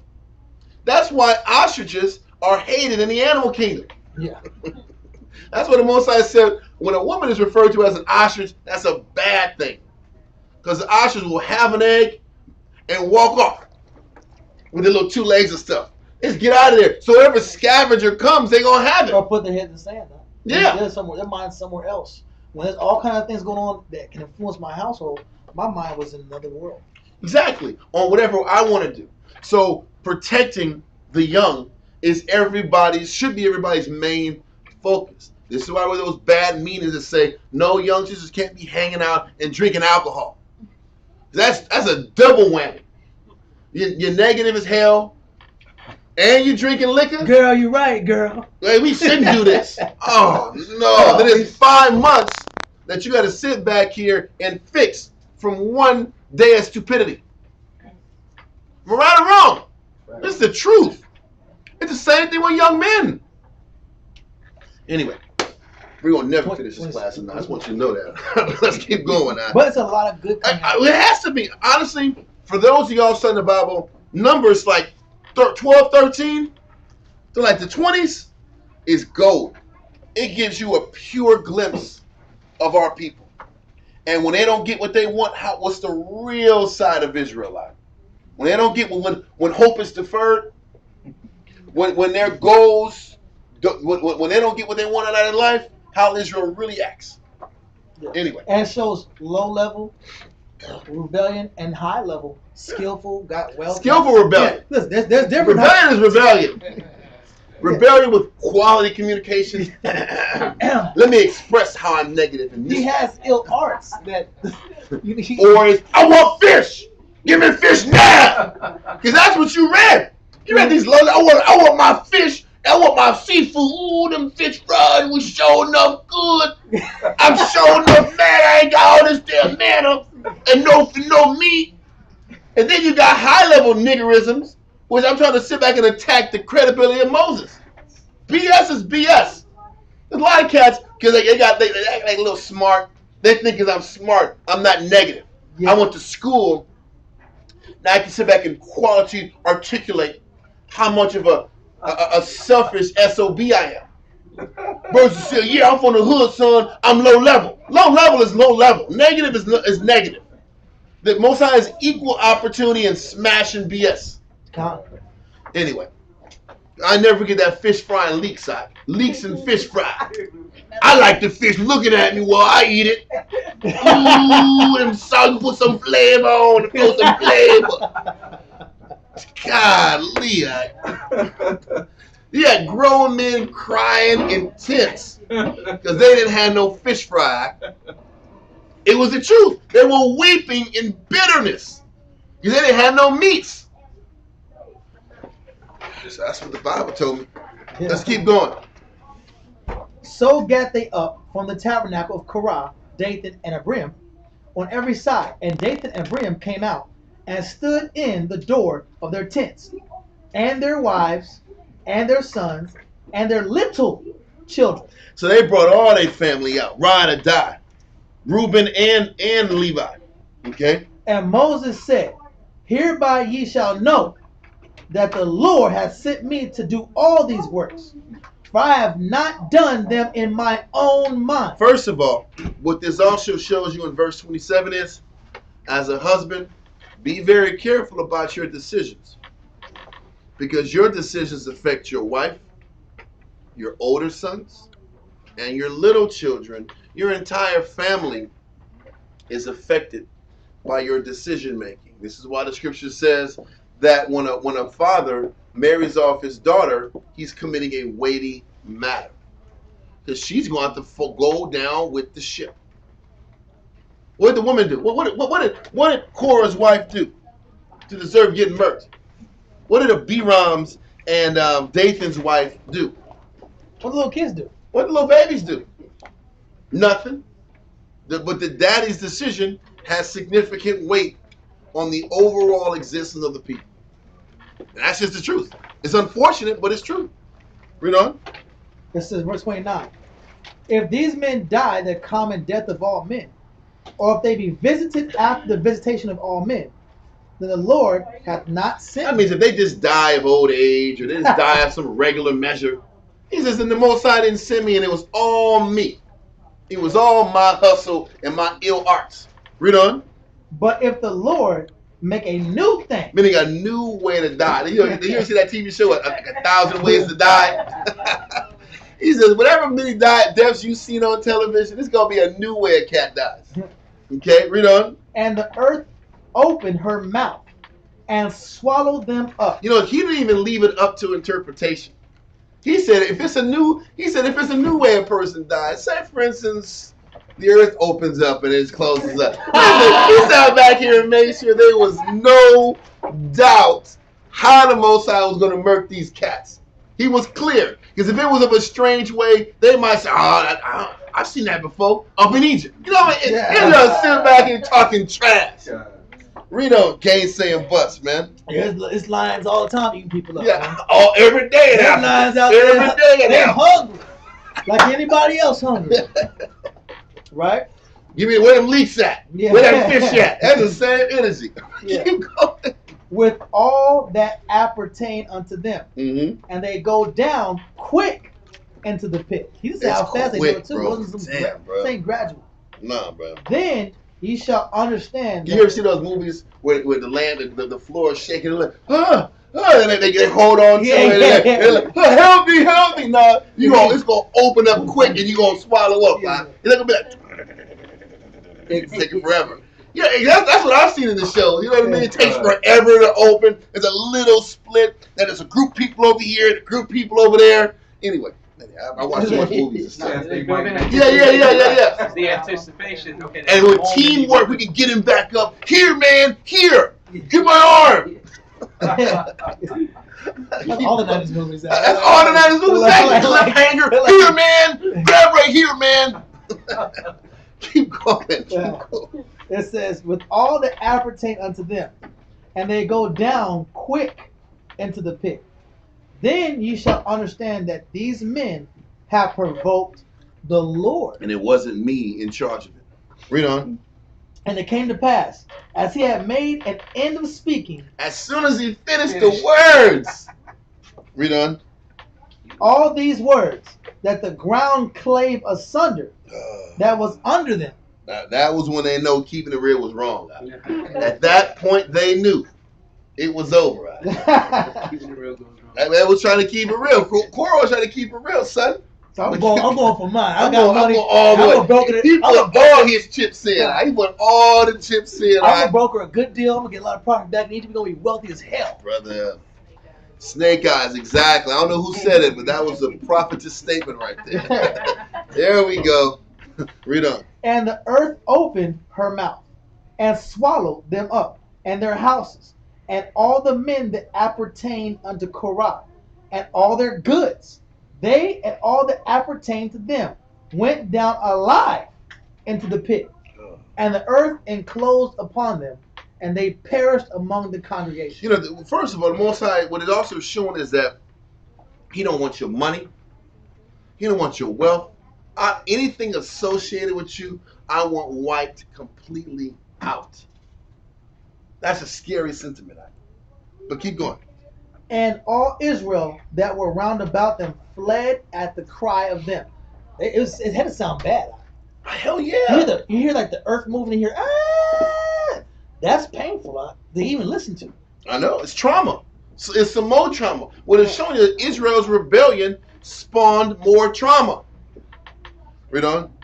For they said, lest the earth swallow us up all. So they were also afraid of their own life. Because they had a little guilt on them. Listen, a little bit, there's a lot of guilt. Because they was co-signing. Yeah, Moses is a dirtbag. I have seen Aaron screw up with that gold incident. That was a really sloppy display of leadership, if you tell me. Yeah, listen, the gold just came in his hand and a bull came out my ass. He sat back and manufactured that bull. He know what the hell he was doing. That's the question I always had. You didn't get gold and all of a sudden a damn bull came out. God. You crafted it. You crafted the muscles, the shoulder, the chest. He made it all buff looking.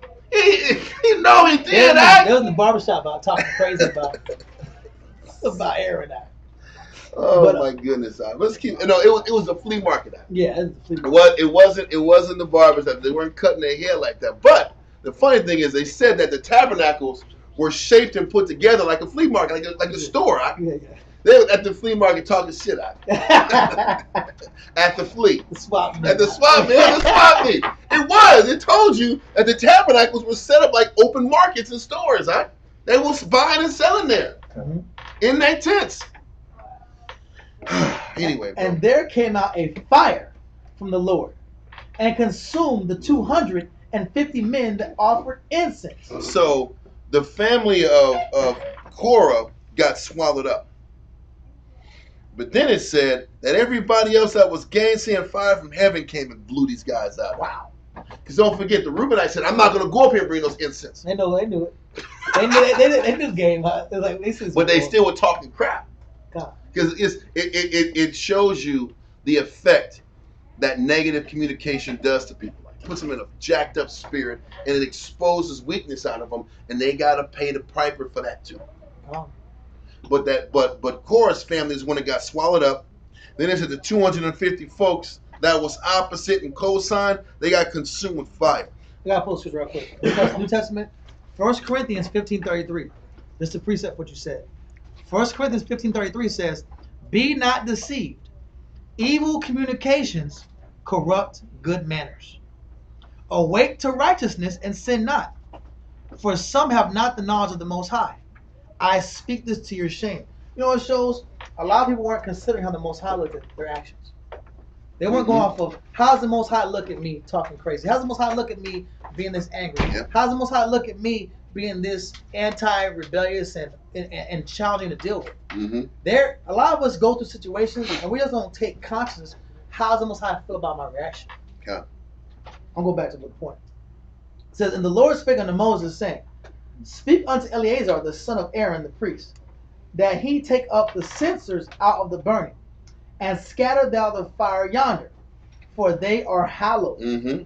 The censers of these sinners against their own souls. Let them make them broad plates for a covering of the altar, for they offered them before the Lord.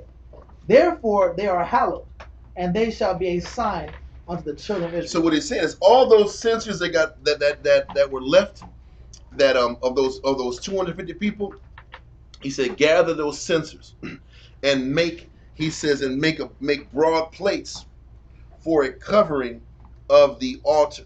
So these broad plates went around the sacrificing altar of the tabernacle. But why? It was a reminder of Israel. When you sacrifice in the wrong spirit, the Most High ain't gonna honor you. Because they were still burning incense. When the incense, the intention of burning incense is to get the Most High's attention, to get the prayers to advocate on your side. So he's saying when your spirit, when you sacrifice and offer in the wrong spirit, they're not going to be acknowledged. When you sit back and offer in the spirit of discord and the spirit of negativity, the Most High is going to punish you. If you're going to approach the Most High, you better approach the Most High in purity and honesty of heart. Read on. And Eleazar the priest took the brazen censers, wherewith they that were burnt and had offered, and they were made broad plates for a covering of the altar, Read on. to be a memorial unto the children of Israel, that no stranger, which is not of the seed of Aaron, came near to offer incense before the Lord, that he be not as Korah, and as his company, as the Lord said to him by the hands of Moses. Korah and his company, they were sitting back here bringing incense in the spirit of negativity, in the spirit of sedition. Yeah. And you're not going to approach the Most High in that spirit and there not be repercussions and consequences behind it. Read on.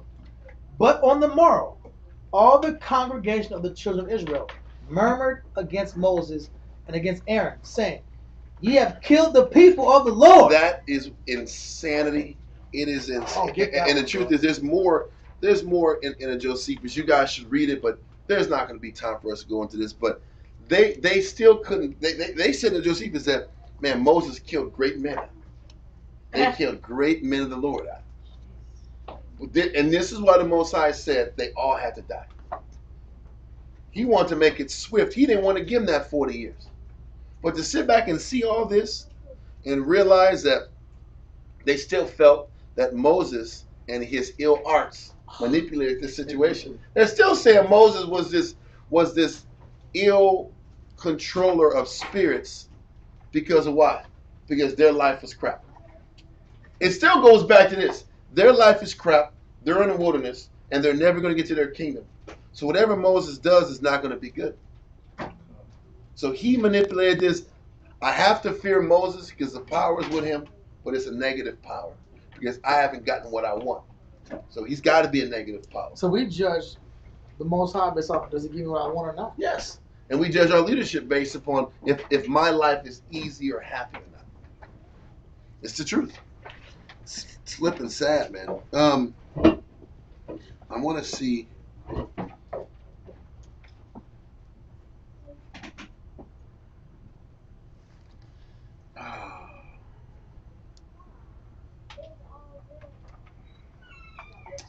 I want to see if it's. Keep going, man. I'm just going to try to see if I can find. Verse 42. And it came to pass when the congregation was gathered against Moses. You know, also shows. Again. It shows it's very hard to change an evil outlook. Yeah. That's why you shouldn't play with negative perspective. Good. Scripture says, "Flee sin as from the face of an adder." But listen, man, once you touch a demon, an addiction, Negative thought. a negative thought, it's so hard to get. It's easier to be just to focus on clean thoughts and clean actions, but it shows you how hard it is to get rid of negativity. Even when the Most High has physical consequences, it's not hard for those same negative thoughts to come back. So we have to completely make a separation between us and our negative. Can I say something? Can I read something? Yes, sir. Antiquities of the Jews, Book 4, Chapter 3, Paragraph 3. This is really messed up, man. Book 4, Chapter 3. Paragraph 3. I'm not going to read the whole paragraph, but it is, wow. Read that, man. Book 4, Chapter 3, Paragraph 3. That's page 104. All right? I guess. Okay. When Well, Moses, 105. When Moses had said this. This was when Moses had expressed that the people go on this side and the Most High will sit back here and show you how it's going to work. Read that. With tears in his eyes. Listen, he still didn't want them to die. He knew they were going to die. He knew they were finished, and he didn't want to see his people die like that.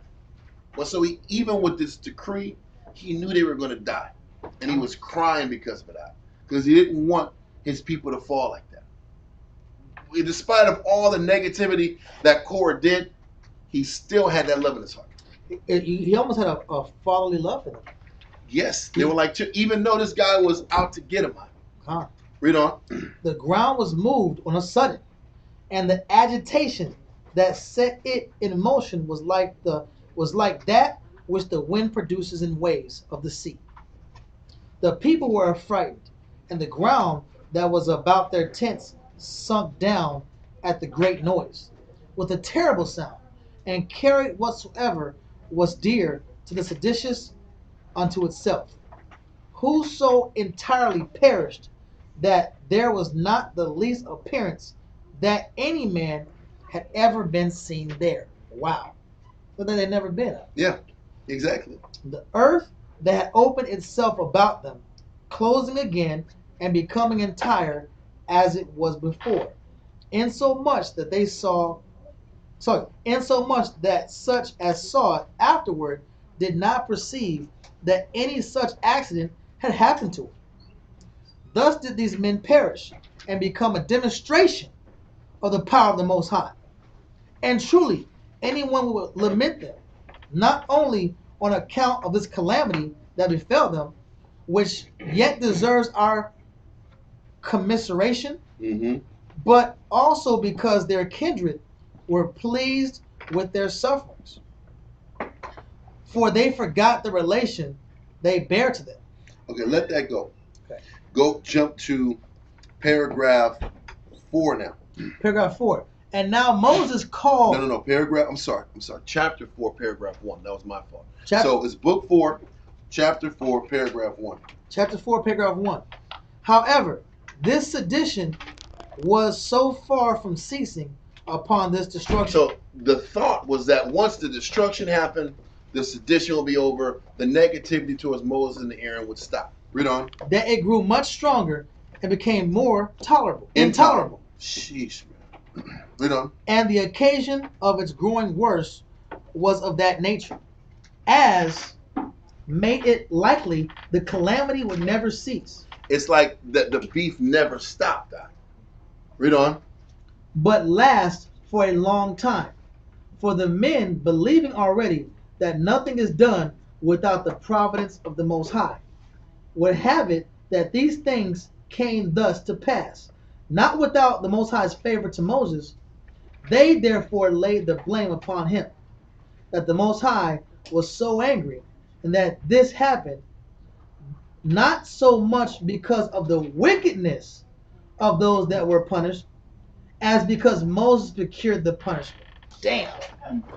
So it wasn't because they were wrong. It's because your boy, Moses, asked the Most High to deal with these people. Or because Moses was negative and Moses was sloppy with his conduct. The Most High had to take these guys were scapegoats for Moses' problem, for Moses' weakness, and his inability to lead and properly keep these people in order. Because Moses couldn't lead is why good men had to die. This is insanity. How our people looked at Moses was literal insanity. What it also shows, Zach, is for some people, reasoning, good examples ain't gonna never be enough. Some people, men just gotta die.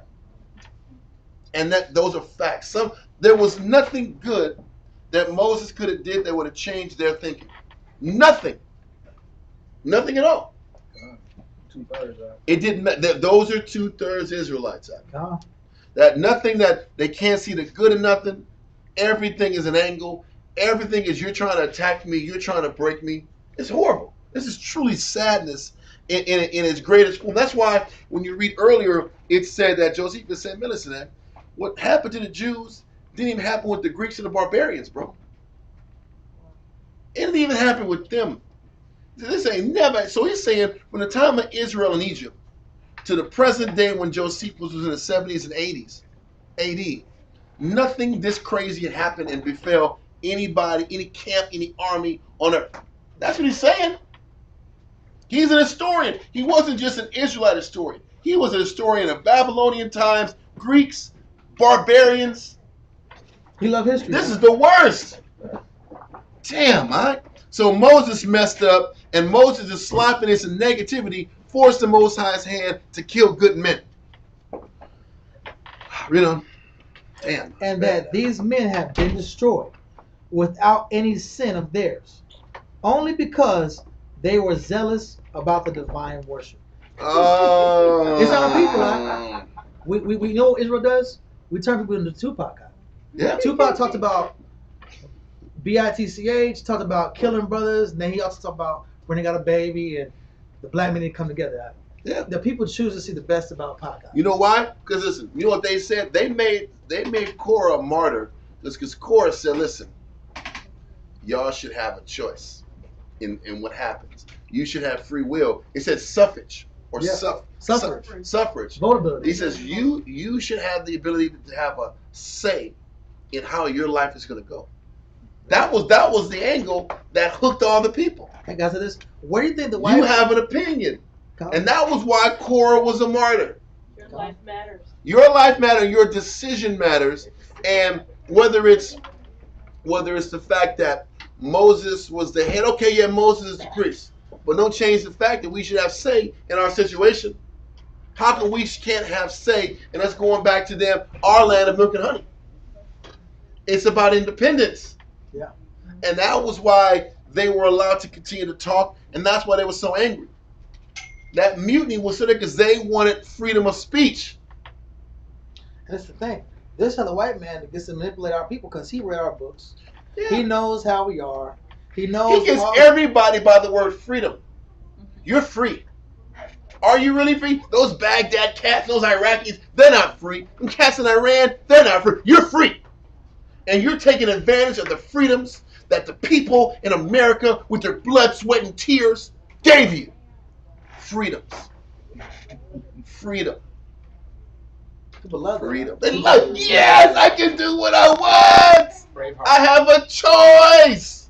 Yeah. You know it's not a choice. It's not a choice, but it's an idea of choice. Yeah.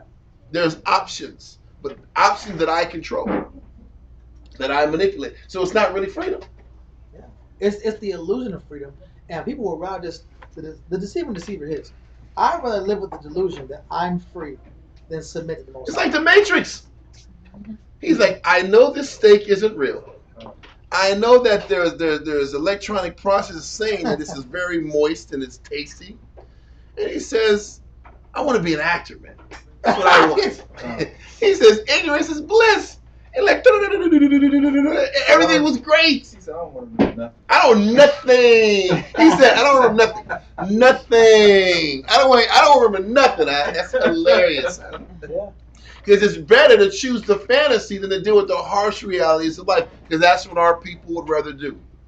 The idea of freedom eliminates my present current situation. And that's why. And my present situation is that the Most High, it's not giving me these windows no more. And we got the Esau complex out here. Yeah. Say, I'd rather reign in hell than to serve in heaven. Exactly. And a lot of us have that mind. Because I have control in hell. Right. I have control even in chaos. I'd rather control this chaos than serve the Most High. And a lot of our young women are victims of this thinking pattern. Yeah. And they're being attacked by these different celebrity figures because they're given the illusion that for one, you don't need a man. For two, you don't have to submit to the Most High. For three, you don't have to dress a certain way. For four, it's about your opinion, and your political identity. And for five, you know what? It's your time to reign. The future is female. All Esau is doing is just shooting out agendas towards you to make you split your household up, so you can get your children and put them in jail. Because when they grow up with a split family structure, now the young sons are going to rebel. They're going to flip out and go to jail. Esau knows how to use the woman against the nation. Eve did it. Esau's doing it now. His methods haven't changed. He knows the majority of people want to feel the idea of illusion, the idea of freedom. So what's he going to do? I'm going to push the idea of fake freedom. He knows the men deal with the spirit of they're contrary, they're in competition with each other. So let's continue to make light skin versus dark skin, Willie Lynch. East versus west, north versus south, lax versus foreigners, whatever you want to call it, right? It's still the same Wow. concept. No, let's just keep No, going. let's keep going. Okay, cool. Let's read on, bro. Verse This 61, this right? paragraph sucks, bro. Keep going. All right, and these men were to have been destroyed without any sin of theirs, only because they were zealous about the divine worship, as also that he who had been the cause of this diminishing I'm no, you're right. Diminution of the people, by destroying so many men, and those most excellent of them all, besides his escaping any punishment himself, had now given the priesthood to his brother so firmly that nobody could any longer dispute it without him. They keep saying, man, they keep saying, you know what? They said all these good men died. Now it's undisputed that Aaron's the guy. And Moses created all this chaos and he came out unscathed. All on his hand. Read on. For no one else, to be sure, could now put in for it. It's all the leadership. Because they still wanted to change the direction of the situation. They wanted back to Egypt. They're trying to the point is this. What Korah left was the idea of choice. When they got to Sinai, it was one way, one mode, one method, one approach. By the time they got to Paran and Korah, implanted in their mind that they had a choice. Just like in the spirit of what Nimrod did back in the day. Exactly. The spirit of Nimrod taught you can rebel. You don't have to follow this method. Korah brought the spirit of Nimrod right back into the camp. The spirit of what? That bull. That bull that they were still serving at the beginning when they got to Sinai. Your independence. That was still a God that they still held on to from Egypt. You can be your own man. I might physically have the Egyptians have my body and they're controlling my body, but I'm free to give what I want in my spirit. Because that's the trade-off. In Egypt, I can sit back here and be independent in my head, but physically, you have my body. That's America too. I can have whatever vice I want. You have my flesh, but I have my fleshly vices too. Which is really not freedom. I know that. It's liberty. It's liberty. I'm giving you the liberty to do X, Y, Z. After you give me mine. Exactly. But then we sit back here and get to Paran, and the idea you don't have a choice. You have to serve me. They didn't want that. I want the freedom I had in Egypt. I want the freedom to do what I want like I had in Egypt. I'd rather give you my flesh and work and be a beast of burden than give you my mind. Because this is what kills Israel.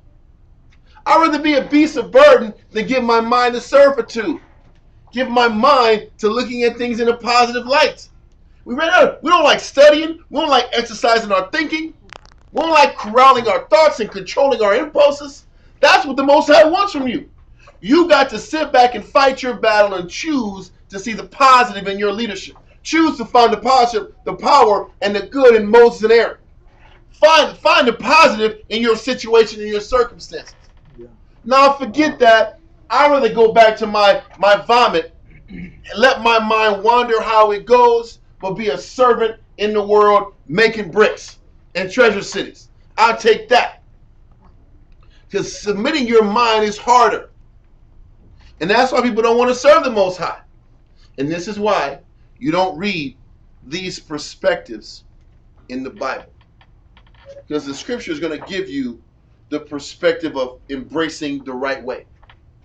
You're not going to see the negative approach and the negative way in depth. Because that's not what the Most High is trying to sit back here and teach us, is the negative approach. Even as we're explaining it, we're only explaining it to show what not to give your mind to in this present day. But it isn't going to specifics and numbers or in the scriptures so that our people don't have any other ways to feed that negative. Because he knows our nature is to feed the negative. Let's keep going. That nobody could any longer dispute it with him, for no one else, to be sure, could now put in for it, since he must have seen those that first did so to have miserably perished. Exactly. But that didn't change the fact that they wanted control. And they want to steer their life away from the wilderness and go back to their land. Read on. Nay, besides this, the kindred of those that were destroyed made great entreaties to the multitude to abate the arrogance of Moses. He says the kindred, the family of those 250 people that was pro-Korah, they made it a point to break Moses. That's what they're saying. Because there was an effect of the 250 people that died. Their family said, we're going to break Moses' courage. We're going to break his spirit. We're going to keep coming at him till he yields. They wanted their vengeance for their loved ones. And the way to break him is we're going to make it life hard on him. Okay. We're going to keep rebelling. We're going to keep pushing this way.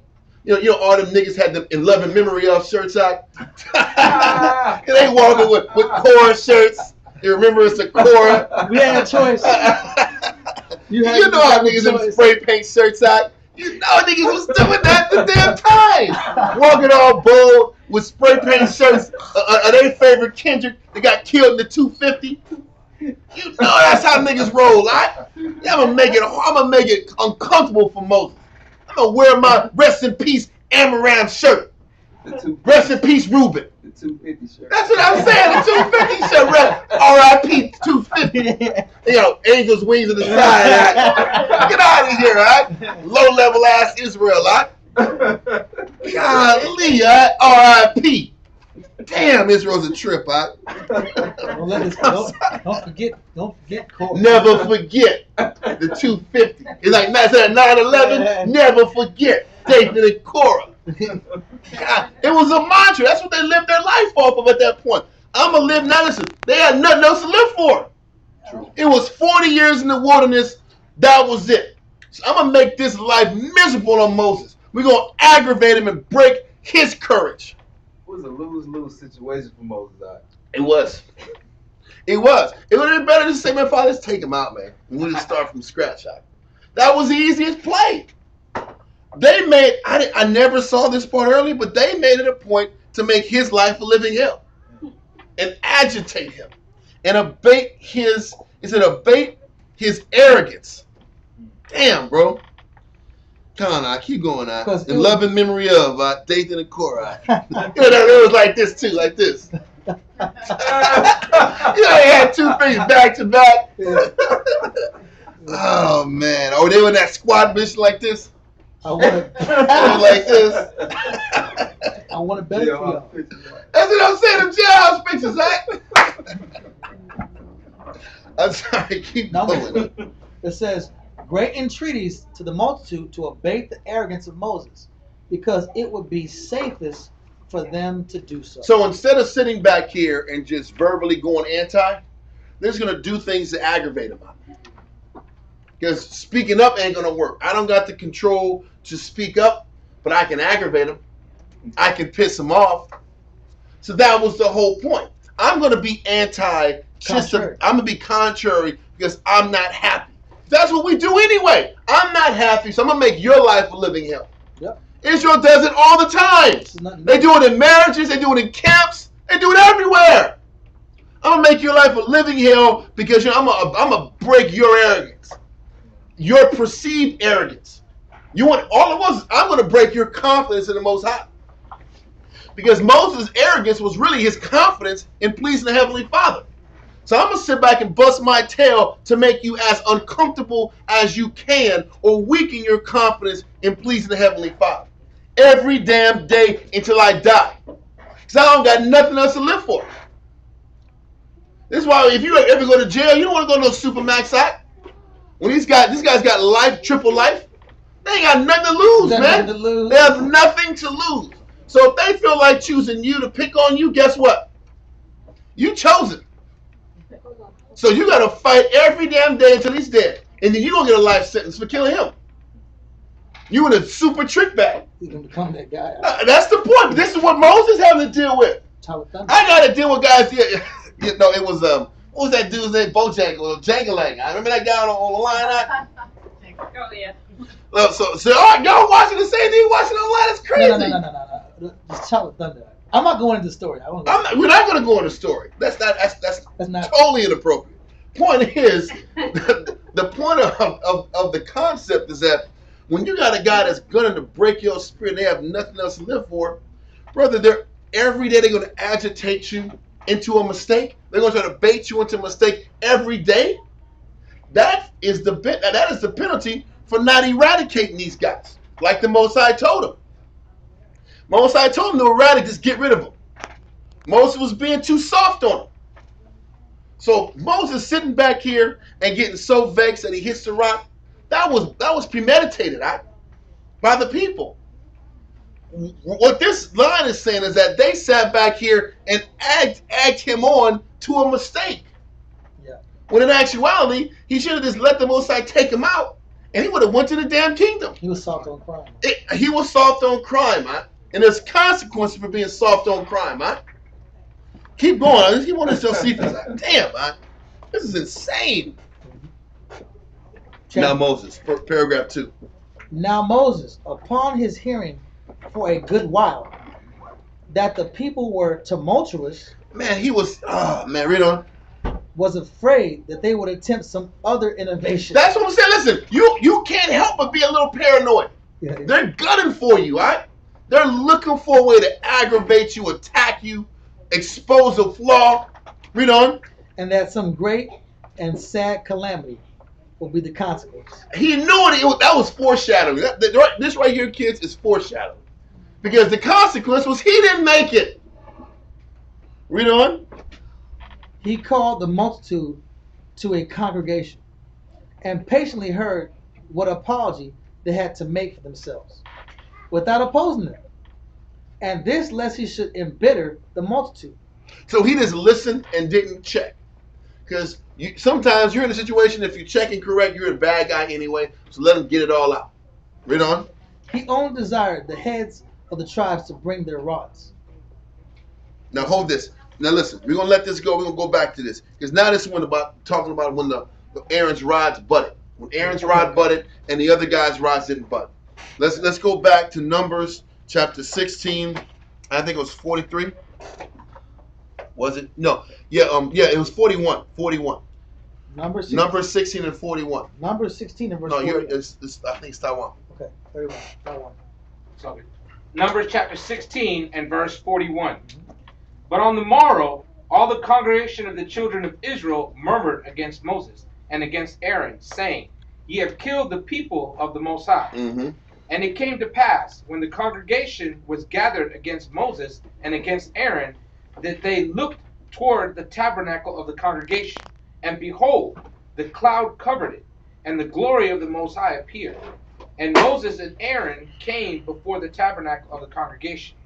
And the Most High spake unto Moses, saying, Get you up from among this congregation, that I may consume them, and in a moment. And they fell upon their faces. I'm telling you, the Most High was doing them a solid. He was trying to do them a solid and wipe them out and give them a clean slate. Read on. And Moses said unto Aaron. He was like, ooh, Moses, let's clear out the way, man.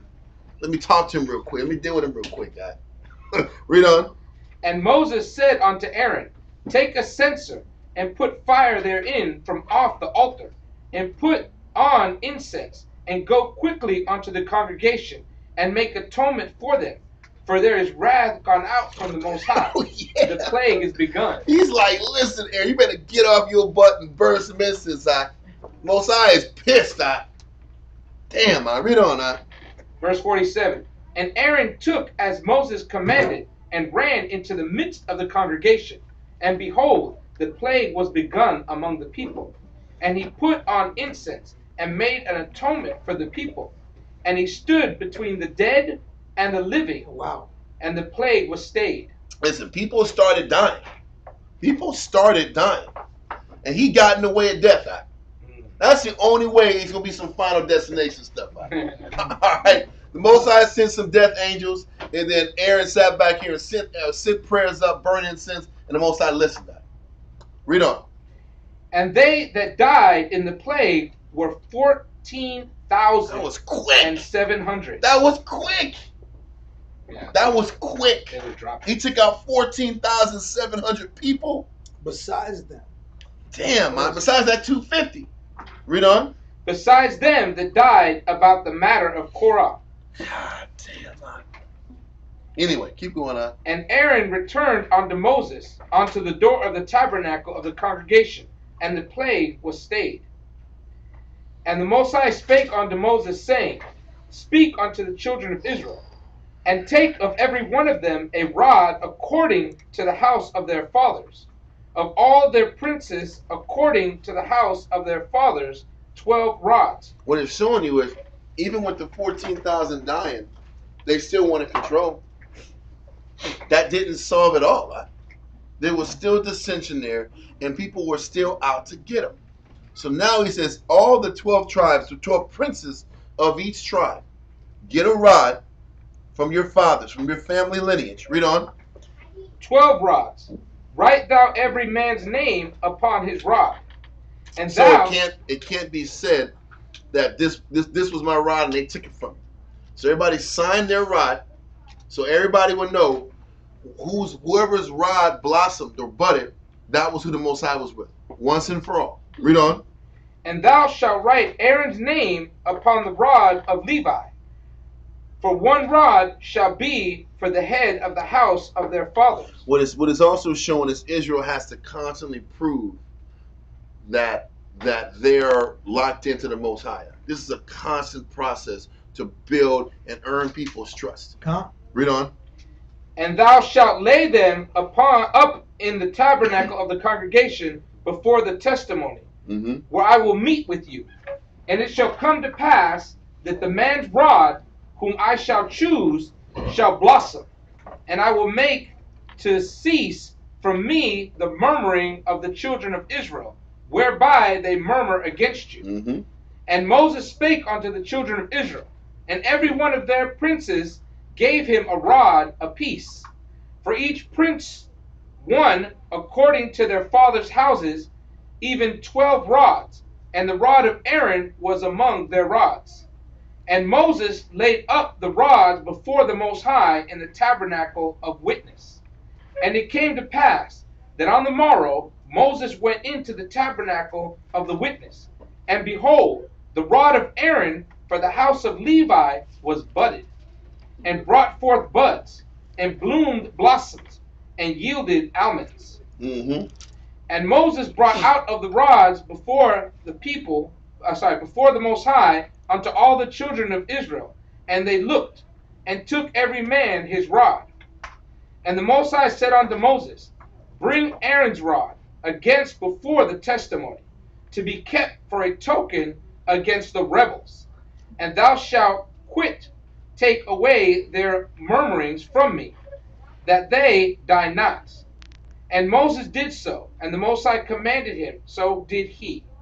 And the children of Israel spake unto Moses, saying, Behold, we die, we perish, we all perish. Because this act was the proof that they needed to know that the Most High was with Aaron and Moses.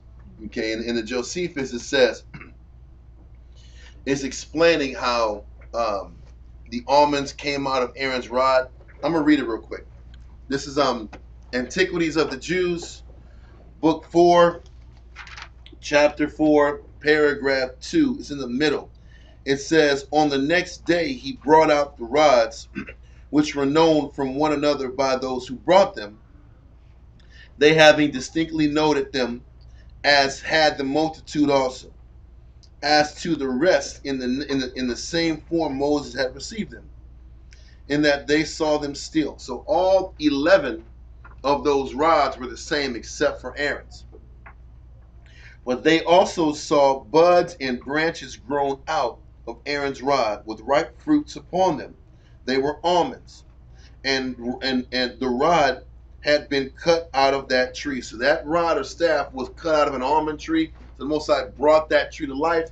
Almonds came out of it, the whole nine.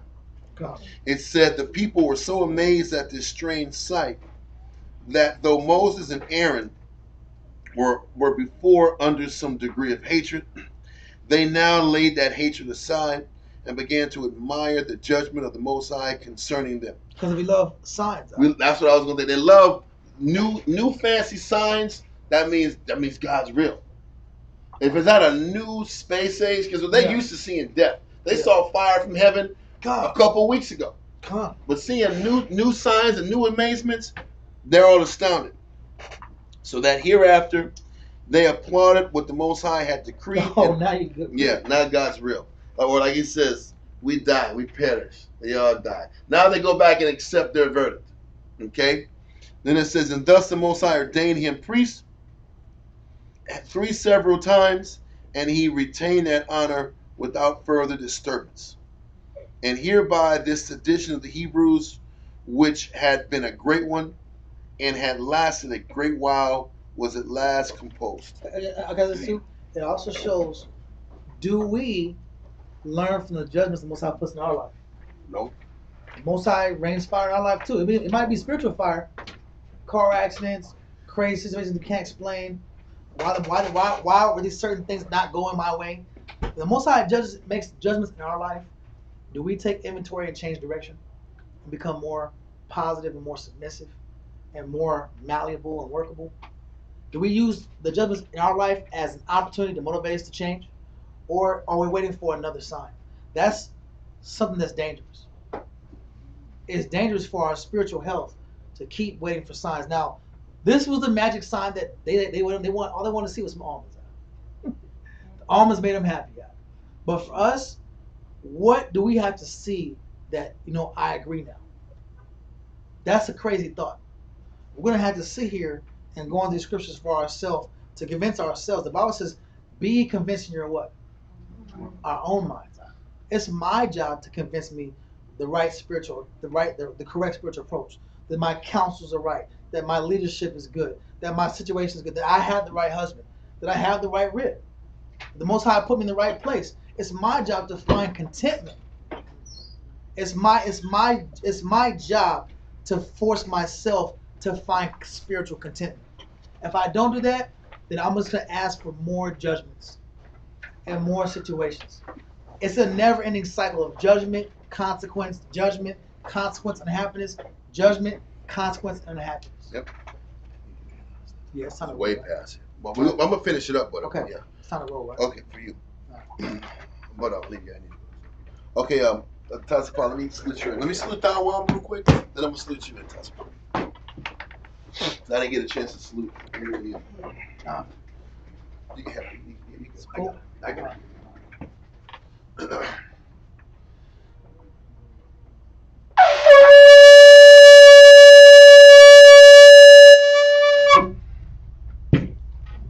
Dawam Racha, Shal Shabbatah, Ban Ashar, Ban Yasha'Allah. Taiwan Racha, Shal Shabbatah, Ban Ashar, Ban Yasha'Allah. Imagine, bro. Yahweh Hashem Yahshua Barakatah. Yahweh Hashem Yashar Barakatah. Okay, Tasapal. Oh, shit.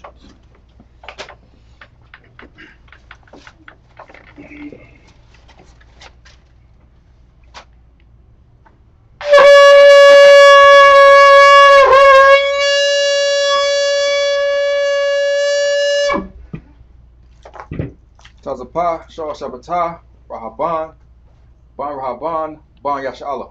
Tasapah, Shal Shabbatah, Ban Rahaban, Ban Yasha'Allah. Imagine, bro. Yahweh Hashem Yahshua Barakatah. Yahweh Hashem Yahshua Barakatah. Right. Okay, let's do Numbers chapter 18. Let me see. We didn't finish 13. I don't know if it matters. Okay, let's finish 13. Slack. Thought I want to finish chapter 17. We're at verse 13. Okay. Numbers chapter 17, verse 13. Whosoever cometh anything near unto the tabernacle of the Most High shall die. Shall we be consumed with dying? So what you know what that did is back these people off, and they had to start respecting the Heavenly Father. They respected the Heavenly Father more. They respected Moses and Aaron. And what the Most High said is he wanted Aaron's rod. If I'm not mistaken, eventually they put it into the Ark of the Covenant, because it was a reminder of Israel who the Most High was with. Okay, just like all those censers got put on the altar as a silver plate in front of the altar as a reminder of Israel, when you cross the line with the Most High and sacrifice negative sacrifices, he stings you too. Okay, 18. Yes, I'm sorry. I'm sorry. And that's like saying Moses didn't choose Aaron, I did. Exactly. I chose Aaron and I chose Moses. Exactly. Because once again, people don't want to realize these attacks are really attacks against the Heavenly Father. No, we're not done. We have an No, entire. no, they're Okay, let's read that. Numbers chapter 18 and verse 1. And the Lord said unto Aaron, Thou and thy sons and thy father's house with thee shall bear the iniquity of the sanctuary, and thou and thy sons with thee shall bear the iniquity of the priesthood. Because the problem is the issue with the iniquity started in house with Korah, in the family of Kohath, the Levites realm. Okay, read on. And thy brethren also of the tribe of Levi, the tribe of thy father, bring thou with thee, that they may be joined unto thee and minister unto thee. But thou and thy sons with thee shall minister before the tabernacle of witness, and they shall keep thy charge, and the charge of all the tabernacle. Only they shall not come nigh the vessels of the sanctuary and the altar, that neither they nor ye also die. Wait a minute. So he says, and thy brethren also of the tribe of Levi, the tribe of thy father, bring thou with thee, that they may minister, that they be joined unto thee, and minister unto thee. But thou and thy sons with thee shall minister before the tabernacle of witness. He's talking about Aaron and his sons. And they shall keep thy charge, and the charge of all the tabernacle. Only they shall not come nigh the vessels of the sanctuary and the altar, that neither they nor ye also die. So what he looks like he's doing, he's tightening up who has access to touch the vessel of the Heavenly Father. Because don't forget, that was Kohath's responsibility. Now, what they had said earlier in beginning of Numbers in Leviticus was that Eleazar, if I'm not mistaken, was allowed to wrap the items, and then the other sons could pick it up and carry it.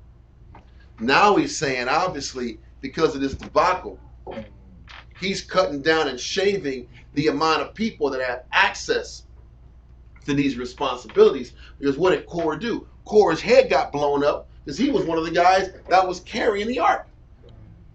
So they're tightening up who has access to even touching these holy pieces.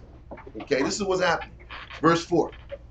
And they shall be joined unto thee, and keep the charge of the tabernacle of the congregation for all the service of the tabernacle.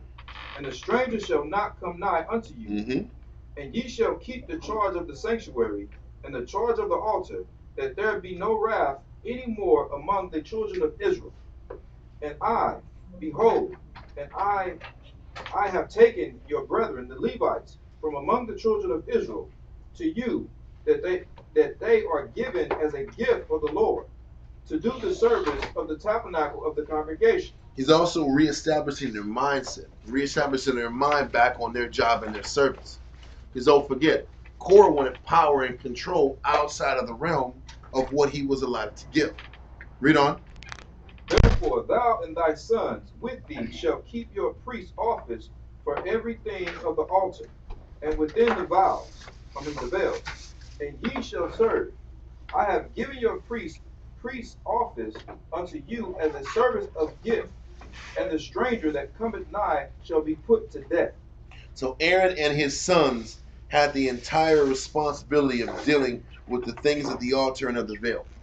Before, it wasn't that way. Before, Aaron's sons only dealt with a portion of the wrapping of it, and the other sons of Levi, of Kohath, did the lifting. Now it's all on the sons of Aaron. Now he's cutting off all these extra cats in the mix. Read on. And the Lord spake unto Aaron, Behold, I also have given thee the charge of my heave offerings, of all the hollow things of the children of Israel. Unto thee have I given them by reason of the anointing, and to thy sons by an ordinance forever. This shall be thine of the most holy things, reserved from the fire. Every oblation of theirs, every meat offering of theirs, and every sin offering of theirs, and every trespass offering of theirs, which they shall render unto me, shall be most holy for thee and for thy sons. In the most holy place shalt thou eat it. Every male shall eat it. It shall be holy unto thee. Mm-hmm. And this is thine, the heave offering of their gift, with all the wave offerings of the children of Israel. I have given them unto thee, and to thy sons, and to thy daughters with thee, by a statute forever. Every one that is clean in thy house shall eat of it. All the beasts of the oil, all the best of the oil, and all the best of the wine, and of the wheat, the first fruits of them which they shall offer unto the Lord, them have I given thee. And whatsoever is first right in the land, which they shall bring unto the Lord, shall be thine. Every one that is clean in thy house shall eat of it. Everything devoted in Israel shall be thine. Everything that opened the matrix in all flesh, which they bring unto the Lord, whether it be of men or beasts, shall be thine. Nevertheless, the firstborn of man shalt thou surely redeem, and the firstling of unclean beasts shalt thou redeem.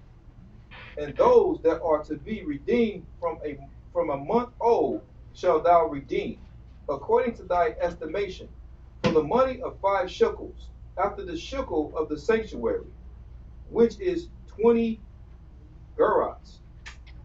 But the firstlings of a cow, or the firstlings of a sheep, or the firstlings of a goat, thou shalt not redeem. Because those animals are going to be sacrificed.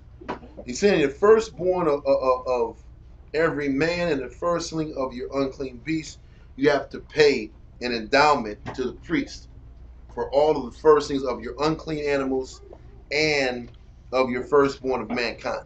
Read on. They are holy.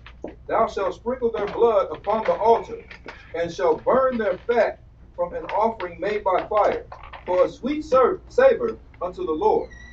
And the flesh of them shall be thine, as the wave beast, and as the right shoulder are thine.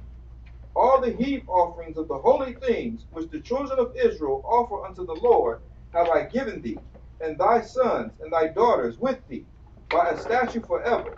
It is a covenant of salt forever before the Lord unto thee and to thy seed with thee.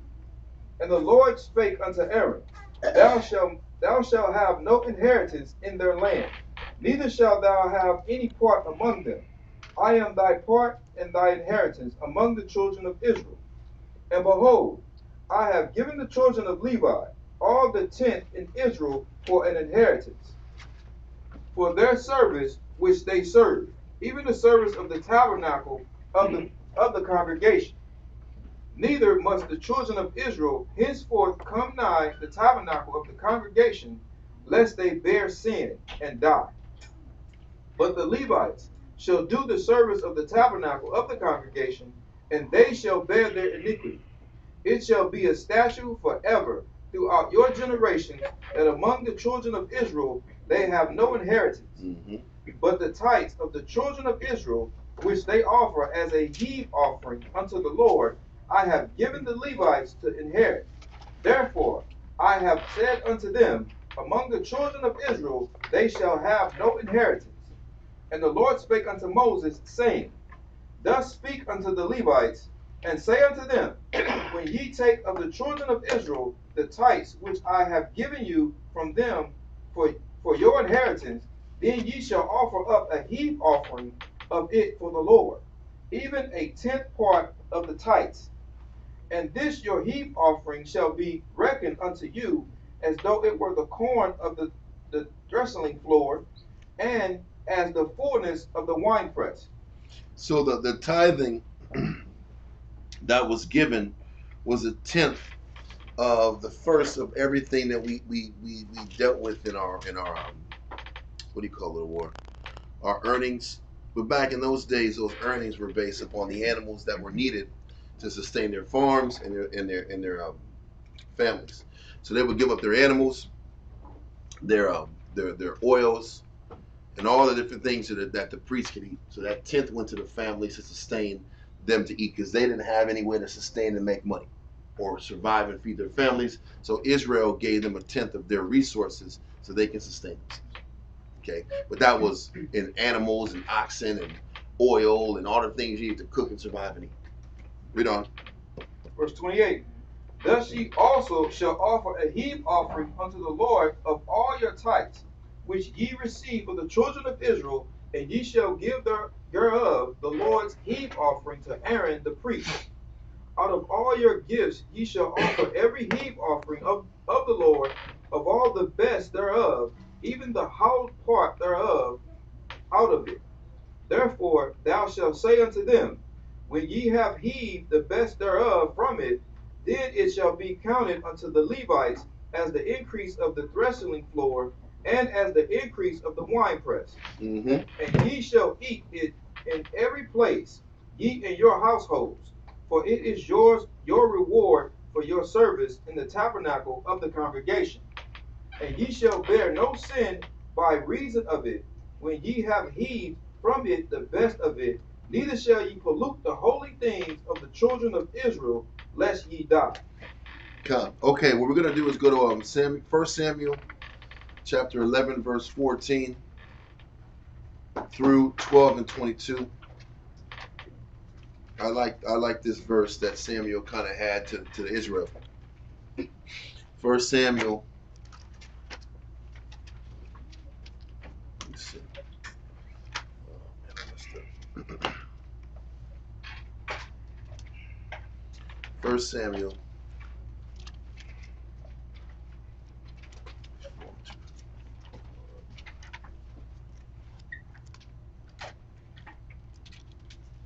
You got it? 1 Samuel chapter 12, verse 13. Verse 11. I'm sorry. 1 Samuel 11 and 14. I'm going to read it through 12 and 22. 1 Samuel chapter 11 and verse 14. Mm-hmm. Then said Samuel to the people, come, and let us go to Gilgal, and renew the kingdom there. And all the people went to Gilgal, and there they made Saul king before the Lord in Gilgal. And there they sacrificed sacrifices of peace offerings before the Lord. And there Saul and all the men of Israel rejoiced greatly. So, in a nutshell, this was when Israel chose their king, and they got Saul, and everybody went bananas and was happy because Saul was king of Israel, except for Samuel. Let's continue. And Samuel said unto all Israel, behold, I have hearkened unto your voice in all that ye said unto me, and have made a king over you. And now, behold, the king walketh before you, and I am old and gray-headed. And behold, my sons are with you, and I have walked before you from my childhood unto this day. So he says, what he's saying is, you know me, and I'm trustworthy. You know my sons. You know my children. And then you read about Samuel. Samuel's children were flawed. They didn't have the same virtue that Samuel had. But keep going. Behold, here I am, witness against me before the Lord, and before his anointed, whose ox have I taken. So now it's going into, what have I done to wrong y'all? Have I done anything to wrong y'all? Have I done anything for you to distrust what I'm about to tell you? Read on. Whom have I defrauded? Whom have I oppressed? Or of whom hand have I received any bribe to blind my eyes therewith? And I will restore it to. I will restore it to you. He says, if I've done anything to you to offend you, to do you wrong, I'll make it right. Because I'm at my end, and I'm about doing things the right way. And you guys know me, and you know what I stand for. Right? Read on. And they said, thou hast not defrauded us, nor oppressed us, neither hast thou taken out of any man's hand. This is why what Paul was saying was so important in later chapters. The one thing you glory in is being blameless. Okay? Read on. And he said unto them, the Lord is witness against you, and his anointed is witness this day, that ye have not found aught in my hand. And they answered, he is witness. So they're saying, no, you haven't done us wrong. Read on. And Samuel said unto the people, it is the Lord that advised Moses advanced Moses and Aaron, and that brought your fathers up out of the land of Egypt. God, Most High was with Moses and Aaron. Read on. Now therefore, stand still, that I may reason with you before the Lord of all the righteous acts of the Lord, which he did to you and to your fathers, when Jacob was come into Egypt, and your fathers cried unto the Lord. Then the Lord sent Moses and Aaron, which brought forth your fathers out of Egypt, and made them dwell in this place.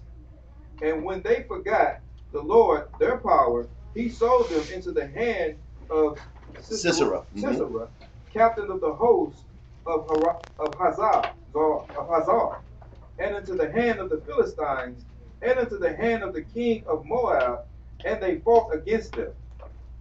And they cried unto the Lord and said, We have sinned, because we have forsaken the Lord, and have served Balaam and Ashtaroth. Balaam and Ashtaroth, or Baal and Semiramis, is Nimrod and Semiramis. Okay? Queen of heaven. Read on. But now deliver us out of the hand of our enemies, and we will serve thee. And the Lord sent Jerubbaal and Bedan and Jephthah and Samuel, and delivered you out of the hand of your enemies on every side. So he's going through the history of Israel from Jacob in Egypt all the way to present day with Saul. He said they sent judges. The Most High always sent a judge or a leader for Israel to be strong for Israel. Read on. And ye dwell safe. And when ye saw that Nahash, the king of the children of Ammon, came against you, ye said unto me, Nay, but a king shall reign over us, when the Lord your power was your king. So he's going back into the history of Israel, and now that Israel's scared, now they want a king instead of relying on the Heavenly Father. Read on. Now therefore, behold, the king whom ye have chosen, and whom ye have desired, and behold, the Lord hath sent a king over you. What he's saying, the Most High was your king, but we chose a man. Read on.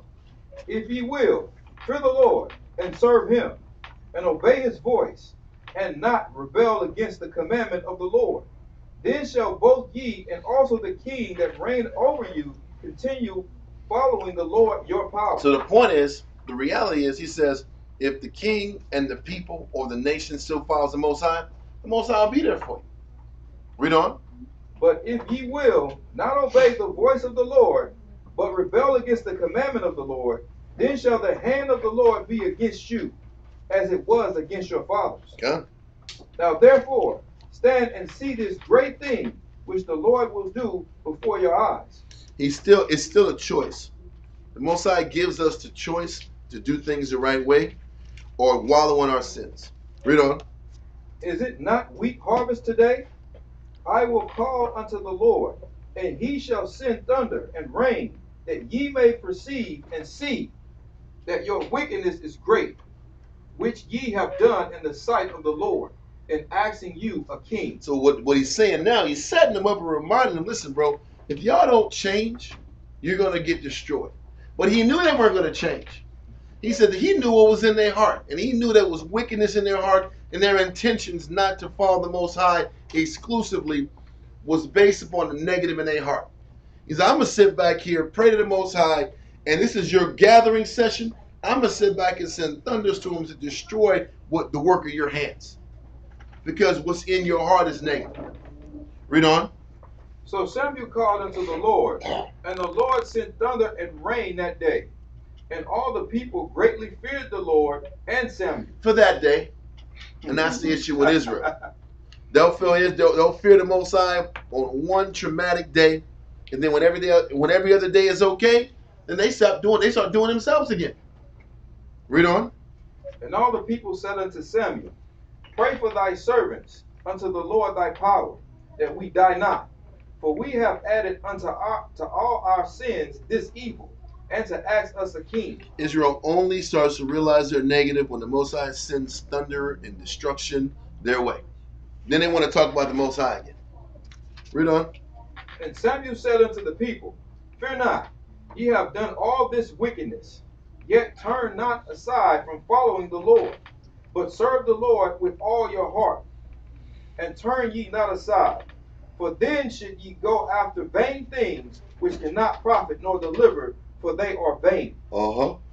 For the Lord will not forsake his people, for his great name's sake, because it hath pleased the Lord to make you his people. So the Most High is not going to forsake us and turn his back on us completely, but he will allow ourselves by our own decision making to ruin ourselves and then work on the next generation. He's going to keep going through generations until we get it right. And those are the facts. How long is it going to take for us to take pleasing him serious? Well, listen, it's 3 o'clock. We're going to shut it down. Okay? It's about that time. Any questions before I get up? I'm about to get up and move on. Any questions online? Any questions in class? Question, are we doing that on Tuesday? What's that? Are we doing that on Tuesday? We can. Okay. We can. All right, let's send this present.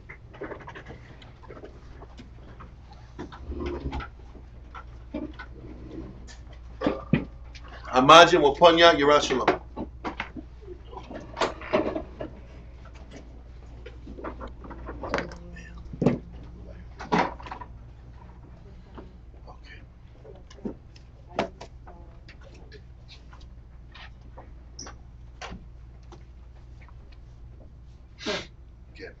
Yahweh Hashem Yahushai. Yahweh Hashem Yahushai. Yahweh. Yahweh. In the name of Yahweh Shai. In the name of Yahushai. Please listen to us right now. Please listen to us right now. Send Michael. Send Michael. And the righteous angels. The righteous angels. To watch over. To watch over. Bless. Bless. Heal. Heal. Protect. Protect. And make strong. And make strong. The people of Yashala. The people of Yahshua. Also send unto us. Also send unto us. Much wisdom. Much wisdom. Much knowledge. Much knowledge. Much understanding. Much understanding. Much patience. Much patience. Much faith. Much faith. Much brotherhood. Much brotherhood. And much love. And much love. Spiritual power. Spiritual power. And forgive all of our sins. And forgive all of our sins. Yahweh Shai come quickly. Yahweh Shai come quickly. For in thee For in thee is our hope. is our hope. Always. Always. And forever. And forever. Amen. Amen.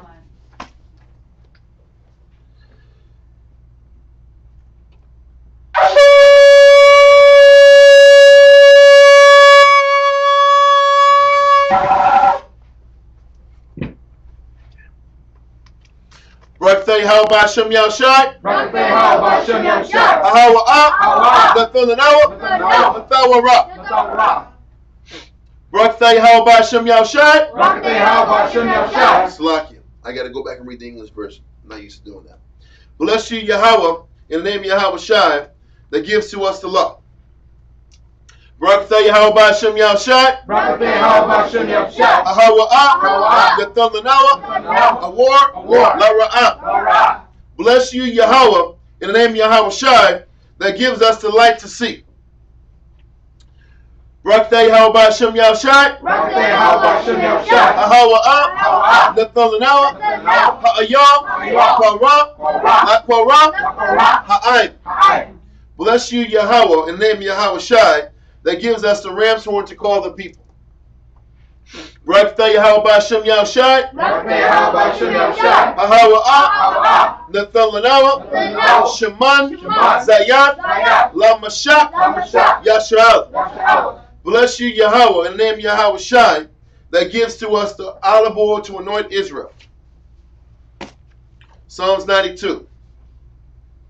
It is a good thing to give thanks unto the Lord. It is a good thing to give thanks unto the Lord. And to sing praise unto thy name. And to sing praise unto thy name. O Yahweh. O Yahweh. To show forth thy loving kindness. To show forth thy loving kindness. In the morning. In the morning. And thy faithfulness. And thy faithfulness. Every night. Every night. Upon an instrument of 10 strings. Upon an instrument of 10 strings. And upon the psaltery. And upon the psaltery. Upon the harp. Upon the harp. With the solemn sound. With the solemn sound. For thou, Yahweh, hast made me glad through thy work. Has made me glad through thy work. I will triumph I will triumph in the works of thy hands. in the works of thy hands. O Yahweh, O Yahweh, how great are thy works, how great are thy works, and thy thoughts are very deep. and thy thoughts are very deep. A brutish man knoweth not, A brutish man knoweth not, neither the fool understand this. neither does the fool understand this. When the wicked spring as the grass, When the wicked spring as the grass, and when all the workers of iniquity do flourish, when all the workers of iniquity do flourish, it is that they shall be destroyed forever. it is that they shall be destroyed forever. But thou, Yahweh, But thou, Yahweh, art most high forevermore. art most high forevermore. For lo, thine enemies, Below thy O enemies, Yahweh, O Yahweh, below thine enemies shall perish. below thy enemies shall perish. All the workers of iniquity shall be scattered. All the workers of iniquity shall be scattered. But my horn shalt thou exalt. But my horn shalt thou exalt. like the horn of a unicorn. Like the horn of a unicorn. I shall be anointed with fresh oil. I shall be anointed with fresh oil. Mine eye also shall see. Mine eye also shall see. My desire on my enemies. My desire on my enemies. And my ear shall hear. And my ear shall hear. My desire My desire of the wicked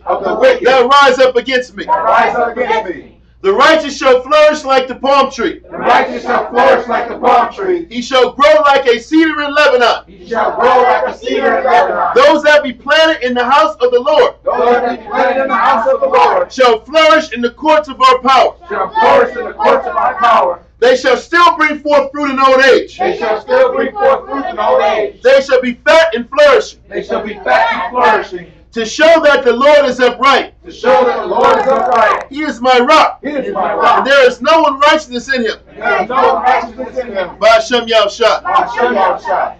Psalms 133. Shayar, Shayar, Hamayawa, Hamayawa, Ladawad, Ladawad, Hana, Hanak, Ma, Ma, Tawab, Tawab, Wama, Wama, Na'ayam, Na'ayam, Shabbat, Shabbat, Akim, Akim, Gum, Gum, Yachad, Yachad, Hashaman, Hashaman, Atawab, Atawab, Ayo, Ayo, Hara'ash, Hara'ash, Yarad, Yarad, Ayo, Ayo, Hasakwan, Hasakwan, Zakwan, Zakwan, Aharan, Aharan, Shayarad, Shayarad, Ayo, Ayo, Hayat, Hayat, Manawathyawa, Manawathyawa, Katal, Katal, Karanwan, Ramwan, Shayarad, Shayarad, Ayo, Ayo, Hararia, Hararia, Tazayawan, Tazayawan, Hayat, Hayat, Sham, Sham, Tazawat, Tazawat, Yahweh, Yahweh, Habaraka, Habaraka, Chayayim, Chayayim, Ay, Ay, Al-Malam, Al-Malam, Ba'ashem Yahushua. Hashem Yahushua. Psalms 133. Behold, how good and how pleasant it is for brethren to dwell together in unity. It is like the precious ointment upon the head that ran down upon the beard, even Aaron's beard, that went down to the skirts of his garments, as the dew of Hermon, and as the dew that descended upon the mountains of Zion. For there the Lord commanded the blessing, even life forevermore. Amen. Yahweh, Yahweh, Ba'ashem, Ba'ashem, Yahushua, Yahushua, Rakanao, Rakanao, Ba'ashwali, Ba'ashwali, Wabiyat, Wabiyat, Support, Support. Return. Yahweh, Yahweh, Ba'ashem, Ba'ashem, Yahushua, Yahushua, Rakanao, Rakanao, Ba'ashwali, Ba'ashwali, Wabiyat, Wabiyat, Support, Support. Yahweh, Ba'ashem, Ba'ashem, Yahushua, Yahushua, Rakanao, Rakanao, Ba'ashwali, Ba'ashwali, Wabiyat, Wabiyat, Support, Support. Yahweh, Yahweh, Ba'ashem, Ba'ashem, Yahushua, Yahushua, Rakanao, Rakanao, Ba'ashwali, Ba'ashwali, Wabiyat, Wabiyat, Support. Support. Rakatay Yahweh, Rakatay Yahweh, Rakatay Yahushua, Rakatay Yahushua, Rakatay Yahweh, Rakatay Yahweh, Rakatay Yahushua, Rakatay Yahushua, all knowledge, knowledge, all wisdom, all wisdom, all understanding, understanding, all love, all love, all mercy, all mercy, all power, all power, from your help. from your help. All power, All power, from your help. from your help. All power, All power, from your help. from your help. By Hashem, Hashem, Yahushua, Yahushua, the water, the water, the Miyat, the Miyat, the mud.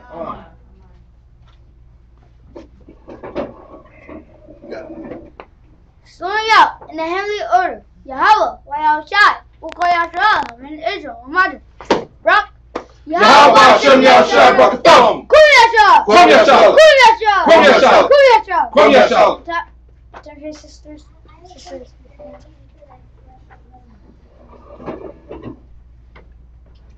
Slowing out the daughters of Zion, and Israel, Mother, Rock, Yahweh, Shema, Thumb, Hashem, Yahushua. Okay, we're gonna shut it off online, and we're gonna sit back here and do the anointing right now. But everybody online, shalom. We'll talk to y'all soon. I'll see y'all on Monday.